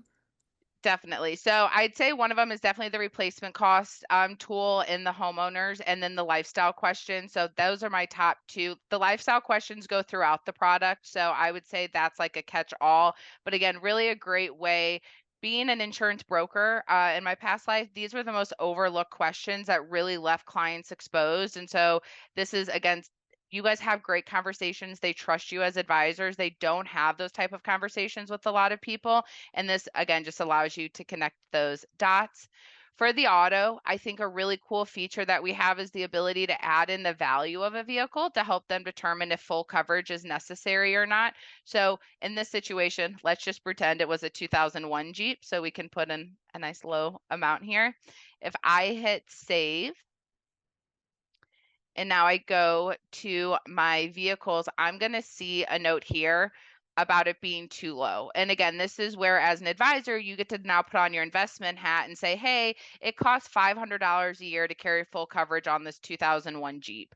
But we can save that $500 a year and just invest that in the market or invest it in some other way. And so instead of potentially only getting $500 from the insurance company because they have a deductible that they'll have to pay and then they only get actual cash value, you can have a little more control or understanding of what's happening with those dollars versus investing them to insurance. So again, this is where advisors also know their clients' risk tolerance pretty well. And so if your clients can write a couple $1,000 check, or if they really do need the $500 from the insurance company to go to the lot for the down payment. And if they don't get that $500, they won't get a car.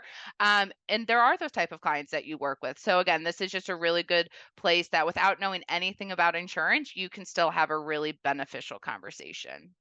And then for the umbrella piece, I would say it is this at-risk value. So I know that was one of the questions earlier on, like, how do we determine? Apologize for my cat broke in here. They have a great definition here, but this really is to help you identify if your client's liability coverage is enough based on their assets at risk. And again, if we were to put in that this client was worth 10 million and we hit save, we now will go to the umbrella and we have a note about checking it. So again, you guys don't have to know when to call this out. The system will automatically do it based on what their at-risk values are and what the current limit is. Megan, can you talk on if the tool takes into consideration different states for these policies? It does. So for the auto, in certain states that have stacked liability, you will see this pop up.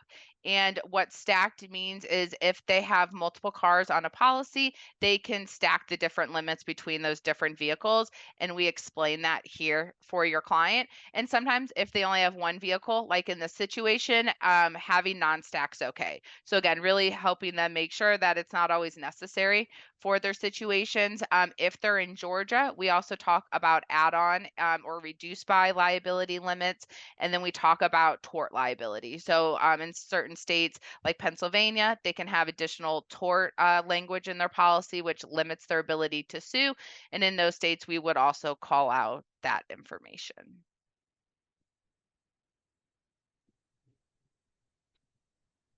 All right, looking at another question here. I think I'm understanding this right. I think Jan is asking, does it capture if replacement also includes rebuilding in the same location as part of the policy? Great question. So today we don't capture if there's a cash out option or not. That will be something we can look to capture in the future, but today it's not an insight.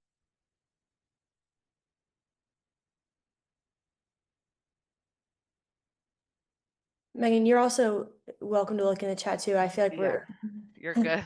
we're trying our best to try to find some good ones. A lot of questions about life insurance, but you can speak to if there is a roadmap for that at Holistiplan. Yeah, so one of the questions was, does this in any way create an action / add value by connecting with suggested firms to provide cost savings? So yes, I think this is a great way if you already have an insurance partner that you work with. Right now, you're probably just passing them over the fence saying, hey, all they want is savings. And in today's insurance market, probably the only way they're going to get savings is by losing coverage. So now you can send them over the fence to your insurance professional with, here's my client's needs. You know, again, whether that's they have a dog in the household or they have a swimming pool or they have a car title that grandma passed down 5 years ago, which again is one of our lifestyle questions.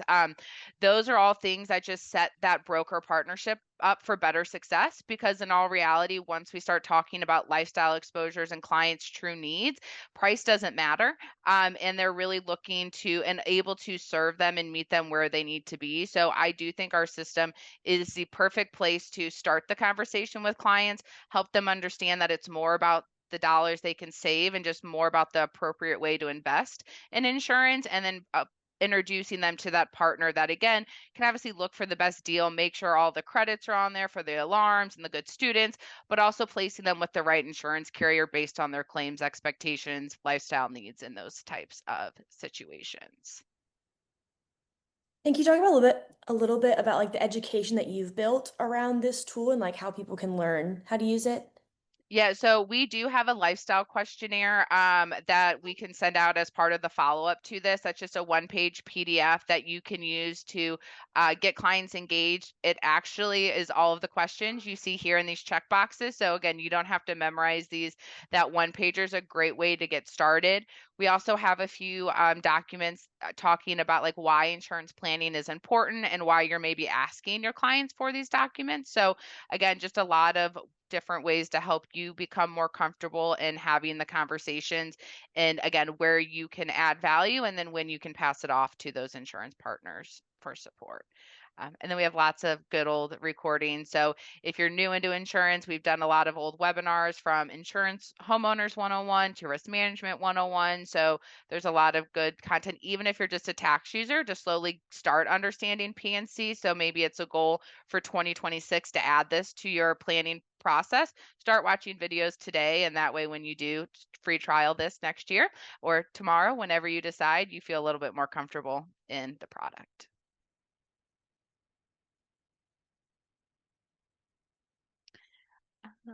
Let's see.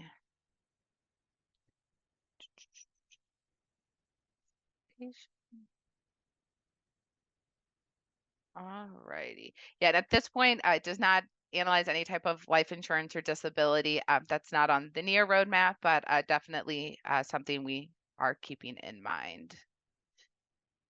The next thing that you'll see out from us is landlord. So keep an eye out in the next couple weeks for that. And that will help review different rental properties that your individual clients own.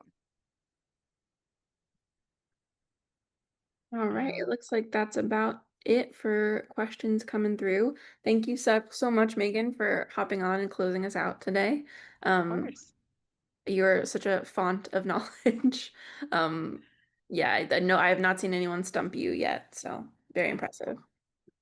It will come and I will be waiting. So, but yes, if anyone has questions, again, we have great demos. We do semi-live every Tuesday. So again, if your schedule's packed with conferences right now, but you want to come back, it's a 20-minute great demo. And again, you can learn more about the product. I run it so I can answer questions as they come up, or maybe again, tonight you're at dinner and get a fun insurance question and you want to hop on the semi-live and ask it on a Tuesday. I'm there and would love to answer it. Awesome. Thank you so much, Megan. And thank you all for everyone who joined us today. This was quite a long and wild ride, and we're thankful that everybody was able to hang in there for till the very end.